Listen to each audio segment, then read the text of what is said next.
This film is purely fictional. Please do not imitate it. Your like and subscribe are the motivation for me to update. Chapter 536. In the future, Su Mian should set up a dedicated loot sorting department, otherwise, it's a waste of time. After all, he's still a level 2 expert, so he has plenty of storage space. Lin Qian spent a long time picking and choosing, but the small mountain in front of him showed no sign of shrinking. The most important thing is that there are too many useless items, and too few valuable ones. Of course, the same goes for Lin Qian's own storage space. After all, props only take up so much space. Swish. Suddenly, a familiar voice rang out. Hey, Boss Lin. There was no need to look back to know the fish monster had arrived. It had made a garment out of tarpaulin, wrapped around itself like a cassock, and it rustled as it walked. What's it doing? Lin Qian glanced at it, looking it up and down in surprise. Kill 3 level 2 wretches. New clothes, nice trophy. His tone was casual, as if killing 3 level 2 wretches wasn't even worth mentioning. He looks good, doesn't it? The fish monster spun around proudly, showing off its new clothes to Lin Qian. Looks good, looks good. Lin Qian replied perfunctorily, but inwardly he was thinking, perhaps the fish monster, seeing the puppeteer and snake brother wearing their clothes, wanted to follow suit and make one for himself. Guess I have to ask Yin Sheng to get the fish monster a set of clothes too. Anyway, let's get some for Discus and Wooden Monkey too. He casually pulled out a scanner, took a picture of the fish monster, and entered the measurements. However, the fish monster walked straight to a giant statue and looked around curiously. Huh? The Whiteback tribe? Lin Qian was stunned. You know them? The fish monster nodded, pointing to the needle-like hair on the back of the statue. It's a signature feature, easy to recognize. These guys have hair that grows all the way down to their butts, and they have to lift it up when they poop to avoid getting feces on them. From the tone of his voice, it seemed more than just acquaintance. We see tribe occasionally interact with them. We're not very familiar with them, but there are a few we can talk to. As if sensing Lin Qian's confusion, the fish monster took the initiative to explain. Sea tribe. This was the first time Lin Qian had heard the fish monster mention the name of his former race. It was a bit different from what he had imagined. He had expected something like the merfolk, but the name Sea tribe sounded much more prestigious. So Brotherfish's race is also considered ancient. Lin Qian stopped sorting through the spoils and listened intently to the story. Ancient races. Don't count. Back then, only the giants, demons, elves, and demon eyes, who controlled the leopard house, were considered ancient races. We were merely newcomers. The Whitebacks entered the building earlier than a sea tribe, but since we are all subordinate races of the giants, we're naturally closer. Lin Qian was stunned again. You are all subordinate races of the giants? The fish monster nodded. Yes. Not only that, most of the people in Giant City were once subordinates of the giants. But saying subordinates isn't quite right. The giants never treated us as subordinates to be ordered around at will. Instead, they treated us more like friends. Even when they visit our sea tribe's territory, we offer them a warm and proper welcome according to the rules, and they leave behind gifts of valuables upon departure. It always leaves us both touched and embarrassed. It's hard to imagine that the giants, whose power lies in anger, could be so friendly and peace-loving. Thanks to them, the Infinity Tower once enjoyed a brief period of peace. What a pity. Alas. A long sigh, filled with helplessness. After hearing the fish monster's narration, Lin Qian suddenly fell into deep thought. Most of the overseers in Giant City were once affiliated races of the giants. No wonder they worship the power of the giants so much, even to a pathological degree. Indeed. Indeed. Indeed. Actually, our sizes aren't random. It's simply because we all possess abilities or traits related to the giant race, which is why we've grown so large. Take Discus, for example. He possesses 4 or 5 giant-related abilities, and countless skills, far more than I do, so naturally he's larger. The average height of our sea race is around 2 meters, while that guy's race's average is just over 1 meter. I didn't expect him to become so massive after becoming a supervisor. TSK. Lin Qian frowned. Did you know Discus in life? The fish monster shook his head. I only heard of him, never seen him. However, I traded with his race, and they're very skilled in forging. By the way, Boss Lin, I heard you're looking for talented craftsmen among the supervisors. I can't say anything else, but Discus is definitely a master at forging. But this guy's been obsessed with running a casino lately, not doing anything serious. How about this? You clear the wealth in his account, take back the casino, and get him a set of forging tools, forcing him to work and earn money. At the mention of this, the fish monster suddenly became excited, looking as if he was about to drool. Lin Qian looked at him speechlessly. "Ah, sorry, Boss Lin, I'm just offering a suggestion." The fish monster immediately regained his serious demeanor. "From what you're saying, it seems most of the supervisors in Giant City entered the City of Chaos around the same time." Lin Qian pressed on. "Yes, at least the ones I know. Their genocide wasn't too far apart." The fish monster nodded, reaching out to stroke the massive white stone statue of the whiteback leader. "Boss Lin, can you give me this?" Lin Qian waved his hand impatiently. Take it, take it. I don't want anything over there." When the fish monster saw Brother Snake's obsidian statue in the Serpent Palace, he'd been so envious he couldn't move. In the end, Brother Snake held a grudge against him for days, because he'd broken the snake's tail. Lin Qian finally used 502 to glue the tail back on, finally appeasing Brother Snake's wrath. It was obvious he was probably planning to make a statue for himself. "Hey! Thanks, Boss Lin." Given permission, the fish monster excitedly picked up the statue and vanished with a rustle. In less than 2 seconds, he rustled back in, rummaging through the pile of junk. "I have to pick something up quickly, or else those guys won't find anything." Lin Qian's eyes flickered with thought, a complete storyline seemingly forming. The rest was confirmed by the fish monster. "Brother Fish, what exactly happened between you and the giants?" Chapter 537. A Great War. Although it's called a war, it didn't actually last long. Several important leaders of the giants were assassinated one after another, their deaths unclear, and we quickly fell into a disadvantage. The fish monster casually recounted the story, as he stuffed his pockets, as if he were discussing someone else's affairs. "A great war. Who were the enemies?" Lin Qian asked. "A group of alien races, led by the Demon Eye tribe." The fish monster pulled out a giant starfish and placed it on his head to test it. "Hey, Boss Lin, do you think this can be made into a hat?" "TSK. Don't interrupt. I know about the Demon Eye tribe, but what about this alien race?" Lin Qian's curiosity was now piqued. Actually, other buildings merged with ours, and suddenly, many powerful races you never seen before appeared, along with a dungeon world. It's said that similar things have happened many times, but I only experienced it once. Seeing Lin Qian's genuine curiosity, the fish monster put down his things, sat down, and explained it carefully. "There are other buildings?" Lin Qian was stunned. "Yes, I was surprised when I first heard this news. Before the merger, everyone followed the rules set by the Titans. While it wasn't absolutely fair, even the weaker races could live with dignity. However, the Infinity Tower seemed to forbid this peaceful existence. One merger announcement changed everything. The Demon Eye clan's power exceeded our expectations. Their abilities are extremely powerful against the Titans, capable of causing a Titan in a berserker state to lose its mind and attack without distinguishing friend or foe. But there were several powerful leaders among the giants. They possessed the same stone-hard trait as you, Boss Lin, making them immune to the Demon Eye's mental interference. Their entry into the battle instantly turned the tide. However, with the subsequent assassination of these leaders, our defeat was irreversible." Lin Qian frowned, recalling the words of the Crystal Clan prophet.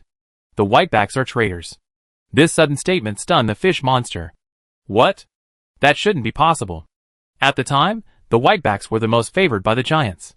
There was even a sensational intertribal marriage between the two tribes. A giant leader's princess was born with developmental defects, less than 3 meters tall. Later, she met a whiteback, a naturally gigantic creature, and a long and tedious love story unfolded. As for the details, I was drunk at the wedding and didn't listen carefully.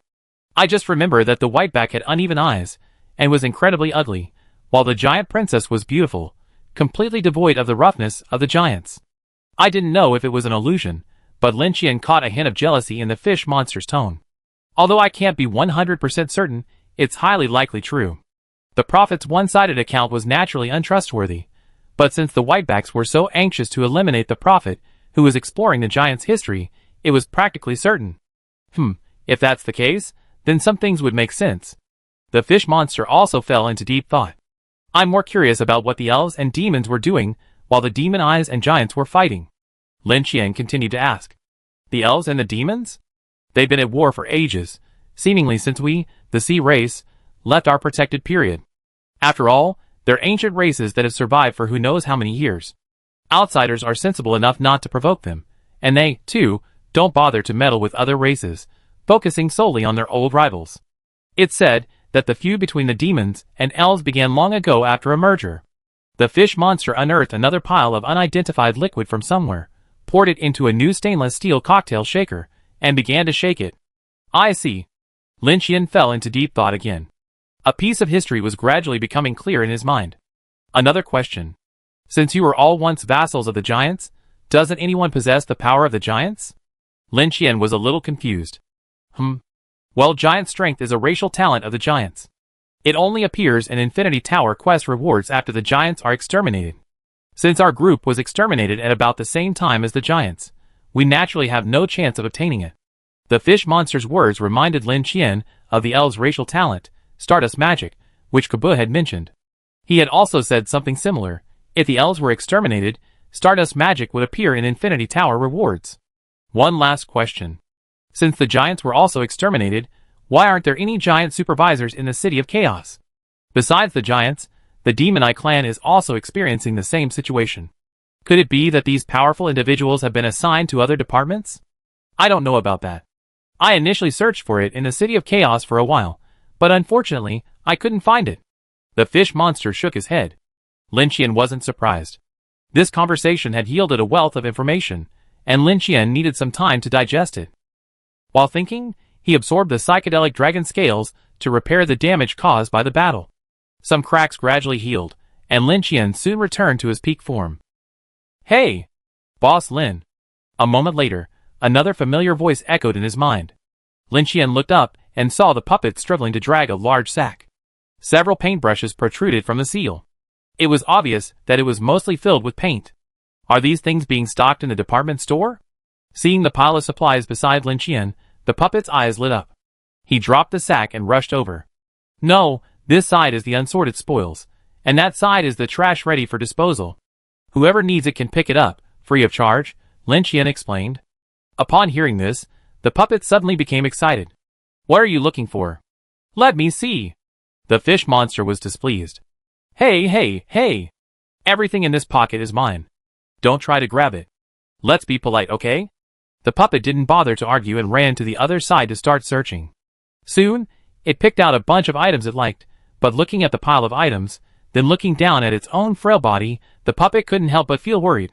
Hey, silly fish, can you help me return these things? The puppet kicked the fish monster and asked for help in a gruff tone. The fish monster pondered for a moment, finally raising a finger at the puppet. eBay. Go away. I don't need you anymore. The puppet turned and left angrily. Then, 50 is fine. Hey! Don't go. 25. 20. How about 10 points of wealth? Chapter 538. Hey, thank you, Boss Lin, for your help. In paradise, at the puppet house, Lin Qian put down the puppet's belongings and ducked out of the room. Puppet Master, please help me watch this statue. I need to do a little experiment. Lin Qian casually took out the figurine he had carved himself and placed it on the puppet's paint table. Wow, such an artistic sculpture. The puppet stared at the statue in admiration. Oh, really? Lin Qian raised an eyebrow, intrigued. As expected, only those who work in the arts can understand their own true value. Yes. The puppet nodded heavily. If I'm not mistaken, this should be a ghoul. Boss Lin's craftsmanship is truly remarkable. The carving is so lifelike. Even the design of the severed limb is exquisite, possessing a unique kind of imperfect beauty. Lin Qian gave a very polite smile. Leaving first. Then, in a rare move, he didn't use his shadow walk ability. Instead, he activated his armor transforming ability, unleashing his power sheath at full power. With a bang, he accidentally blew the painting equipment at the puppet's entrance, sending it flying in all directions. Even the puppet itself was thrown several meters away. Lin. Boss Lin. What's wrong? Why is he so angry? The puppet scrambled to its feet, stunned by the mess. The next second, Lin Qian's figurine tumbled to its feet. The puppet bent down, picked it up, and examined it carefully. Oh! I see.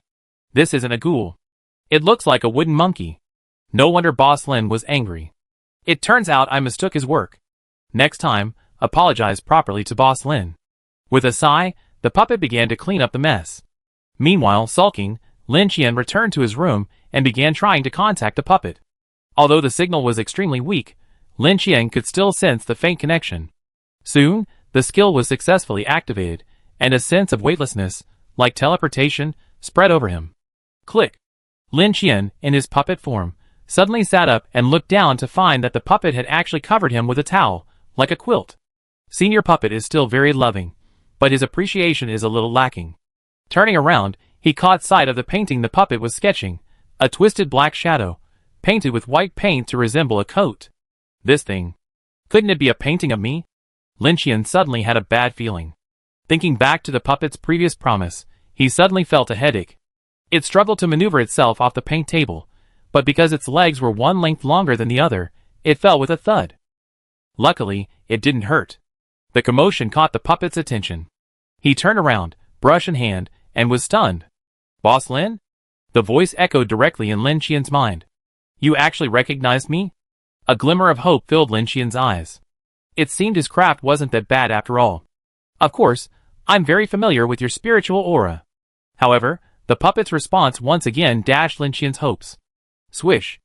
At that moment, a familiar vibration of air was heard, and the fish monster's massive form appeared out of thin air, blocking Lin Qian's path. Puppet! Did you steal something from me? Oh! This one. I was planning on using it as a blender. Searching around, the fish monster appeared in a flash, a metal pestle resembling an ice cream cone appearing in his hand. The puppet man was displeased. Boss Lin might have accidentally taken your crappy thing with him, while using the storage space to put something away. What do you mean by stealing it? Hearing this, the fish monster couldn't help but curl his lips. Don't bring yourself to talk about Boss Lin. I don't want to argue with you. As he turned to leave, he looked down and suddenly saw the figurine lying on the ground. I say, isn't painting enough for you? You got sculpting too? The fish monster casually picked up Lin Qian and turned it over to examine it carefully. Hey! That's... The puppet man was startled and was about to speak to stop him, but the fish monster interrupted him. Hey, don't be so stingy. I'm just taking a look. I won't damage it. But I have to admit, your carving skills are far inferior to your painting skills. Look at the outline. It looks like it was gnawed by a dog. It doesn't even look like anything. His. But it seems quite suitable for making cursed items. It pinched Lin Qian's shoulders with both hands, stretched out its arms, examined it, and nodded. It's indeed ugly in a very stylish way. A child would probably have nightmares if they saw it. In a sense, your skills have improved. Even before the curse is applied, it already has a kind of mental pollution effect. You should put a speaker in this thing's butt and play Shadow Serpent piano music from it to let the curse accumulate. Okay, I leave it here for you. Bye. After a round of critiques, the fish monster casually set Lin Qian aside and vanished in a flash. Silence. Deathly still. Ahem. Boss Lin. The puppet man tried to offer comfort, but didn't know how. Senior puppet, please stop trying to comfort me. Lin Qian lay quietly on the table, motionless like a true statue. That fish monster, I have to deal with him sooner or later. Sulking inwardly, Lin Qian disconnected, his consciousness returning to his original form. Pushing the door open and re-entering the city of chaos, Lin Qian took the figurine from the puppet man. Throughout the process, he remained silent, only maintaining a polite smile, which made the puppet man afraid to greet him. Boss Lin, you're probably mad. Never mind, I better not say anything more.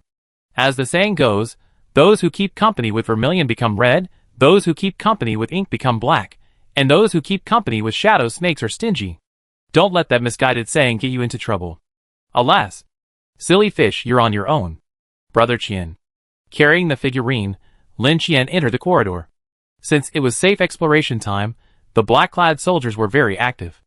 Nodding and smiling in response, Lin Qian arrived at the door of room 666. Since he had tested the figurine's ability to communicate through the door, his first priority was to establish communication with the demon brother.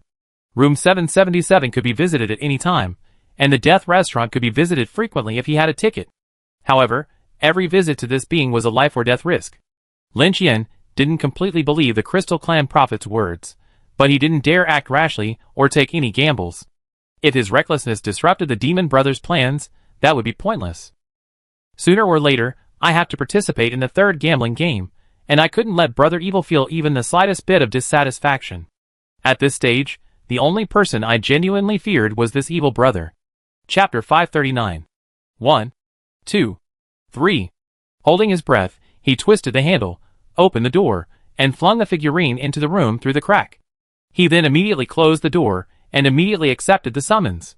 Swish! A flash of white light appeared, and Lin Qian's figure appeared before his personal safety rope. Brother Qian. A group of uniformed personnel greeted him in unison, as if awaiting their leader's review. It's okay, go about your business. He wiped the sweat from his forehead. Honestly, this whole process was much more thrilling than the last time with the wooden monkey. One unintentional pull, and the third gambling game would begin. Life and death were unpredictable. Thankfully, the demon didn't seem to be constantly guarding the door, forcing him in like he had the first time. Back in the room, Lin Qian closed his eyes, and sensed the faint connection. Hey! It works! Although it was fainter than before, the connection was still there. Brother Xiaomao, I was just worried you'd be lonely, so I thought I'd chat with you. Don't take my kindness for granted. Taking a deep breath, Lin Qian closed his eyes, and began to activate his soul-calling technique. Swish! It was like swiftly traversing a winding tunnel. The connection process took noticeably longer, but it ultimately succeeded. Darkness enveloped his vision. Lin Qian, transformed into a figurine, slowly sat up and looked around blankly. The figurine couldn't speak, otherwise Lin Qian would have called out to Brother Xiaomao first. Stumbling to his feet and looking down, Lin Qian suddenly felt something strangely familiar beneath his feet. Isn't this the gambling table? Just as he was startled, he felt a chill piercing his bones. The signal seemed to have been interrupted for a moment. When he regained consciousness, he found himself suspended in midair, with python-like tentacles wrapped around his waist. That kind of cold wasn't just physical, but a chill that seeped into the soul. TSK, TSK, TSK. A familiar laugh echoed from deep within his soul, the sound of his soul. Little one, what are you trying to do? A flash of fire ignited, illuminating the demon's oppressive, massive form. The tentacles beneath its black robes squirmed restlessly, as if ready to break free from their shackles at any moment. From a normal perspective, Lin Qian would have been terrified by the sight of the demon. Now, in his figurine form, Lin Qian felt his mind go blank for a moment, forgetting all his prepared lines. Evil, evil, evil. Brother demon. Lin Qian stuttered in greeting. As if seeing the demon was suffering from the squeeze, the demon extended another tentacle, coiling around it like a mosquito coil, and placed Lin Qian on it. Don't be nervous, I'm just a little surprised. You're the first person to dare do this. Don't you know that if an enemy obtains an item connected to the soul, it's like giving away a fatal weakness? Using this as a medium, there are many ways to harm your true self. The evil demon's voice was tinged with a hint of amusement. However, upon hearing this, Lin Qian immediately got into shape, striding forward with his long and short legs, and straightening his back. I never considered you, brother evil demon, an enemy. It's just that I promised to visit you more often, and I don't have the confidence to make it through the third bet. This is the only way I can do it. From now on, I can always be by your side. I'm a man of my word. This wasn't entirely false. After so long in the Infinity Building, Lin Qian was no longer the rookie he once was. A figurine like this could definitely be used as a medium to activate a curse. However, Lin Qian possessed the purification ability gifted to him by the chef. Even if something unexpected happened, he could use his life essence to eliminate the curse and then sever all ties. After all, he wouldn't take any risks without a clear path. It's hard to say much else, but he's still very difficult to kill right now. TSK, TSK, TSK. Lin Qian's combination of flattery and loyalty had the demon so amused that even the tentacles under the table began to wriggle. You little thing.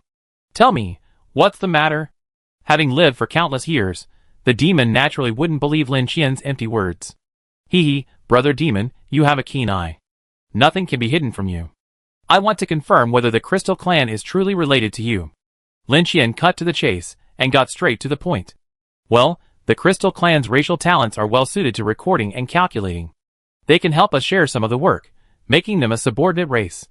The demon replied positively. Lin Qian wasn't surprised by this answer. After a slight hesitation, Lin Qian spoke again. If, in the future, a conflict arises between the Crystal Tribe and me, and it must be resolved through slaughter, I won't interfere. Before Lin Qian could finish his words, the evil demon had already given his answer. It's just a tool I use fairly well, not one I should cherish. Hearing this, Lin Qian felt relieved. Then, a thought struck him, and he asked cautiously, what if another race wants to attack the Crystal Tribe? He wanted to confirm his importance to the evil demon. TSK, TSK, TSK. Except for you, no other race would have the guts. The demon's meaning was clear, but Lin Qian still needed further confirmation. What if the Crystal Tribe wanted to kill me? The demon placed Lin Qian back on the gambling table. With a flick of its tentacles, it plucked the floating oil lamp and placed it beside Lin Qian. A warm current dispelled the chill. They wouldn't dare. This answer made Lin Qian's heart surge, and he chuckled foolishly. But how did you run into the Crystal Tribe so soon? Aren't you still in a protection period? The demon was puzzled. By the way, have you been to the death restaurant? Because of the difference in leg length, Lin Qian, in his figurine form, could only sit obediently on the table and nod hesitantly. I went there, and everything went smoothly. I quietly let the chef know about my relationship with you, Brother Siamo. Wow. Everything went smoothly, and I finally broke through level 2. Lin Qian omitted the part about delivering the life egg, and simply praised Brother Siamo's influence. TSK, TSK, TSK. Your growth rate is truly astonishing. Keep it up. I'm curious how far you can go. Lin Qian shrugged, speaking without restraint. Brother Siamo, what is your ultimate goal in using me as an experiment? Just let me know. I work hard towards that goal. At this, Siamo burst into laughter. TSK, TSK, TSK. I thought you'd be angry and resentful about being used as a pawn. Lin Qian reached out and scratched his deformed head, which looked like it had been gnawed by a dog. Reluctant to be angry? Absolutely not. I absolutely love being your pawn, Brother Evil. I'm willing to kill for you. Chapter 540. He started talking nonsense again. No one likes being a pawn. Lin Qian was no exception. But the current situation was indeed somewhat different from what Lin Qian had imagined. This demon was playing like auto chess. Every now and then, he add equipment to himself and occasionally give him some experience points, raising himself to the level of a god. It made Lin Qian feel a little embarrassed if he didn't do anything. How could someone just take advantage without working, according to the normal growth path? Even if Lin Qian had stone heart and abnormal digestion, even if everything went smoothly, he would only end up at the level of a human leader. Look at him now.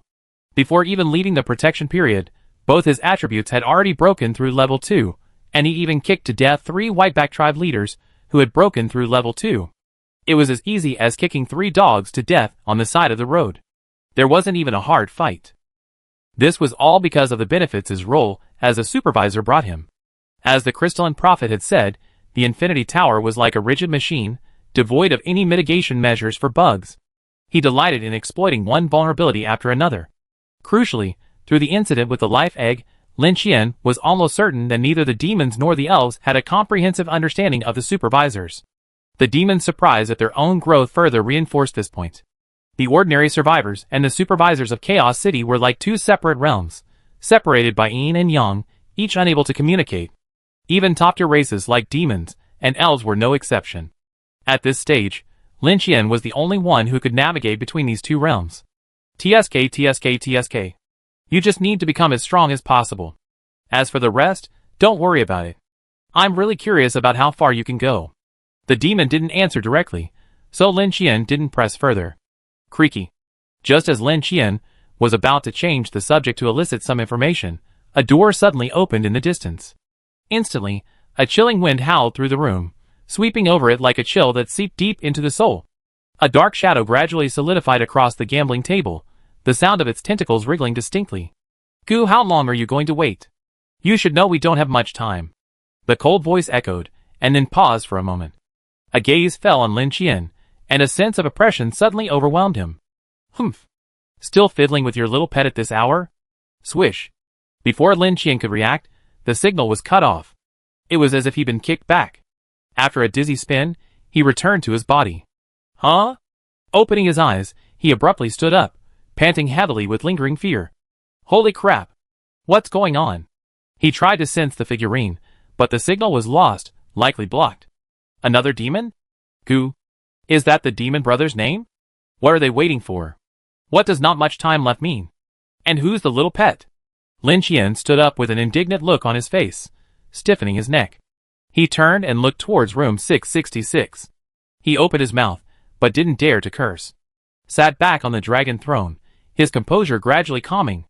This demon clan is a bit scary. As a fellow member of the Leopard House, Kabu treated the bald monster with the utmost respect, calling him senior all the time. Even the slightest disrespect from him would anger him. However, this newly arrived, unknown demon acted as if he were on equal footing with the older demon, his tone tinged with dissatisfaction, even a hint of accusation. This was quite frightening. In those two brief words, Lin Qian understood quite a bit. Besides learning the older demon's name, there was something even more important. The fact that this new demon called him a little pet suggested that, in the eyes of at least some demons, he was essentially insignificant. Even the fact that he had directly kicked his consciousness back proved that he was not valued. This was a good thing for Lin Qian. He feared becoming a key part of some demon's plan that would be disastrous. It now seemed that the Crystal Clan prophet had been right. He had indeed been used as a test subject. Since it was an experiment, the exact results weren't known in advance. Lin Qian breathed a sigh of relief, feeling the weight of the heavy burden on his heart lift a little. Of course, he wouldn't completely believe the evil demon's words. To have survived safely in the Infinity Building for so many years, none of these old foxes in the Leopard House were easy to deal with. And since even the Crystal Clan were merely useful tools in the eyes of the evil demon, how could he be any more powerful than them?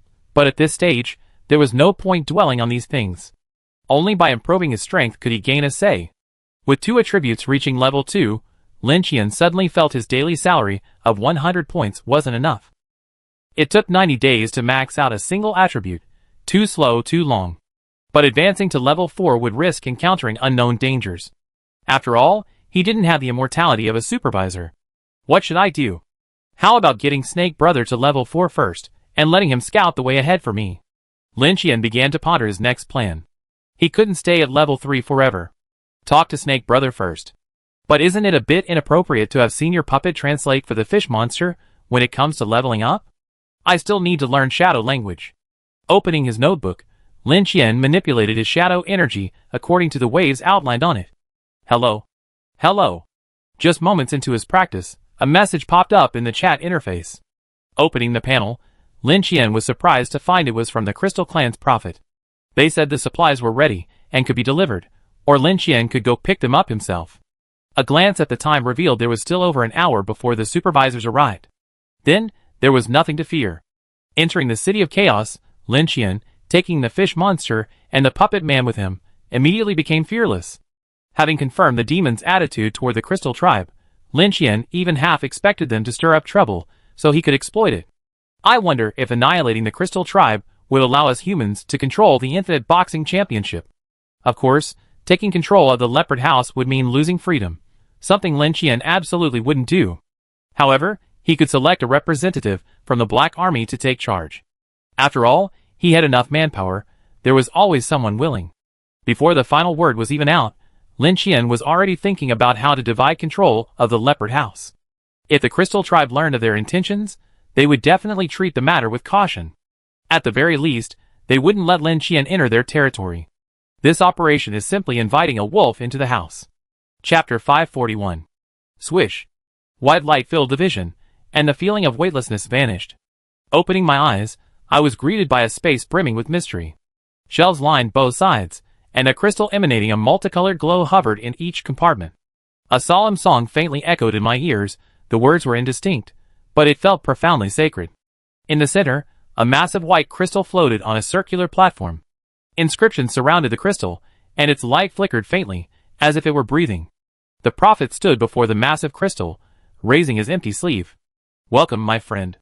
This is the most important library of our Crystal Clan, containing countless intelligence and information. Turning around, the prophet's voice, still gentle and refined, greeted Lin Qian warmly.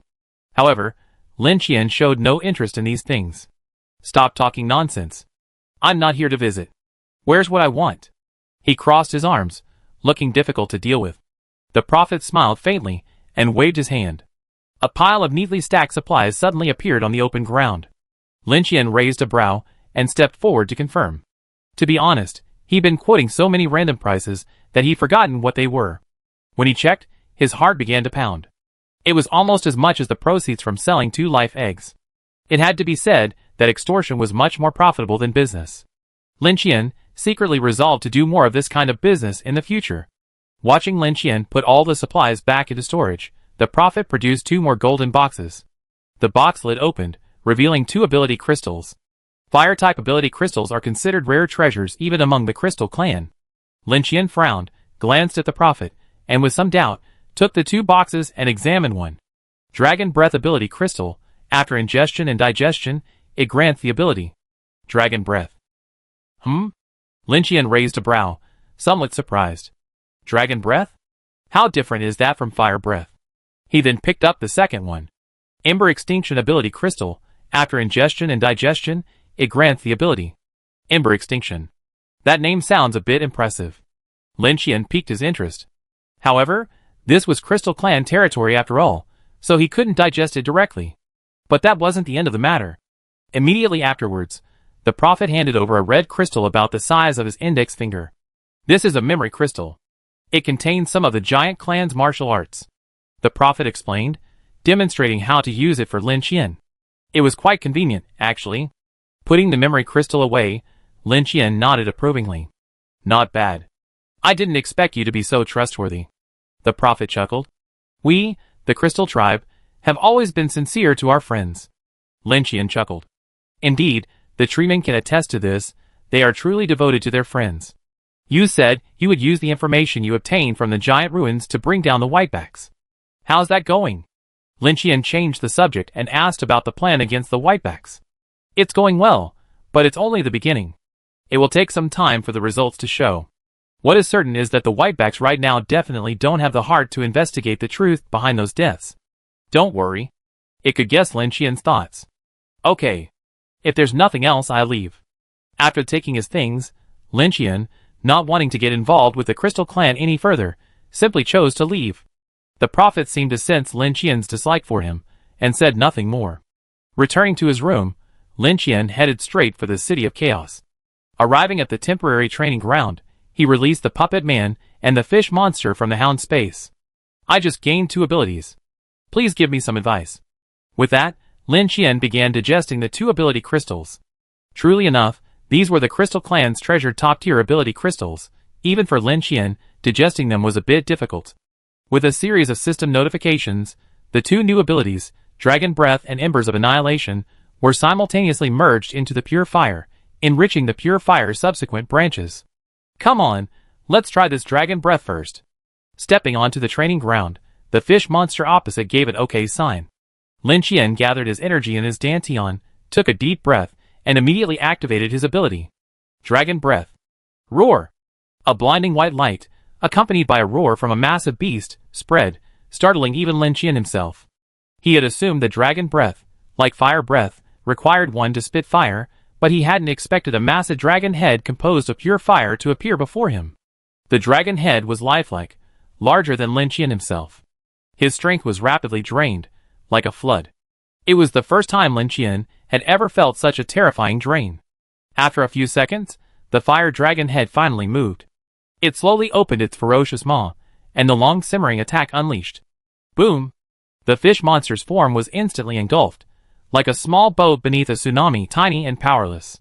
Contrary to Lin Qianzhong's expectations, the dragon's breath wasn't a flame. Instead, it resembled a highly concentrated mass of light dust, carrying terrifying heat and destructive power, sweeping across everything before it. The dim surroundings of the City of Chaos were suddenly illuminated for a few seconds by a white light spanning hundreds of meters. All the supervisors instinctively turned their heads toward the training ground. Huh? What happened? Top-tier abilities were top-tier abilities. Both their power and range far exceeded Lin Qian's expectations. In comparison, the solar rays seemed as dull and ridiculous as a squirt gun. Holy crap. Lin Qian was stunned by the scene before him. He panted heavily, as he took out his level 2 broken flesh and blood to quickly recover his strength. A commotion could be heard in the distance. Lin Qian hadn't anticipated the dragon's breath's wide range, and had accidentally burned down several houses outside the wooden nest. Swish! A familiar rumble of air rang out, and the fish monster appeared behind Lin Qian. Ha ha ha, Boss Lin, you finally have a decent skill. This dragon breath not only deals fire damage, but also packs a powerful punch. I just tried to resist, but was blasted back. I couldn't handle it at all. Those houses of yours would be reduced to ashes. Not bad, very good. But there are some obvious drawbacks. The initial swing is too long, and the cost is too high. It's only suitable for controlling a target before launching. Otherwise, it can only be used to clear the map, and it's difficult to hit targets in direct combat. Seeing Lin Qian's powerful abilities, the fish monster seemed even happier than Lin Qian himself. It was like playing a development game, watching his subordinates grow little by little, and it brought him a sense of accomplishment. Lin Qian couldn't suppress a smile as he spoke to the puppet. "Senior puppet, please tell those guys whose houses burned down that I'm fully responsible, and I paid for it." Hee. Chapter 542. Having recovered his strength, Lin Qian began testing his second new ability. Holding his breath, he raised his hand.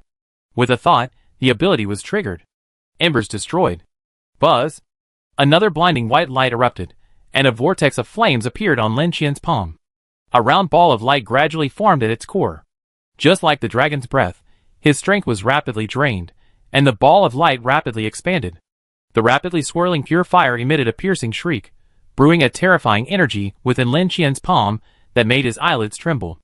The energy consumption was the same as the dragon's breath, yet it only produced an apple-sized ball of light. Confirming he had reached his limit, Lin Qian immediately tossed the ball of light in his hand. Swish! The ball of light shot out with unstoppable force, dragging the vortex of flames with it. It was so fast that it was difficult to capture, and it landed on the fish monster almost instantly. Buzz! The next moment, the ball of light began to expand rapidly. Lin Qian could even clearly see the fish monster's body being squeezed and deformed. Its bloated form suddenly transformed into a curved fish fillet. Boom! The ball of light exploded, transforming into a sun, crushing everything within its range. The City of Chaos lit up again, and the equipment in the makeshift training ground was mercilessly overturned. Even Lin Qian himself was swept backward by the violent airflow, and the puppet man, in despair, turned into a black dot and disappeared from sight. Oh my god! Turning over, transforming into armor, Lin Qian barely landed on his feet thanks to the thrust of the power sheath. With a swish, the fish monster appeared beside him, steam still rising from its body. Powerful. It offered its assessment. Lin Qian was also shocked by the power of this attack. Although the range was far less than that of the dragon's breath, the damage was far greater. One is suitable for large-scale clearing, the other for single-target damage. However, this is the power of a charge at its maximum, and is also unsuitable for frontal combat. Having recovered some strength, Lin Qian prepared to test the power of the instantaneous attack. Ember Destroyer. With a thought, the familiar vortex of flames reappeared, but this time, Lin Qian immediately let go of the core light ball as soon as it appeared. Buzz! The fish monster flashed, actively catching the high-speed light ball with its body. Boom! The light ball expanded, sending the fish monster tumbling backwards. The power was equally impressive. The fish monster returned to Lin Qian's side. Boss Lin, try firing continuously. Under Coach Yu's guidance, Lin Qian began practicing the continuous bombardment. Unfortunately, this ability had a delay, couldn't be used left or right, and could only fire once every 2 seconds at best. It also consumed a significant amount of energy. Even so, Lin Qian was very satisfied. After his battle with the whiteback leader, Lin Qian realized his weaknesses. Solar rays can be used as normal attacks, but ultimate attack is a finishing move that shouldn't be used casually. He desperately needed this powerful yet not overly restrictive ability. If he were to face the 3 whiteback leaders again now, he probably wouldn't even need ultimate attack. Because Lin Qian's strengths have always been his defense and survivability, and his speed, even if he's exhausted, he can easily recover by running to the side. And with the lock-on privilege, he doesn't have to worry about his target escaping. I'm finally closing in on the hexagonal warrior. His attack power further increased, and Lin Qian was in high spirits. With a wave of his hand, he transferred 100 wealth points to the fish monster that was helping him with the test. Brother Yu, go have some fun. Hey! Boss Xia Lin. The fish monster was overjoyed, his figure instantly vanishing. It didn't take much thought to guess what this guy was doing. Lin Qian shook his head helplessly, figuring those 100 points wouldn't last until tomorrow, when they all been deposited into Discus's account. He really only cares about eating, and not fighting. Looking at the devastation around him, Lin Qian rubbed his nose. It seems there's no need to build a training ground anymore. Even the strongest materials can't withstand this level of bombardment. Finding a random chair and sitting down, Lin Qian retrieved the memory crystal the prophet had given him from his storage space. It contained the martial arts skills of the giants. Touching the crystal and closing his eyes, several red dots of light appeared in his mind. He selected the nearest one and contacted it with his consciousness. With a swish, the dots of light expanded, and a slightly blurry image appeared. In the image, a giant was slamming his shoulder into the mountain, over and over again, crimson arcs of electricity swirling around him. Each impact sent the mountain trembling and dislodging masses of rock. Ding! Skill acquired. Giant physical technique, defending the mountain. As the system notification sounded, Lin Qian immediately tore his consciousness away from the image. Defending the mountain? That's quite fitting. A flood of information flooded his mind, movements, postures, power techniques, and how to harness the power of the giant. Unlike the skills he learned from Wu Sheng, giant physical technique lacked any sense of refinement. Instead, it was pure brutality and violence, unleashing his strength to its fullest potential. Simple and crude. He then looked at the second red dot. This time, the image changed, revealing a giant kicking a rock. A kick flew out. Boom! A multi-meter-tall boulder shattered into dust. Ding! Skill acquired. Giant physical technique, stone crushing. Looking further ahead, Lin Qian's expression grew increasingly speechless. The giant's naming style was truly crude. It wasn't called a martial art, but more like a comprehensive list of trades. Blacksmithing, woodchopping, and herb breaking, aren't these just everyday tasks? He strongly suspected this thing was a memory left behind by an old giant farmer. The overall feeling exuded a simple and profound weight. Opening his eyes, Lin Qian sighed and put the memory crystal away. Let's see how it works. Taking off his dragon skin coat, Lin Qian's bare torso revealed muscles as strong as steel. Huh? Exhale and relax. ZZ. The power of the giant was activated. Open your eyes, take a step, and control every muscle according to the key points of the skill. Wriggle, tense, and exert force. Defend the mountain. Bang! The air exploded, startling Lin Qian. Holy crap! He had only used a little of his Titan's power, never expecting such an effect. This is almost as powerful as the first ring. Lin Qian was astonished. This Titan's physical technique looked simple and crude, but its unique power generation method condensed the experience and wisdom, talent, and instincts of a top race that once dominated the Infinity Tower. If combined with the Ring of Power, the power would be even greater. Lin Qian's eyes lit up, and he began to try other Titan's physical techniques. Stone breaking. Bang! Iron forging. Boom! Ha ha! Works. Really works.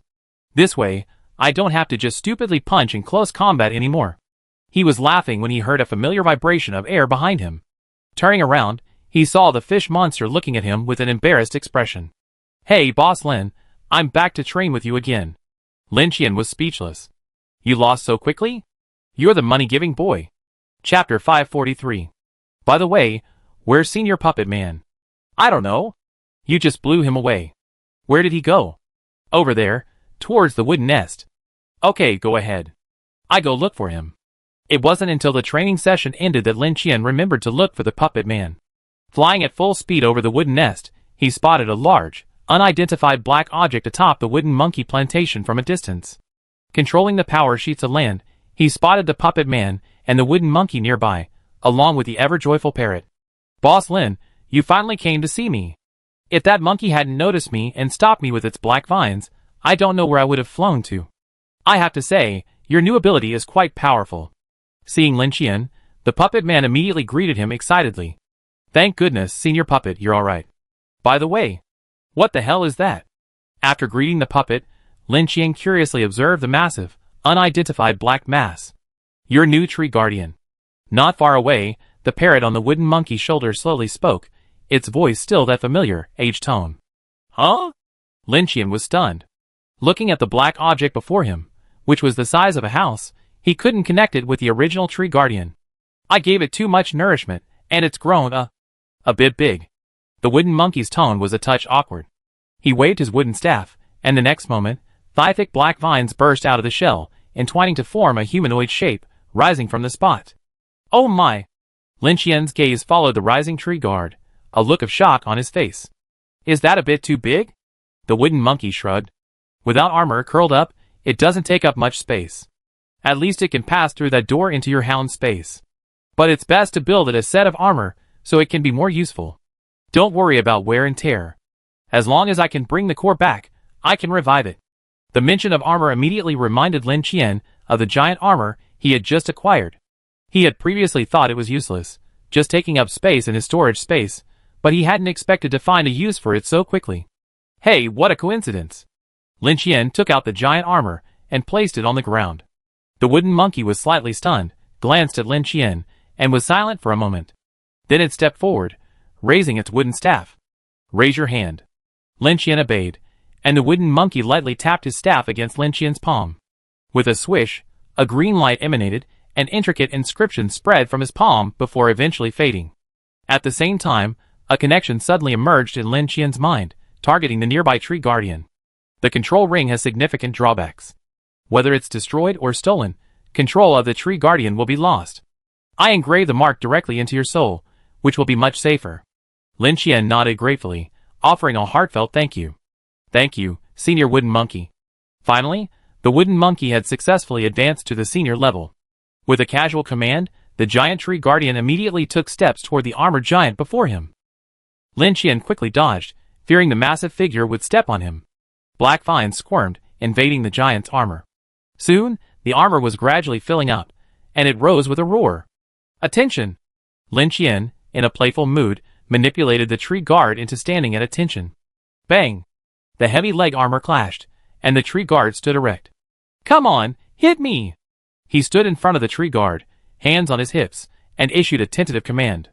The next moment, the tree guard attacked without hesitation. With a bang, Lin Qian was sent flying. The puppet and the wooden monkey were left staring at each other in bewilderment. Ha ha ha, good, good, you're so obedient. After a dozen seconds, Lin Qian flew back, an awkward smile on his face. Now the tree guard lacked a handy weapon. But there was no rush, he would study it later. Lin Qian wanted to carry the tree guard directly into the hound's space, but the puppet stopped him. Don't worry, Boss Lin. My work isn't done yet. Leave it here for a while I add some curses to this guy. The puppet rubbed his hands, ready to do something big. Well, I leave it to Senior Puppet. Lin Qian hesitated for a moment, but ultimately didn't ask if the curse would harm him before harming his enemies. Such questions were too rude. After all, he had the power of purification, so he wasn't afraid. After bidding farewell to the two wooden artifacts, Lin Qian left the City of Chaos and returned to his room. Now that he had broken through the limits of 2 attributes, relying solely on his salary was far from enough. Although the fishing trip continued, it was becoming increasingly difficult to find unlucky people. There was no choice but to go to the dungeon. This time, however, Lin Qian didn't plan to act alone. Instead, he had already made arrangements with the captain of the Black Army. He wanted to further improve the captain-level combat effectiveness of the Black Army. 13 captains, including the elite squad members, for a total of 17. If Razor hadn't said that too many people entering would reduce the rewards, Lin Qian would have even considered bringing the entire Black Army with him. This was fine after all. Captains were at least level 1 combat effectiveness and had relatively outstanding abilities, at least allowing them to defend themselves in dungeons across multiple stages. Beyond the top 5 teams, the team member strength was somewhat uneven. While they were undoubtedly among the top tier of the human race, they were not enough to leave. With the captain away on business, they would continue conquering dungeons within the protection period, which was still feasible. Razor had been waiting for news from Lin Qian, afraid to go anywhere, fearing he would accidentally miss the opportunity to play with a master. Less than 10 seconds after Lin Qian sent the message, a summon request arrived. The summon was approved, and a white light flashed. Hey, Boss Lin, long time no see, I've been missing you. Opening his eyes, the first thing Lin Qian saw was Razor's ugly lizard face. Pushing him aside with a look of disdain, Lin Qian took in his surroundings. Black stone walls, magic lights, a dim environment, the door closed. Another preparation room? Lin Qian frowned. This time, his goal was to level up the captains, and the presence of alien teammates was a destabilizing factor. Actually, after leaving the protection period, solo missions are rarely encountered, and even if they do, they're usually much more difficult. Unless you encounter particularly awful teammates, cooperative missions are still more popular. Razor explained. Alright. Lin Qian sighed, and pulled out a stack of summoning cards. Even though he knew Lin Qian's family was wealthy, Razor couldn't help but widen his eyes when he saw the thick stack of summoning cards. Holy crap! Chapter 544. Brother Qian. Brother Qian. Waves of white light descended, and the once empty room gradually became crowded. Being all captains, everyone was more relaxed. However, with the presence of the unidentified Razor nearby, everyone simply nodded to each other and remained silent, fearing the possibility of accidentally leaking important information. Having experienced so many assassination attempts, they were no strangers to alien survivors. Only after everyone arrived did Lin Qian introduce Razor. Razor, a sub-dragon, my friend. This simple introduction immediately eased the captain's guard, demonstrating their absolute trust in Lin Qian. There was no need to be wary of someone Lin Qian could call a friend. Hearing that Lin Qian considered him a friend, Razor became visibly excited. Hello everyone, hello everyone. Nice to meet you. It had originally intended to give everyone some equipment as a greeting gift, but upon closer inspection, it realized they were wearing heavy lava armor forged by the Buck Zerg. The lightning weapons they wielded exuded a terrifying aura. In comparison, the items forged by Elder Copper Hammer looked like scrap metal, truly unpresentable. Boss Lin, I didn't expect so many people, so I didn't prepare so many gifts. Please forgive me. Razor looked at Lin Qian with some embarrassment. It's okay. We don't need to be so polite among friends. Before Lin Qian finished, Razor gritted his teeth and pulled a red pendant from his storage compartment. I only prepared this one. It's for you, Boss Lin. This item was acquired with the support of Elder Tongchui, and it took a real fortune. Honestly, I'm a little reluctant to give it away like this. Lin Qian was stunned, then took the pendant with some surprise. The moment his palm touched it, the item information popped up. Nirvana Amulet. After activating the item's power, it instantly heals all injuries, restores all physical and mental strength, regenerates from the fire, and grants an inspire effect for a limited time, slightly increasing strength. Cooldown, 6 hours. Huh? Lin Qian raised an eyebrow, his gaze towards Razor changing. This kid is really savvy. Hey, Boss Lin, a small token of my appreciation, not a token of respect. This amulet's healing power is stronger and faster than the rapid healing potion, and it only needs to be worn on the body, no injections required, making it more convenient. Razor, despite the pain in his heart, enthusiastically explained the amulet's advantages to Lin Qian, fearing that the wealthy Lin Qian wouldn't take his gift seriously. Lin Qian could naturally judge the value of this amulet.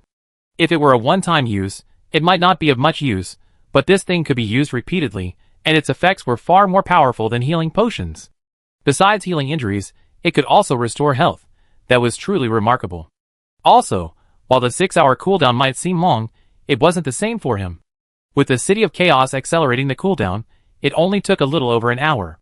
In short, Lin Qian was both surprised and pleased with this gift. Thanks. Patting Razor's shoulder, Lin Qian placed the pendant around his neck, ready to trigger at any time. Amidst his joy, Lin Qian couldn't help but sigh. His recovery methods were increasing, making him increasingly difficult to kill. Brother Razor, my name is Su Mian, and I'm the captain of Team 1 of Brother Qian's Black Army. Sensing Lin Qian's subtle change in attitude towards Razor, Su Mian immediately stepped forward to establish a closer relationship. I'm Qin Liang, captain of Team 2. Nice to meet you. I'm captain of Team 3. Damn, you're so handsome. Following his lead, the other captains stepped forward to introduce themselves.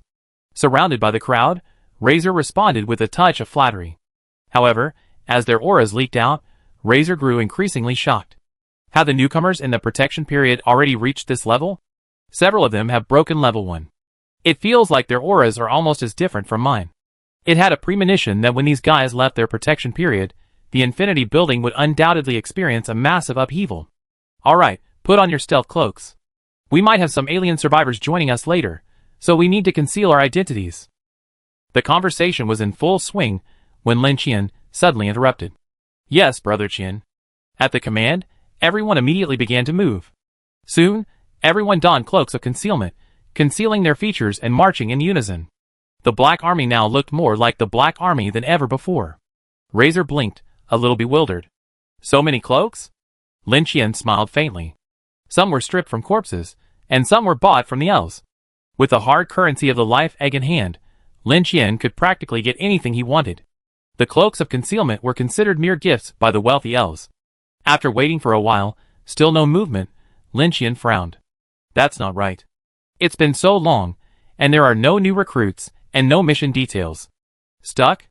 Razor pried at the crack in the door, trying hard, then shook his head. I can't get out. Lin Qian glanced at the time. Over 20 minutes had already passed. Just then, Qin Liang released the hive robot to scan the room, collecting data and beginning analysis. The room is trapezoidal in shape, only 83 square meters in area. It's probably just a starter room for one survivor. Judging from the patterns on the ceiling, we're probably in a circular or semicircular building, and there's definitely more than one room. Furthermore, there haven't been any missions released in such a long time, which means it's still in preparation, with survivors still joining. So, there must be a lot of survivors participating in this mission. Combined with the fact that it's a single room, I suspect this mission will likely involve a competitive element. If it's a survival mission, requiring so many people to work together, the risk factor is definitely high. Everyone, prepare your safety ropes. If anything goes wrong, don't let Brother Qian get hurt because of us. It's clear that Qin Liang is very nervous about this multi-stage mission. This nervousness stems from his lack of understanding of Lin Qian's current combat capabilities. Look at Razor, intently fiddling with a Rubik's Cube given to him by someone unknown, so engrossed that he doesn't even hear what Qin Liang says. This demonstrates his absolute trust in Lin Qian. A being capable of crushing 3 level 2 whitebacks would have no trouble navigating any level 1 dungeon. Lin Qian understood this. It had been so long since he revealed his strength to the Black Army that they weren't aware he already surpassed level 2. He didn't intend to explain further. When the mission began, he would make it clear to his men that Qian Daddy wasn't just theirs. Any survivors from other races who encountered him would be beaten into calling him Daddy. Chapter 545. Ding! Entering the confrontation dungeon, Ancient Corridor. Ancient Corridor. After awakening, 2 ancient creations have battled here for countless eons, leaving their parts scattered everywhere. Repair them as best you can to enhance the power of your own ancient creation. Return condition. Destroy the enemy's ancient creation. A system prompt popped up, and the heavy door slowly opened. Confrontation dungeon? This is my first time encountering this kind of dungeon. Lin Qian raised an eyebrow. Razor's expression was a little grim. I think I understand why it takes so long to prepare. Confrontation missions are special. They usually only begin when the combat power of both sides is roughly equal. During the preparation phase, summoned personnel are also counted. Lin Qian was stunned. Huh? That's what's going on. Just as he was surprised, he suddenly heard a roar from outside. Buzz! Boom! A crimson beam shot up into the sky, a wave of heat sweeping in, forcing Razor, who was standing at the door, back 2 steps. Holy crap! Lin Qian was startled. What the hell? The beam of light vanished, and he walked out of the room and into the outer corridor. The corridor spiraled upward, revealing numerous open rooms along the way. It was spacious, fenced at the edges. Beyond the fences lay a frighteningly large hollow area. Reaching out to touch the rough stone fence, he felt a residual warmth. He poked his head out and looked down, only to see a giant, crab-like creature twisting its head, seemingly malfunctioning. Its stone skin was broken and cracked, covered in intricate inscriptions. A faint glow emanated from its red core. Buzz!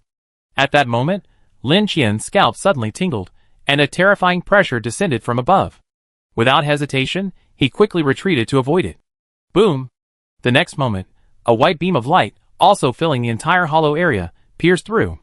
The captains who had just left took a step back in shock.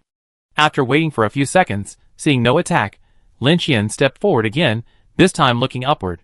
The corridor spiraled upward for an unknown distance. Another nearly identical ancient artifact was embedded at the very top, also in tatters, its energy core emitting white light. Judging from its attack power, these 2 ancient artifacts had already reached the 2nd level. If a survivor who had reached the 1st level wanted to win, they would have to follow the mission instructions to find parts and repair their own ancient artifacts. But Lin Qian would not waste his time like that. Wait here, I fly up and take a look. Quickly completing his armor transformation, Lin Qian leaped, his power sheath emitting blazing white flames, as he soared rapidly upwards through the hollow area.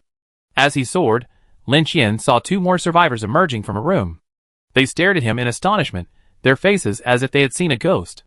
In the blink of an eye, Lin Qian had passed over a dozen floors, drawing ever closer to the ancient creation above.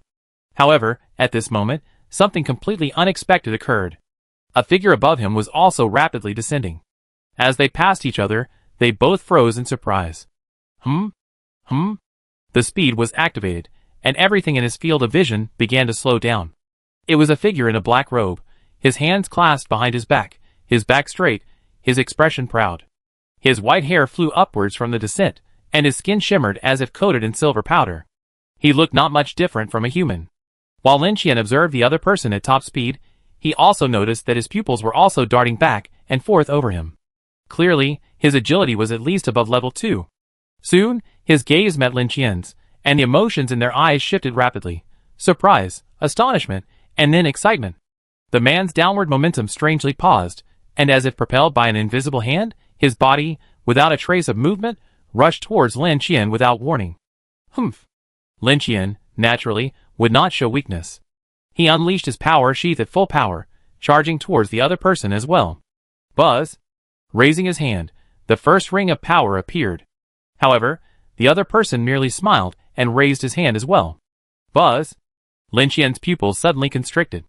With barely a pause, 2 rings were instantly released. It seemed he had hit a snag. Bang! Boom! Under the effects of the extreme speed, the 2 men seemed to exchange glances for a long time, but in reality, everything happened in less than 2 seconds. The 2 figures collided in midair, sending a terrifying shockwave cascading, sending each flying backwards for a distance. Crack! A crack appeared on Lin Qian's breastplate. Looking back, he saw the opponent, standing aloft on the guardrail as light as a feather. In the sudden clash, Lin Qian was at a disadvantage due to the disparity in his ring of strength. However, thanks to his strong defense, he sustained no damage, though his armor was slightly damaged. Hee, what a surprise! The man clasped his hands behind his back, his skin silvery, and laughed heartily. I didn't expect to encounter an opponent of your caliber in a small, level 1 dungeon like this. If I'm not mistaken, it should be pure fire, a source-level ability truly rare. He looked relaxed, as if he didn't take Lin Qian seriously at all, completely confident in his own abilities. The one coming down from above must be the leader of the tribe, summoned by one of the enemy factions. It seems that taking too long to prepare complicates the mission. The 2 of them were located right in the middle of the ancient corridor, suggesting that their opponent shared Lin Qian's ambition to quickly destroy the enemy's ancient creation and complete the mission. It now seemed that both of them had become obstacles to each other. Without a clear winner, achieving their goal would be difficult. Friend, my name is Duan Lanqi. If you heard of this name, please abandon this mission and take your men away quickly. After all, the mission has just begun, and you won't lose anything. Seeing that Lin Qian had remained silent for a while, the man proactively announced his name. From the tone of his voice, he seemed extremely generous, as if he was willing to let Lin Qian off the hook. Hee. Lin Qian scoffed. The next moment, with a bang, his vision was once again filled with a red beam of light. Looks like another guy who doesn't understand the situation. Well fine, let's play along. Duan Lanqi ran a hand through his silver hair, preparing to wait for the beam of light to disappear before striking, when he suddenly felt an inexplicable palpitation and instinctively dodged to the side. Swish! A white ball of light the size of a ping-pong ball flew past him, its terrifying power causing Duan Lanqi's eyes to widen in horror. Boom! The next moment, the ball of light struck the wall and exploded, sending him flying. At the same time, Lin Qian burst out from the red beam of light, his body swirling with crimson lightning. 2 rings of power intersected, crashing into Duan Lanqi's chest with unstoppable force. Defend the mountain. Boom! Chapter 546. The entire building swayed slightly, and a section of the corridor was destroyed. Lin Qian, holding Duan Lanqi down, fell to the next floor, his bloodlines spreading out. Unexpectedly, a silver light suddenly erupted from Duan Lanqi's body. Dang dang dang. The bloodlines, blessed with the hardening ability, seemed to be piercing metal, unable to advance an inch. Even Lin Qian was surprised to find that his own ghost eye was blocked by the silver light. Ah! Duan Lanqi looked at Lin Qian in amazement. Quite capable. With his words, he suddenly vanished in silver light, reappearing behind Lin Qian. Buzz! The vibrations of the 2 power rings almost merged into one. Sensing the threat, Lin Qian unhesitatingly activated his power sheath. Boom! The powerful thrust not only sent Lin Qian flying away, but also sent Duan Lanqi flying. His figure made a strange mid-air shift, as if completely unaffected by inertia, and pursued Lin Qian once again. This was a formidable foe. Much more powerful than the Whiteback tribe captain. Lin Qian swung upside down and hurled the burning light ball again. Boom! At the same moment of the explosion, a white beam of light pierced down from above. The clash between the 2 attracted the attention of numerous survivors above. They dared not approach, only peeked out from afar to observe. The Black Army and Razor totaled 18, and including the 2 other alien survivors in the lower half, there were only 20, while the survivors in the upper half totaled a full 30. According to Razor, The lengthy preparation time for the dungeon was due to the need to balance the combat power of both sides. This combat power should be the rating that determines the difficulty of the dungeon. The difference in the number of people who had broken through to level 1 was a full 10, and most of the Black Army had only recently broken through, so their equipment and items weren't factored into their ratings. Clearly, the main difference lay in himself. Lin Qian's rating was definitely higher than Duan Lanqi's. His origin level ability was the most noticeable aspect, even in the system's evaluation. The two sides fought evenly, the difference being purely in combat experience. Lately, he relied too much on his fellow supervisors, resulting in very few actual combat experiences at level 2. Today, he finally met a worthy opponent. It was a good opportunity to sharpen his skills. A fighting spirit flickered in Lin Qian's eyes, and he had a plan in mind. Duan Lanqi seemed to have noticed something, and his brows furrowed slightly. What's that look in your eyes? Do you think I'm prey? Ha ha ha, that's rare. It's been ages since I encountered someone as eager for a fight as you, even among opponents who broken through level 2. Come on, let's have some fun. With those words, Duan Lanqi vanished once more in a flash of silver light. The power sheath whirred, and Lin Qian spun like a top. The next moment, a massive black backtail quickly formed, swung out with terrifying force. Dang! It was that silver light shielding move again. Duan Lanqi's body barely paused, unshakable like a mountain. What kind of move is this? It not only blocks attacks, but also resists control. Dominant armor? Lin Qian frowned, circling in the air, releasing solar rays. Duan Lanqi's form was like a ghost, swift and difficult to catch. He nimbly dodged Lin Qian's attacks, seizing an opening and suddenly transforming into a flash of silver light to approach. Ha! A kick flew, and several silver legs appeared in the air. Bang, bang, bang. Lin Qian was sent flying, but mid-flight, he suddenly summoned the spirit of a ferocious beast, and its golden claws roared down. Oh my god! Duan Lanqi was startled and dodged, but before he could even breathe, he felt a strong sense of danger. Swish! The ferocious soul-severing broadsword was unsheathed without warning, carrying a dark, murderous aura and striking Duan Lanqi with pinpoint accuracy. Buzz! Duan Lanqi was also sent flying, crashing into an empty room. Standing up, he shook his head, his mind shaken and his consciousness hazy. Looking up, he saw Lin Qian blocking the doorway, the ferocious beast spirit behind him gazing at him with its soul-severing broadsword in hand. Stop, stop, stop! Seeing Lin Qian about to pounce, Duan Lanqi quickly spoke to stop him. Lin Qian was stunned, a little dazed.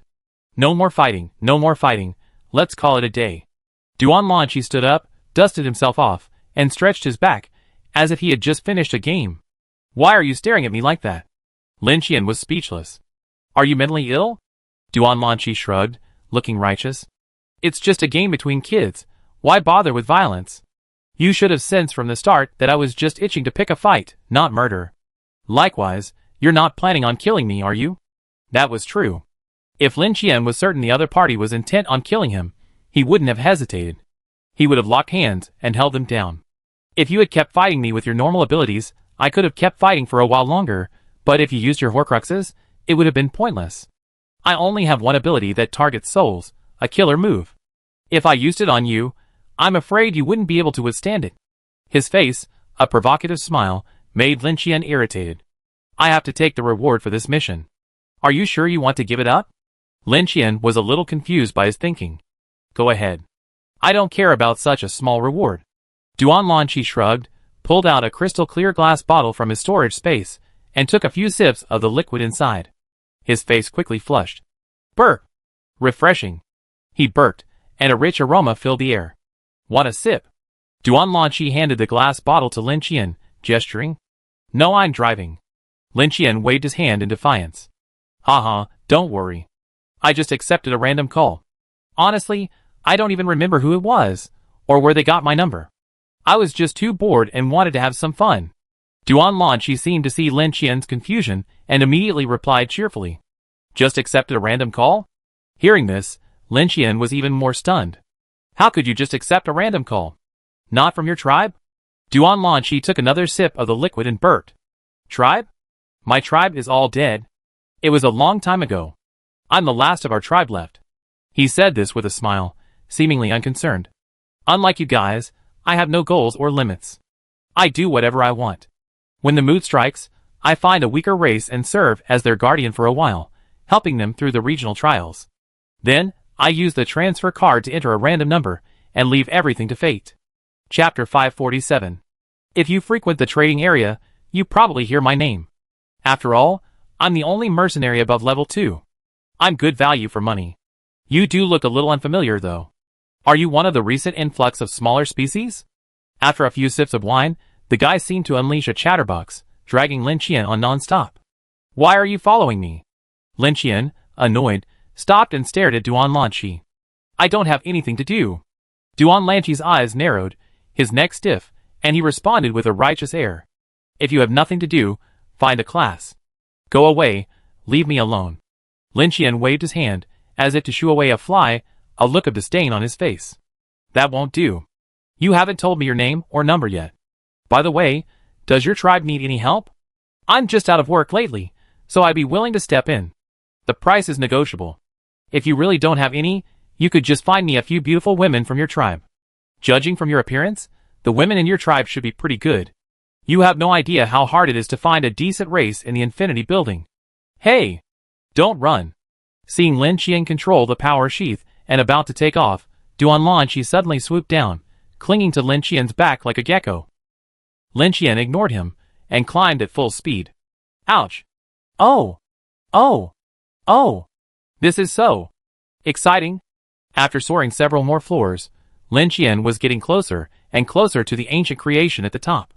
Just as he was about to condense the ash-annihilating light ball and blast it to shatter it, quickly completing this mission, he suddenly felt a tingling sensation on his scalp. Buzz! The ancient creature's shattered head slowly turned, its eyes locked onto Lin Qian. Swish! A white laser pierced his ribs. This was the result of Lin Qian's swift dodge, otherwise, the blow would have been far more severe. Boom! Lin Qian abruptly changed direction, crashing into the wall, using Duan Lanqi behind him as a cushion. But this kid was also quite cunning, using that Silver Light Overlord skill without taking any damage. Is this thing so powerful? Glancing at the hole in his ribs, the injury was nothing to him, but the fact that the psychedelic dragon scales couldn't block the laser was indeed shocking. Ancient technology always creates things that are devastating, but this is nothing. Duan Lanqi finally jumped off Lin Qian's back, his hands behind his back, a look of wanting a beating on his face. Ancient technology? This thing has its own system? Lin Qian frowned. You seem like you know nothing. Duan Lanqi's eyes widened, staring at Lin Qian as if he were a rare animal. How did you manage to break through level 2? Lin Qian scratched his brow. Just naturally, step by step, making steady progress. Duan Lanqi nodded. Yeah, pretty much the same as mine. I could tell right away that you're also a hard-working person. Lin Qian nodded. You're very accurate. The corridor was perfectly positioned to avoid the ancient artifact's scanning field of view, protecting it from laser attacks. Lin Qian prepared to follow the corridor to the top, then find a way to blow up the ancient artifact once he got close enough. Duan Lanqi followed him like a tailcrawler, and even more annoyingly, he was incredibly fast and possible to shake off. After walking for a while, Lin Qian spotted some survivors in the upper half of the area. Most of them panicked and hid in their rooms upon seeing him. Only one skinny fellow poked his head out. Senior Duan Lanqi? Duan Lanqi was stunned. Who are you? The mummy looked bewildered, his voice trembling. I summoned you here. Did you forget? Duan Lanqi slapped his head. Oh! Now that you mention it, I remember. You should retreat. I ran into someone I know and agreed to give him this mission. Your reward is gone. He waved his hand, his tone bold. What? Before the mummy could say anything, a nearby minotaur glared. Who are you to make decisions for us? Not only were the corpses shocked at these words, but even Lin Qian couldn't help but glance sideways. Duan Lanqi was amused, waving at the bull head. Come here, kid, come here. Bang. Puff. There are many ways to eat beef. I personally prefer braised or roasted, preserving the juices with only a few seasonings, primarily for the original flavor. Judging from the texture, this one should be a powerhouse, tough and springy. You really don't want some? Lin Qian continued to move forward, while Duan Lanqi continued to follow him, nagging non-stop. I don't want any. Lin Qian's storage space contained a large amount of broken level 2 flesh and blood, and he already looked down on broken level 1. You have a good character. You don't kill indiscriminately. You're quite like me. Many people, even after victory, will slaughter all the other survivors simply to satisfy their own desires. I don't think anyone who gets pleasure from slaughtering the weak can be considered strong. A truly strong person will only fight those stronger than themselves, and will never look down upon the weak. Unless, of course, they're courting death, like this stupid cow. By the way, why haven't the survivors over there made any noise? After so long, haven't they been worried about you dying? Lin Qian bit his cheek, a sinister grin forming. Can you please get away? I'm about to beat you up. Duan Lanqi chuckled. I'm almost recovered. One more fight is fine. But be careful. We're too close to the ancient creation above. If you accidentally fly out, you might get shot to pieces. Lin Qian looked at him. Are you usually this persistent when making friends? Duan Lanqi thought for a moment, and shook his head. No. I look down on those who can't beat me. Those I can't beat look down on me. People like you who can match my strength are rare, and I cherish them. Of course, it's mainly because your race's appearance suits my taste. I haven't experienced sweet love in a long time. This guy kept going off the track, not at all serious. We humans haven't left the protection period yet. He got straight to the point. Except for me, no one can restrain you. Please go back. I'm worried. However, Duan Lanqi seemed to have only heard the first sentence. Not left the protection period? He made a rare mistake. You become this powerful before leaving the protection period? Wait. You already broken both attributes by level 2 before leaving the protection period, and you call that a down-to-earth, steady breakthrough? Huh? Chapter 548. As he ascended the corridor, Duan Lanqi suddenly became much quieter. He frowned, sighed, and looked at Lin Qian's back in awe, lost in deep self-doubt. Lin Qian ignored him. Seeing they were almost at the same distance, he began to condense a sphere of annihilation light, preparing to destroy the ancient creation above. Raising his hand, the sphere condensed, a vortex of flame swirling with mighty force. Duan Lanqi was initially only mildly interested, but as he witnessed the increasingly terrifying power emanating from the sphere, his mouth swelled. Go! Aiming at the ancient creation above, Lin Qian unleashed a single ultimate ember's destruction shot. Swish! Propelled by the vortex, the sphere instantly slammed into the ancient creation at incredible speed. Buzz! The air trembled violently, and a terrifying force erupted. Boom! Rumble! It was as if a sun had suddenly appeared in the sky, its blinding white light blinding everyone. The corridors on both sides crumbled, rubble cascading down. Because they were so close, even Lin Qian wasn't immune, swept down 2 corridors by the fierce impact. Just as he regained his balance, he looked up to see Duan Lanqi flying down with his hands behind his back, his silver hair flowing in the wind, looking incredibly impressive. It must be said that his overlord ability was truly insane. Combined with his flight ability, he could remain unshaken even with his foothold destroyed. To be honest, Lin Qian was a little jealous. As soon as Duan Lanqi landed, he looked him up and down, as if contemplating something. What are you doing? You can't get my ability even if you kill me. Duan Lanqi seemed to see through Lin Qian's thoughts and snorted. Besides, in a life-or-death fight, you might not be able to defeat me. He raised his chin slightly, as if regaining some pride. All right. Lin Qian didn't bother to argue with him and looked upward. Boom! Just then, another loud explosion sounded, and the ancient artifact broke apart, clattering down. Ding! Destroy the enemy ancient artifact, winning. Rewards. Free attribute points *100. Ancient technology, explosive fist *1. Rapid healing potion *5. Permanent gate *1. Zone transfer card *1. Deathmatch card *1. A series of notifications sounded, but Lin Qian frowned. Do you think the rewards are a little low? Duan Lanqi smiled at him, having guessed Lin Qian's thoughts. That's normal.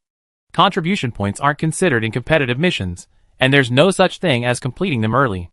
It's all about winning and losing. You probably noticed, there's no time limit in the mission conditions at all. No matter how crucial your role in the mission, everyone gets the same reward. Hearing this, Lin Qian raised his eyebrows. This means the Black Army captains will also receive the same reward. That's alright. If I want to gain attribute points myself, there are still many ways, but 100 points is definitely a huge sum for the Black Army at this stage, and there's also the reward of ancient technology equipment. Boom! At that moment, the entire building suddenly shook violently. A loud noise came from below. What's going on? Lin Qian frowned and looked down. Duan Lanqi flexed his shoulders and followed him to the fence, explaining lightly, next, It's the punishment for us losers. As he finished speaking, a humming sound suddenly erupted from the bottom. Boom! The crab-shaped ancient creature had absorbed and fused the falling core components of the creature at the top, growing several more legs and significantly larger. It belched white flames and slowly ascended into the air. It passed over the people in the lower zone without reacting.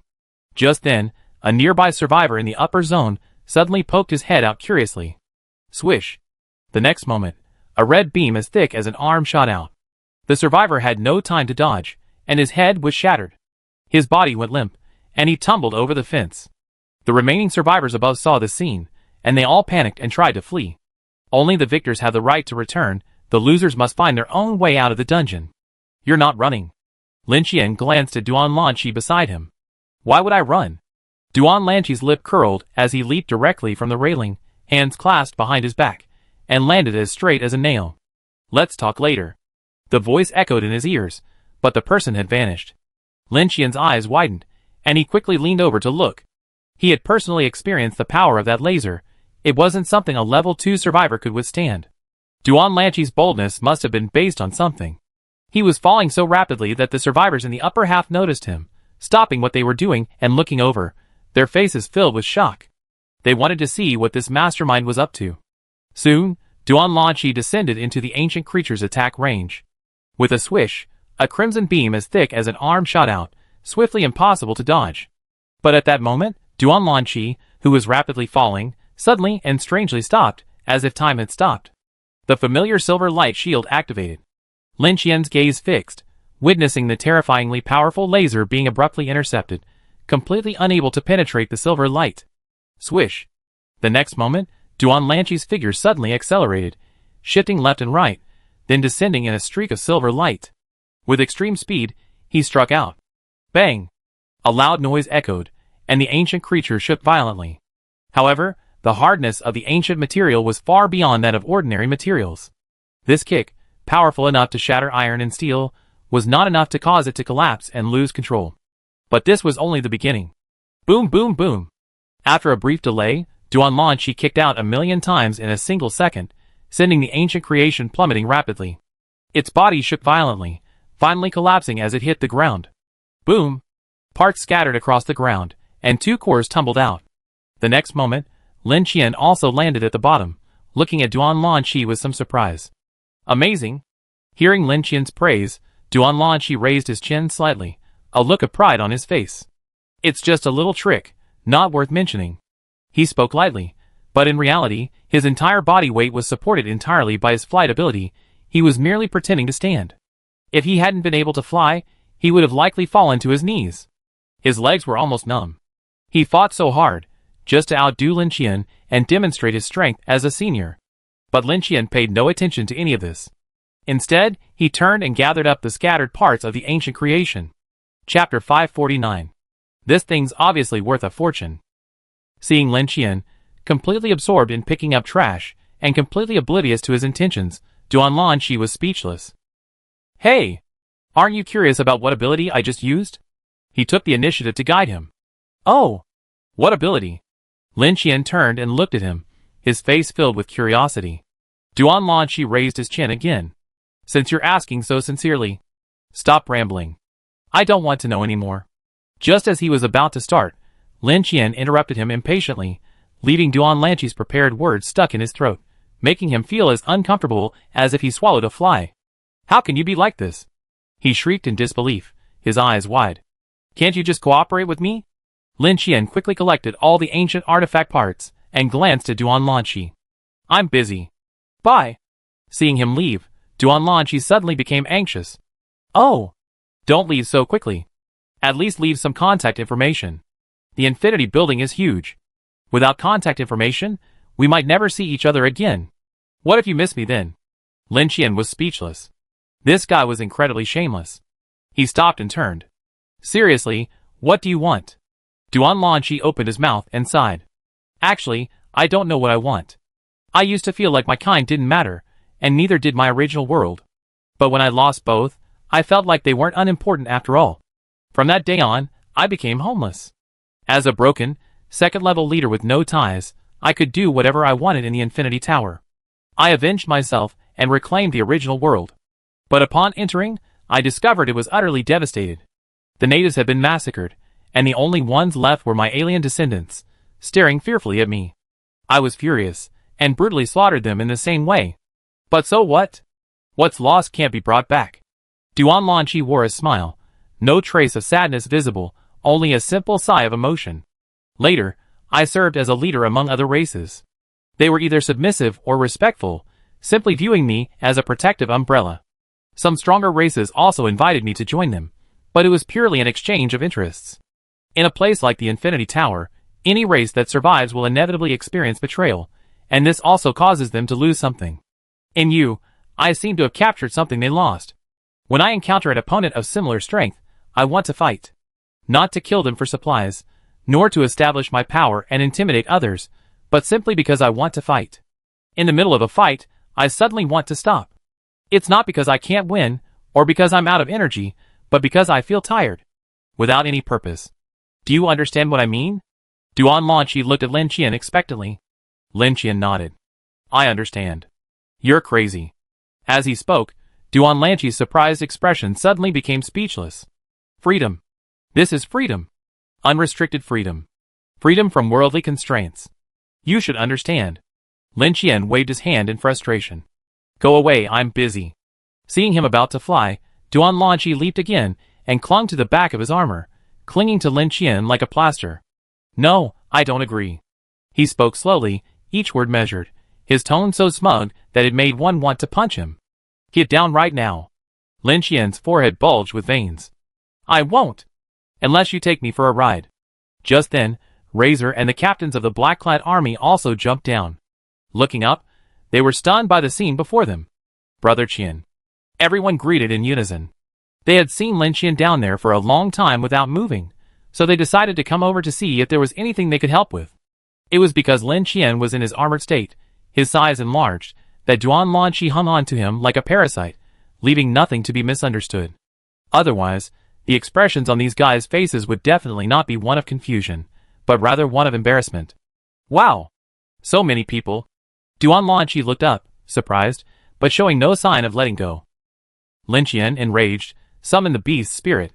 His golden hand grabbed Duan Lanqi's head, swung it around like a rag doll, and slammed it to the ground. Swoosh! Bang! He once again used the silver light to protect himself, remaining unscathed as he flipped over and stood up. Look at you, anxious again. He put his hands behind his back, a smile on his face, his swagger back. Wow, all of them at the breaking one level. You're advancing too rapidly. Duan Lanqi glanced around, his gaze sweeping across the black-clad soldiers. His expression was filled with surprise, and he finally stopped at Razor, his brow furrowing. Why is there an ugly lizard? Where did it come from? Good words can warm you through the winter, but harsh words can sting you through the summer. Duan Lanqi's casual words instantly extinguished Razor's good mood. Even more despairing was the terrifying aura emanating from the other party, which made it dare not even vent its anger. It could only lower its head in shame, weeping silently inwardly. TSK, how can you talk like that? Lin Qian couldn't stand it any longer and frowned, stepping forward. This is my friend. Hearing this, Razor felt as if he had seen the light of day. He raised his head and cast a grateful glance at Lin Qian. Duan Lanqi shrugged. I always speak my mind. Just tell me if what I say is true. Lin Qian pursed his lips and fell silent. As his hesitation grew longer, the light in Razor's eyes gradually faded. Ha! You think so too, don't you? Duan Lanqi grinned, a triumphant expression. Okay, stop messing around. Lin Qian changed the subject. I'm also very realistic. If you want to join me, fine, but you have to prove your worth and what you can do. I'm not interested in supporting a boss, and I don't lack thugs. You're kidding. There are hundreds of colleagues in Chaos City, and anyone from level 2 and above, who can't handle things on their own. What about you? Duan Lanqi looked around, his eyes suddenly lighting up. I got it. I can help you lead them through the missions. With so many people, you definitely see less profit if you lead them alone. You can't always face confrontational missions. Besides, I've been around for so many years, and I'm considered your senior. I'm quite knowledgeable about the Infinity Building. If you encounter any problems in the future, you can consult me. It's free. Chapter 550. Lin Qian was genuinely moved by Duan Lanqi's words. This guy was quite powerful, and his style of action was remarkably decisive. The fact that they had collided in the middle of the fight meant that they had both made the decision to destroy each other's ancient creations at almost the same moment. This alone proved that Duanlanqi's thinking was essentially on the same wavelength as Lin Qian's. Lin Qian wasn't patient with everyone. Honestly, if he hadn't recognized Duanlanqi's qualities, he would have punched him while he was still nagging. Okay. Lin Qian nodded. Now tell me what you want. The application was approved, and the next question was salary. I heard that this batch of new races is incredibly large, which means you must have many large-scale original worlds. Duanlanqi's eyes lit up at the mention of this, and he rubbed his hands together. There must be a lot of beauties there. Hee hee. Seeing the strange looks from everyone, he immediately coughed and regained his composure. Let me be clear. I yearn for freedom, and will definitely not work for you like a slave. I can lead the team based on my mood. As he spoke, not far away, Xiaqing from the elite team reached out and removed her heavy helmet, revealing her delicate features. Duanlanqi's gaze, drawn as if by a magnet, glared over. But then again, if this beautiful lady were willing to ask, I certainly wouldn't have the heart to refuse. As he spoke, he involuntarily walked towards Xiaqing. Xiaqing's expression changed, and she quickly took a step back. Oh my god, this guy looks like he's had heavy metal poisoning. So ugly. Stay away from me. Get away. Beep. The translator, accidentally activated by the helmet, was roughly yanked off. Xiaqing lowered her head, her cheeks flushed red as if water could drip out. Duanlanqi paused in midair, unable to land. His expression was frozen, his eyes filled with disbelief, as if he had suffered an unprecedented blow. She said I'm ugly? Razor, standing beside him, quietly clenched his fist, his heart pounding like a volcano erupting. Yeah. Hi. That's the feeling. Let me give you a taste. Lin Qian stepped forward, deactivating his armor transforming ability, patted Duanlanqi on the shoulder, and offered a soothing word. Don't feel inferior. They see me more often, and their tastes have improved. Naturally, someone like you wouldn't be in their sight. The calm tone resonated like thunder. Duanlanqi stared at Lin Qian with wide eyes, and for the first time, he felt the urge to admit defeat. Damn. Even more shameless than me. Sure enough, the only people who can resonate with me are my fellow patients. He grasped Lin Qian's hand, his voice trembling. After all these years, I finally found a soulmate. Brother. Lin Qian shoved him away. Go away, get out of the way. Don't waste time. He stepped forward to check everyone's rewards. It was similar to what Duanlanqi had said. It seemed this kind of confrontation mission was indeed suitable for training. Besides the 100 free attribute points, the other rewards were pretty much the same. Number, give me a number. Duanlanqi kept nagging from behind, afraid that Lin Qian would be left behind. For 126609. Lin Qian had just finished stating his number when Duanlanqi pulled out a zone transfer card and entered 4126. Before Lin Qian could react, the card had already been used. It just so happens that my race is about to hold its regional trials in 2 days. I be parachuting in after that, and we all be family from now on. He waved to Su Mian and the others. If you need any help in the future, just let me know, though I may not be able to. Duanlanqi's face was brimming with excitement, as if he was looking forward to life after joining the human race. Okay, if there's nothing else, we be leaving first. See you in 2 days. Lin Qian glanced at the timer and prepared to pack up. What are you doing in 2 days? I don't have much to do. When you get back, immediately accept my friend request and invite me to your house. Duanlanqi put his hands behind his back, not being polite at all. Okay, don't bother nagging me. Lin Qian, not wanting to listen to his nonsense, simply chose to return and vanished in a flash of white light. Duanlanqi watched Lin Qian leave and turned his gaze toward the black-clad soldiers. You? But before he could finish his words, the black-clad soldiers all chose to return and vanish. Duanlanqi's smile froze, a hint of embarrassment evident. Just then, Razor, who hadn't chosen to teleport away directly, quietly stepped forward, a grimace plastered on his face. Hey, senior, let me introduce myself. However, Duanlanqi merely frowned, glanced at him, and then pulled out a card, teleporting away instantly. Razor was left standing alone, disheveled in the wind, the red of his scales dimmed. That's too much. That's too much. It cried out in frustration, then retreated and vanished. Pull me, pull me, pull me. The moment Lin Qian agreed to become Duanlanqi's friend, he witnessed a chattering frequency even greater than Duanfeng's. A long string of messages flowed like a continuous conveyor belt. Lin Qian had no choice but to pull out his summoning card and summon Duan Lanqi. With a swish, Duan Lanqi appeared. He simply ignored Lin Qian and turned to survey his surroundings. You know what? This room is quite shabby. Why do you have so many facilities in your house? Can you use them all? Duan Lanqi commented as he walked around. Oh! A force gauge dummy. Suddenly, his eyes lit up, and he quickly walked over to the dummy. This thing is really interesting. I have one too, and I learned a lot of sarcastic remarks from it. As Duan Lanqi approached, the dummy activated and opened its eyes impatiently. Hush. Feel it with your heart.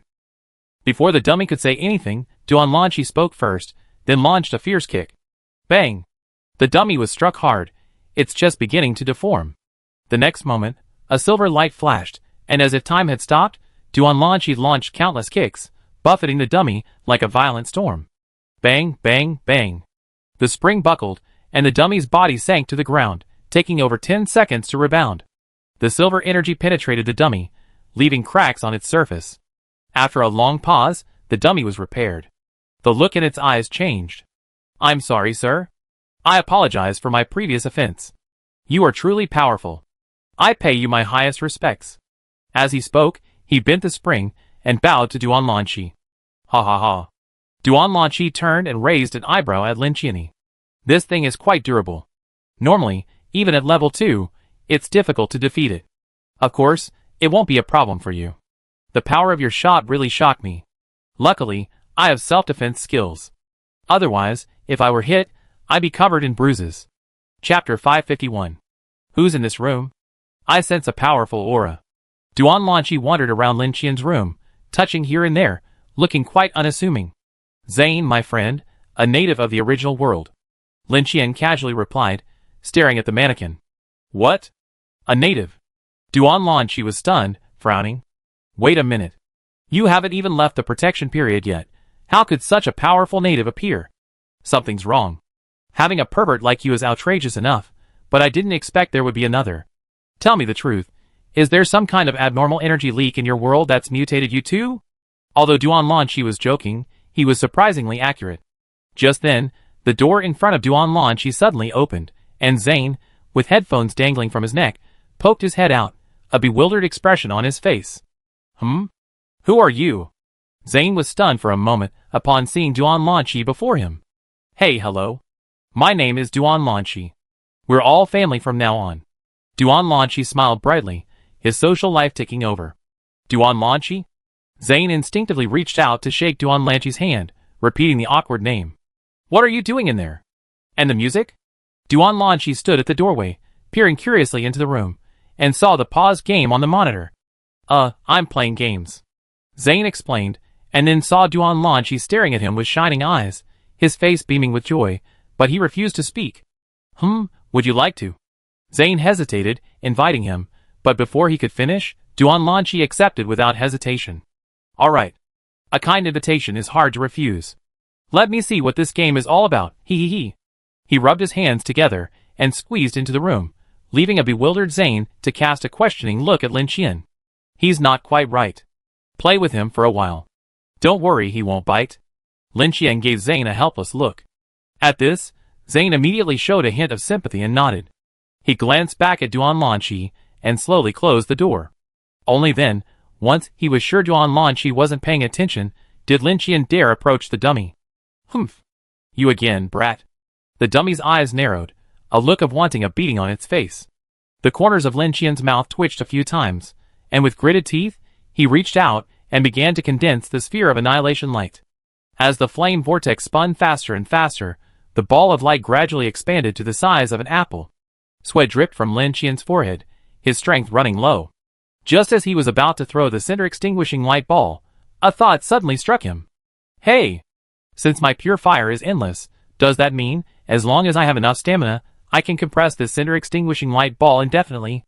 Lin Qian's eyes lit up, and he glanced down at the Nirvana amulet Razor had given him. With a thought, he triggered the item's power.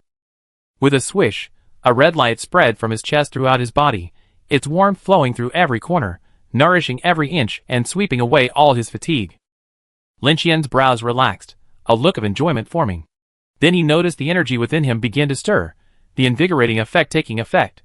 He felt like a volcano, the pent-up energy within him desperately needing to be released. Come! Lin Qian's gaze fixed on the cinder-extinguishing light ball in his palm. He continued to charge. His skin began to flush, his heartbeat intensified, and terrifying flame energy converged on the cinder-extinguishing light ball, causing it to continue expanding. When the light ball reached the size of a basketball, the whistling whirlwind of flames became piercing. Lin Qian's strength was once again exhausted, and he was already showing signs of losing his balance. Gritting his teeth and persevering, he retreated a distance, aimed at the dummy, and released. Boom! The air exploded, leaving a clear trail. The light ball arrived in an instant, slightly deviating, and landed on the dummy's right shoulder.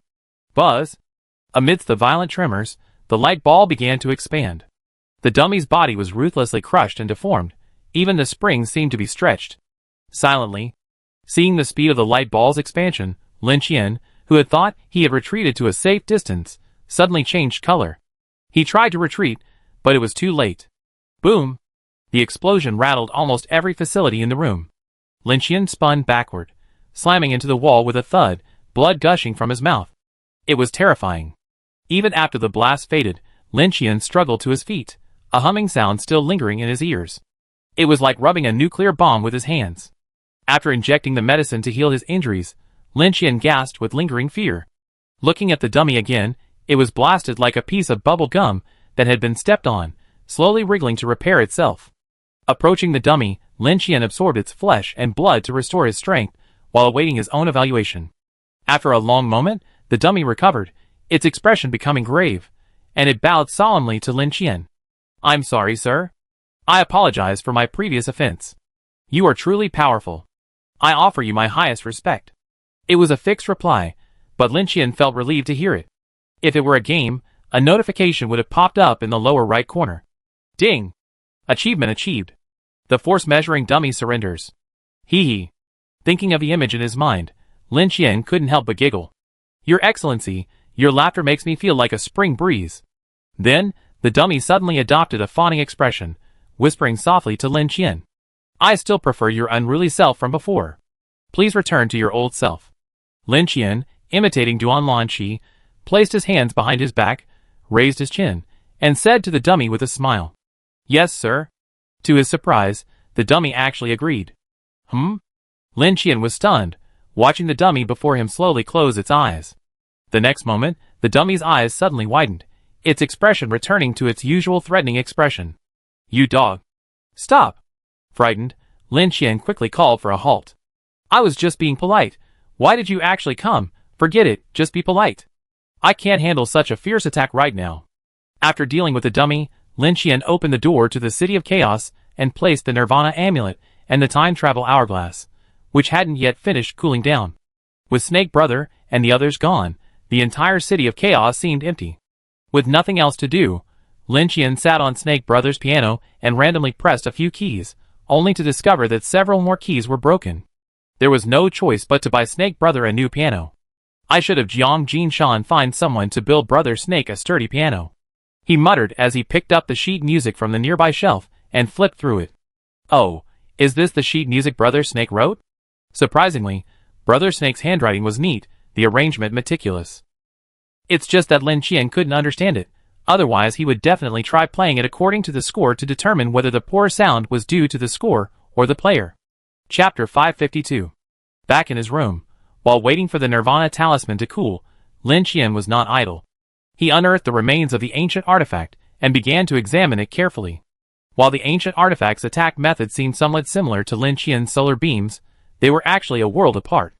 The ancient artifact's lasers truly could approach the speed of light, making them impossible to dodge. However, Lin Qian's solar beams were essentially pure fire compressed into a single line, like welding, making them easy to dodge. But if the compression could be further improved, both the power and attack speed would increase accordingly. Many abilities require careful development. Mastery isn't guaranteed once acquired. This was something his fellow supervisors had taught him. Retrieving a suit of armor, Lin Qian closed his eyes, preparing to try to control the concentration of the solar beams. But just then, a strange noise suddenly rang out. Humph, humph, humph. Slurp. So touching. Woo! Lin Qian's forehead veins bulged. He opened his eyes and glanced at Duan Lanqi, who was sitting on the sofa not far away. This guy had gotten a portable game console from Zane. He must have been playing something touching, but he was making so much noise that Lin Qian couldn't concentrate on her training. I'm saying, can't you just stay away from me? He asked through gritted teeth. No, I don't understand your culture. If there's something I don't understand, I have to ask you. Duan Lanqi raised his head, wiped away a tear, and spoke confidently. Lin Qian was speechless. Are you crazy? Why do you have to bother me? Go ask Zane. Lin Qian, unhesitatingly choosing to deflect the blame, chose to deflect the blame. No, he looks fine. I can't bear it. Duan Lanqi shook his head, righteously speaking. Lin Qian's eyes widened, staring at Duan Lanqi in disbelief. I think you're looking for a fight. Unexpectedly, upon hearing this, Duan Lanqi immediately put the game console into storage and stood up, his fighting spirit high. Alright, since we're both so interested, let's have a fight. Before he finished his words, a golden light shone before him, and the ferocious beast's enormous palm swept across. Ah! Why are you using that thing again? Foul? Lin Qian didn't care, controlling the ferocious beast's spirit to chase Duan Lanqi around the room, making him jump up and down like a rat. Although Duan Lanqi was a bit embarrassed at first, after adapting to the ferocious beast's attack rhythm, he became more adept at dodging. Brother, you can't do this. Who uses a spirit body in physical combat? Besides, your speed isn't up to par. You need more practice. Practice for 100 or 80 years, and you should be able to touch the edge of my clothes.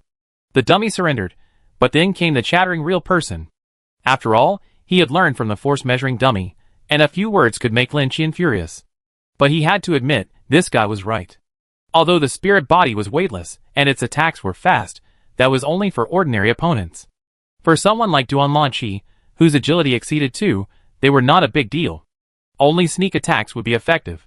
In contrast, Lin Qian's main body, thanks to the power sheath's acceleration, was not only as fast as Duan Lanqi, but even surpassed him. However, this guy had the ability to change direction without inertia, which made him more flexible. Furthermore, Lin Qian's combat experience was truly limited, and he needed some time to adjust. After a while, Lin Qian gave up, and his soul returned. Duan Lanqi approached with a playful smile. I told you, it's impossible for anyone to be perfect without weaknesses. Your soul's attack methods are too limited. You need to find a way to develop some abilities in that area. Lin Qian was stunned. Souls have specialized abilities? Duan Lanqi blinked, somewhat helpless. Of course they do. Otherwise, how would so many spiritualists survive? They're just rare. But don't worry, buddy. I've been around the Infinity Building for so many years, and I accumulated some wealth. When I get back to the trading city, I see if I can find you a soul-like ability. Consider it a welcome gift. Duan Lanqi raised his chin and patted his chest, acting like a boss. Some wealth? Lin Qian looked at Duan Lanqi in surprise. Are you rich? Duan Lanqi raised his eyebrows and smiled confidently. Of course. Lin Qian nodded, pondering for a few seconds. So how many of these can you buy? He casually pulled out a life egg. Ha, isn't this just an ordinary stone? At first, Duan Lanqi didn't take it seriously, just a casual glance at the stone. Then, his disdainful expression suddenly changed. His eyes widened, almost popping out, and his mouth opened wide. Life egg? Lin Qian had never seen him so out of control. How could you have something like that? Duan Lanqi looked at Lin Qian in shock. Lin Qian shrugged. I picked it up while walking along the beach. Duan Lanqi opened his mouth, but ultimately couldn't utter a complete sentence. You haven't told me how many of these things your wealth could buy? Lin Qian pressed. Duan Lanqi's expression suddenly grew awkward. He scratched his lips, pondered for a long moment, then gestured at the life egg. Cut it in half. Hearing this, Lin Qian couldn't help but be shocked. He knew the value of the life egg. It required the power of one's race to purchase it. Duan Lanqi could buy half by himself, which was actually quite impressive. It seems Duan Lanqi has truly amassed a considerable fortune over the years. Just as he was about to express a hint of admiration, Duan Lanqi took a sharp turn. Cut this thing in half. If I can get some scraps off the knife, I should be able to get the full price. But not too much, just a little. He pinched his thumb and index finger together. Just this little bit. Lin Qian's eyelids drooped. You poor bastard. Duan Lanqi's face fell. That's too much. It's just a life egg. Everyone has their moments of incredible luck. It's just that I don't have the habit of saving money. Once upon a time. Before he could finish his words, Lin Qian pulled out another life egg with his other hand. Duan Lanqi was stunned again. The next moment, Lin Qian tossed another one towards him. Duan Lanqi frantically caught it, looking at Lin Qian in disbelief. It's a gift for you. Take it and play with it. Those light words resonated like thunder in Duan Lanqi's ears. He looked at the egg of life in his hand, a fluttering expression in his eyes, but his reason suppressed it, and he shook his head firmly. Chapter 553. No, I can't accept something this valuable. Besides, my life essence is still abundant, far from depleted. You are about to leave your protective period and face a huge challenge. It would be best to exchange this for supplies of equal value. Duan Lanqi handed the life egg back, rarely seriously analyzing the pros and cons for Lin Qian. However, Lin Qian smiled faintly and pulled out another life egg. Duan Lanqi's voice abruptly stopped. How many do you have? Lin Qian put the life egg away, a look of mystery on his face. I won't tell you. Duan Lanqi was speechless. Okay, I don't want it anyway, so keep it. He forcefully thrust the life egg into Lin Qian's hands. Lin Qian didn't refuse. He was deeply curious about how this guy would regret it later. By his attitude towards the life egg, Lin Qian could initially judge a person's character, a common tactic he always used. But I must warn you. You may not understand the importance of the life egg. It's not a commodity that can be measured by price. Money can buy equipment and crystals, but it can't necessarily buy life. If word of your possession of the life egg were to leak, it would be a disaster for your entire race. Even if you truly had none left, they wouldn't believe it, or rather, wouldn't want to believe it. Even if it's only a 1 in 10,000 chance, they take a gamble, a chance to survive. You can't do it. Give me the thing, and I do it for you. And our relationship can't be exposed. Duan Lanqi's brow furrowed, analyzing the pros and cons meticulously, a rare moment. Lin Qian smiled faintly. Driven by his intuitive trust, he had no intention of conducting a second round of testing. This guy had taken the life egg, most likely intending to sell it. By then, countless eyes would surely be fixed on him. Alright, don't bother. Come with me. He flung his dragon-hide coat around and headed for the eternal gate of Thunder Island. Huh? Where to? Oh, let's talk business. We can still visit your original world someday. Duan Lanqi kept nagging as he followed, until he stepped out of the eternal gate and frowned at the scene before him. This is the Endless Sea? Surprisingly, Duan Lanqi's reaction wasn't overly shocked, just a hint of surprise. It seems besides me, you have other level 2 friends. Duan Lanqi, with a look of clairvoyance, surveyed his surroundings with interest. The rumbling of the thunder pool immediately caught his attention. Oh wow! A miracle landscape of this magnitude? What a grand spectacle. Come to think of it, it seems like I haven't been to the vast world of the Endless Sea for ages. When I had money, I occasionally visit the miracle landscapes of various races, but honestly, they weren't that interesting. The prices are too high, not worth the money. Why is it so deserted here? There aren't many people around. He looked around and noticed something unusual. Oh, it's not officially open yet, Lin Qian replied casually. What? Not open yet?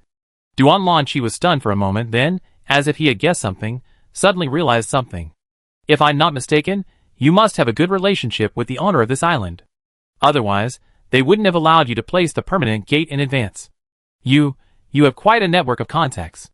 Lin Qian nodded. Indeed. No wonder he didn't react at all. It seemed he hadn't considered the islanders from the beginning. But then again, who could have guessed that? At the same time, Duan Lanqi gazed at the distant thunder pond and suddenly, as if remembering something, spoke hesitantly. Lin Qian, have you heard of a place called Thunder Island? The infamous Death Island. It's said that many people died there. Long ago, a race tried their best to conquer it but failed. But I only heard of it, I never seen it myself. Duan Lanqi looked up at the clear sky and shook his head again. It shouldn't be. Lin Qian spoke calmly. Yes, this is Thunder Island. Duan Lanqi was startled again. Huh? Did they really get taken down? Who? No, you should ask what race it was. This isn't something a few people can handle. Before Lin Qian could reply, there was a rustling sound. A cloud of stardust exploded beside him, and the furry figure of Kabu appeared out of thin air. Boss Lin. I've been waiting for you for ages. Why don't you come over? Lin Qian had already confirmed the transaction time with 2 major clients via private chat. Kabu and Chachi arrived early to wait, fearing that if they were even a second late, their opponent would steal the show. Oh, showing my friend around. It's his first time here. Lin Qian chuckled and gestured to Duan Lanqi beside him. Duan Lanqi, this is Kabu, the elf. Before he could finish his words, Duan Lanqi suddenly took 2 steps back and bowed solemnly. Honorable elf messenger, I am Duan Lanqi, greeting you. Duan Lanqi's muscles tensed, his voice grave with unprecedented nervousness. Lin Qian was stunned. Who are you? Kabu chuckled and stepped forward, patting Duan Lanqi's thigh. Hey, since you're Boss Lin's friend, we're friends too. No need to be so polite between friends. Duan Lanqi nodded slowly, a news broadcast-style smile on his face, exuding an eerie, quiet aura. Why do you seem like a different person? Lin Qian asked in confusion. Huh? How could that be? I always been like this, never cheating. Duan Lanqi looked at Lin Qian with a puzzled expression, speaking slowly, his lips twitching ever so slightly. Let's get down to business. I can't wait any longer. Kabu rubbed his hands together, his wide eyes fixed on Lin Qian. Okay. Lin Qian ignored Duan Lanqi and transformed into armor, flying directly towards the daily store. Duan Lanqi reached out to stop him, but it was too late. Sorry, my friend was being rude. I apologize on his behalf. He's not out of his protection period yet, so he probably doesn't know about the no-fly rule on all Elven Islands. Swallowing, Duan Lanqi glanced at Kabu nervously, as if afraid he'd be blamed. It seems Boss Lin didn't tell you. This place doesn't belong to us Elven people. It belongs to Boss Lin. Duan Lanqi's expression froze. Well, why don't you ask him yourself later? I'm busy. With a puff, Kabu vanished from the spot. Duan Lanqi was left standing alone, disheveled in the wind, speechless for a long moment. Chapter 554. Hee, thank you, Boss Lin. The transaction was complete. Kabu accepted the life egg with a beaming face. Instead of immediately storing it in his storage space, he deliberately leaned closer to Chucky, shaking his head in triumph. Chucky folded his 6 arms, his head smoldering with anger. He glanced at Lin Qian, who was smiling beside him, and a thought came to his mind. This guy Kabu has snatched it away twice in a row. The problem must be the gift. Chucky had actually made preparations, and even arrived a long time early today. Who could have imagined that Lin Qian, 2 minutes late and in a hurry, didn't even give him a chance to show off, and immediately announced the bidding type. As expected, it was another elf strength. After being ridiculed by Kabu, Chucky pretended to leave in a rage. However, as Kabu left, he returned. What's up, Chucky? Lin Qian was sorting through the items in his storage space, when he looked up to see Chucky standing before him with a wry smile on his face. Although Chucky and the chef were both members of the Buck Zerg, their appearances differed significantly, not just in size. Unlike the chef's ferocious demeanor, Chucky had a simple, honest air. After spending time with him, he developed a curious, endearing charm. Plus, he truly wasn't a shrewd person, otherwise he wouldn't always be led around by Kabu. Boss Lin. Chucky, with a mysterious expression, pulled a box from his storage space. The box was shiny, made of a crystal-like material. With a gentle press, the lid popped open, revealing a power crystal. This is a little gift I prepared for you. Please accept it. Lin Qian was stunned, looked at Chucky, and blinked. Ouch, look how embarrassing this is. Though he said that, Lin Qian's hand had already grasped the ability crystal. The next second, the item's information popped up. Delayed explosion ability crystal, after digesting it, gain the ability. Delayed explosion. Boss Lin, don't waste the identification card. I already have this ability. Let's find a spacious place, and I demonstrate it to you. Seeing Lin Qian pull out the identification card and prepare to use it, Chucky quickly stopped him. Oh! Then let's go! With a whoosh, the two flew out of sight. At the door, Duan Lanqi stared at Lin Qian, walking side by side with Chucky, his mouth wide open, his heart filled with shock. He's both an elf and a Buck Zerg. What kind of background does this buddy have? Ahem. Brother, have we met somewhere before? Just then, Suri, beside Duan Lanqi, suddenly asked. Because of his close relationship with Lin Qian, he was specifically assigned to serving tea and water near the store. This might sound menial, but it was envied by the rest of the tribe. Especially after Lin Qian's casual introduction, even Kabu correctly called out Suri. Once the news spread, Suri's status within the tribe skyrocketed, now on par with several of the strongest leaders, even ancestors. Initially, the Wujie leader, who had a relationship with Chachi, attempted to vie for this position, but was unanimously rejected. This was because the daily store wasn't primarily run by the Buck Zerg, but by Lin Qian. Moreover, the Bark Zerg's rivals were the even more powerful elves. Even the slightest negligence, causing the slightest dissatisfaction, was a mistake they could not afford. Lin Qian had never imagined that a simple job serving tea and water would lead to a formal meeting of the Wujie tribe. He had started out too high, and having not yet left his protective period, he had no idea what these first-tier ancient races represented. Brother? Duan Lanchi's mind was in a state of confusion, and he didn't even hear Suri's words until he was greeted again. Huh? Ah. Hello. Duan Lanchi smiled and nodded at Suri. I remember.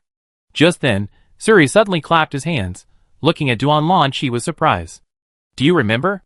A long time ago, we cleared a level 2 dungeon in a cooperative effort, with 4 of us. Seeing Duan Lanchi still staring at him blankly, Suri summoned his Horcrux, the Golden Bow.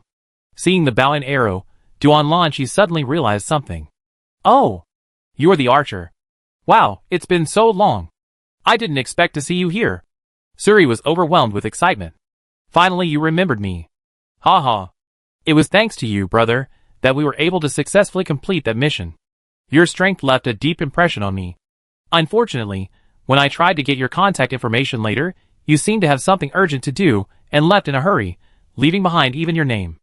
I didn't expect that after all these years, you end up here with Boss Lin. What a fate! As expected, the powerful always stand at the top. Suri sighed deeply at this. Ha. Sorry to have made you laugh, brother. To be honest, I only known Boss Lin for a short time. We just hit it off right away and admired each other. He saw that I was handsome, capable, and my style was very much his style, so he wanted to make friends. He kept pestering me to add him as a friend, annoying me to no end, but finally, reluctantly agreed. After spending more time with him, I found him to be a nice guy, and we gradually became familiar with each other. I heard he wasn't out of his protection period yet, so I thought about helping him lead his people. Alas, I can't help it, I'm just a kind-hearted person. The guy returned to his usual self, spouting nonsense that left Suri stunned and his admiration for him even stronger. I haven't asked for your name yet, brother. Duan Lanchi. A nice name. What's your name? My name is Silamuzalata Itano. What a long name. Sorry, our Wujian names are indeed a bit complicated. You can just call me Suli. That's the abbreviation Boss Lin gave me. Influenced by Boss Lin, our entire tribe has started giving ourselves simplified names. Duan Lanchi smiled and nodded, getting straight to the point. Well, I like to inquire about the current situation of my good brother, the Boss Lin you mentioned? I heard from the elven messenger that this Thunder Island belongs to him? Suli smiled politely. Sorry, brother Duan Lanchi, I'm not authorized to discuss matters concerning Boss Lin. Please understand. The unexpected answer left Duan Lanchi even more shocked. He knew the Wujie tribe. Their heritage was undoubtedly strong. However, even an existence of this level has to be cautious and secretive about Lin Qian's affairs, which is a bit scary. Chapter 555. Boom! Boom! Continuous explosions stained the surging waves of crimson. Chachi not only demonstrated the effects of his ability to Lin Qian, but also shared his insights and experience. We, the Barker Zerg, possess a natural talent for fire, so we have thoroughly studied fire abilities. This delayed explosion ability may sound unremarkable at first, but it's truly top tier. The tail swung down with a bang. In addition to physical damage, a streak of scorching red energy lingered on the rock. Lin Qian followed suit, his fist glowing white. He swung his fist, imitating the opponent's example. With a thud, it struck the rock, leaving a fiery white mark. During combat, when the mark accumulates to a certain level or strikes a vital point, it can be triggered directly. Explode. Boom. The rock shattered. Lin Qian followed suit, but snapped his fingers as he activated the ability. Explode. Bang. Also exploding, the pure fire was much quieter and much smaller in area. However, the mark area was instantly reduced to dust, leaving a large crater in the rock, like a large chunk of ice cream scooped out by a spoon. As expected of a source-level pure fire, its power is even greater than our Hellfire. Chucky couldn't help but exclaim in admiration. Hellfire is probably the name of that flowing flame, incredibly destructive and suitable for smelting, one of the reasons the Bok Zerg are so adept at forging. By the way, how did you do that snap? It looks so cool. Chucky awkwardly tried to imitate Lin Qian's finger snap, but after several attempts he failed. Hey, you need more practice. Come, I teach you. Lin Qian was in high spirits, having acquired a new fire ability. Unlike other fire abilities, the delayed explosion was a melee ability, requiring contact with the target to activate. Coincidentally, Lin Qian loved getting up close and personal, savoring the feel of that physical blow. Hey, thank you, Boss Lin. I hope Boss Lin will take good care of me in the future. Chucky looked at Lin Qian with a beaming smile, his hint almost becoming explicit. Lin Qian sighed helplessly. Perhaps this guy was just too naive. Sorry, Chucky. I always been fair. I won't change my principles just because of your gift, he said, his face solemn and righteous. I just saw this as a gift between friends. I didn't think too much of it. Hearing this, Chucky was stunned, then a look of shame appeared on his face. He lowered his head, his 6 hands tangled together, as if he was trying to think of a way to make amends. But the next moment, Lin Qian's tone suddenly took a sharp turn. But I have one characteristic. I'm exceptionally sincere with my friends. But don't get me wrong, sincerity doesn't mean partiality. For example, for the next transaction, my original power crystals won't change because of this. By the way, although I want intermediate power crystals, I personally really need spiritual abilities. Chachi was stunned, blinked, and then his face was filled with ecstasy. Got it. Boss Lin. I get ready right away. Ha ha ha. Kaboo. You're definitely losing this time. It let out a wild laugh and flew away impatiently, not even saying goodbye to Lin Qian. Watching Chucky fly away, Lin Qian's face suddenly broke into a familiar smile. Pa! Suddenly Lin Qian slapped himself across the face, his eyes filled with panic. What's going on? Am I possessed by the bald-haired monster? Why are you grinning so meanly? Guess I need to stay away from that old guy from now on. He's been a bad influence. The daily store was like a random test, and he was the examiner. This round, Chucky had bribed the examiner and learned the questions in advance, making his victory a sure thing. I just wondered when Kaboo would realize the effect of his gift-giving and wake up in time. Lin Qian was already anticipating it. It's all the bald-haired monster's fault. Seeing Lin Qian descend from the sky, the 2 men, who were chatting animatedly, stopped immediately. Suri saluted, while Duanlanqi strode forward. Huh? Do you two know each other? Lin Qian glanced at them with some surprise. Yes, Boss Lin, I met Brother Duanlanqi once, a long time ago, in a level 2 dungeon, and he took great care of me. Hearing this, Lin Qian couldn't help but raise an eyebrow. What a coincidence. He glanced at Duanlanqi, only to find him winking at him. Okay, I go with this guy to the Thunder Pond. Suri, you can do whatever you want. Lin Qian understood Duanlanqi's intention, and the 2 of them left, heading straight for the Thunder Pond. Huh? Duanlanqi finally breathed a sigh of relief after leaving the trading area. I really can't remember who this guy is, but I do have some impression of the dungeon he mentioned. Too weak, nothing memorable. Lin Qian was speechless. Then why did you spend so much time chatting with him? Duanlanqi stiffened his neck with a righteous expression. I was trying to find out your background indirectly, but he's so tight-lipped he won't say a word. Lin Qian shook his head helplessly. It's no use asking him. We haven't known each other long. He happened to be on a hunting mission on Thunder Island when we were clearing it. He's a decent guy. Smart, sensible, and knows how to handle the situation. It just so happened that I didn't know much about things outside the protected period, so I handed the operation of Thunder Island over to them. Duanlanqi hesitated for a few seconds, then finally decided to ask directly. How did you get in touch with the elves and the Bok? The key is that you didn't leave the protected period. He was dying of curiosity. What do you mean by I got in touch with them? To be more precise, they approached me. Lin Qian, imitating him, put his hands behind his back and spoke with a powerful tone. Duanlanqi was speechless. Okay, I give you full marks for this. Lin Qian chuckled. I have a little background, you find out what it is later. There were some secrets Lin Qian wasn't prepared to share with anyone, even though he had already recognized Duanlanqi. And while Duanlanqi might be carefree, he'd been able to stay in the Infinity Building for so many years without incident, so he certainly wasn't stupid. Sometimes, knowing too much isn't a good thing. He suffered that before. There's no harm in controlling your curiosity. Brother, tell me.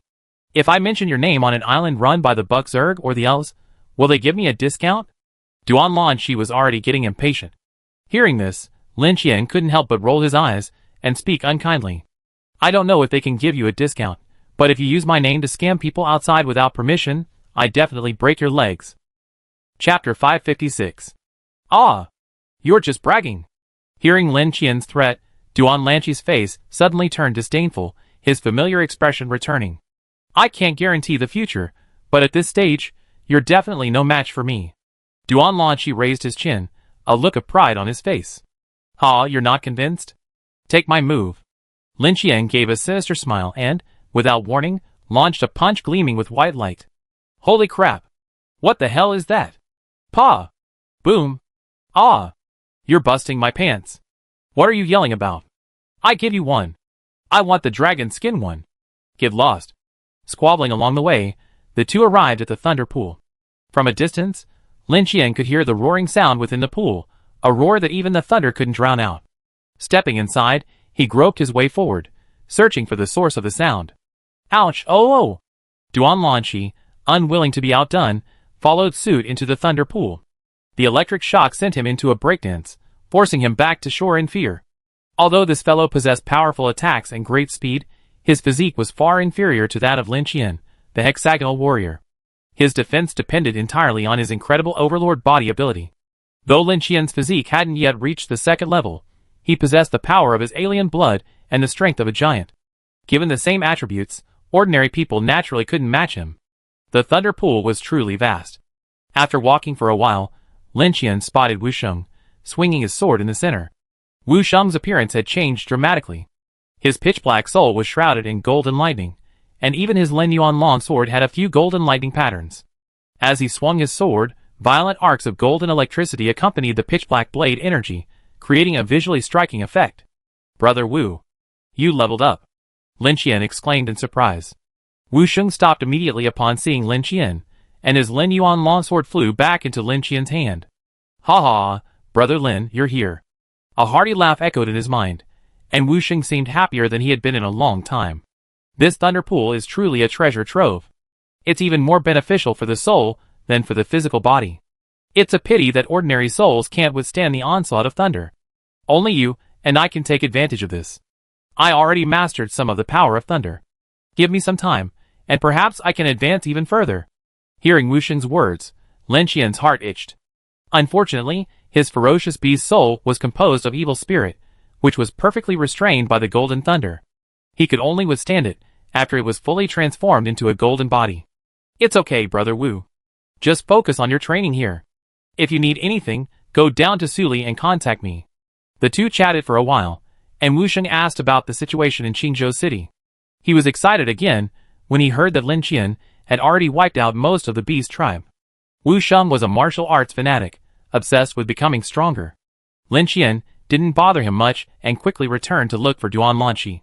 He was hopping back and forth along the shore, each time holding out for only 2 minutes before retreating, leaving Lin Qian speechless. How can you be so fragile? Even Suli, a spiritual expert, could last 10 minutes. You don't have any abilities related to your physical fitness, do you? Duan Lanqi panted, but his tone was confident. Why would I need that? My defensive abilities have nothing to do with my physical fitness anyway. Lin Qian found a random rock to sit on. Speaking of which, what exactly is that ability of yours? He had always been curious about Duan Lanqi's domineering body protection abilities. It's related to time, but I only have a few fragmented abilities, not a systematic one. Duan Lanqi unreservedly revealed his entire arsenal. Acceleration, barrier, reset, delay. Thanks to these source-level ability fragments, I've been able to dominate the Infinity Building for so long, rarely encountering an opponent. He raised his chin proudly, looking at Lin Qian's shocked expression. Source-level ability fragments?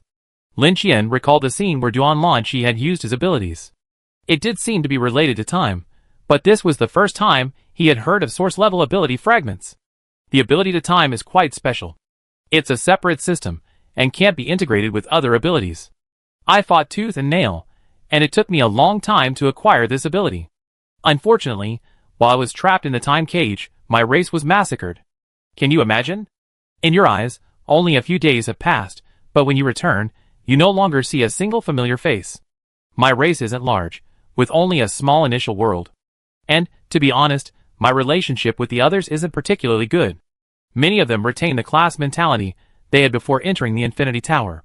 They're a group of weak and greedy people, constantly trying to exploit me, making me fight for them, while they sit back and reap the rewards. But that's how people are. When you lose something, you automatically ignore the heartbreaking moments, and the tiny warmth, like a firefly, is infinitely magnified. No matter how rotten a race is, there are always innocent people. It took me some time to eliminate those massacres, and my hands were inevitably stained with the blood of innocent people. But this is the hatred between races, it's unavoidable. For some races, only blood can quench their greed. Lin Qian listened quietly. He knew that Duan Lanqi was not simply recounting the past to him. You're very strong. I've seen. No, you broke through level 2 during the protection period, and with 2 attributes. I'm not the only one who's ever done that. 99% of people haven't even heard of it.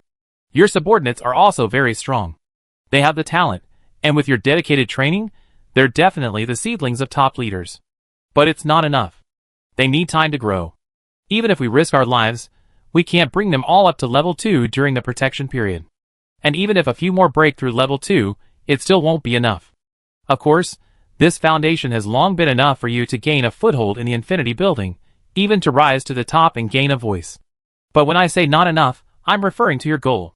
You want to save the lives of as many people as possible, which is too difficult.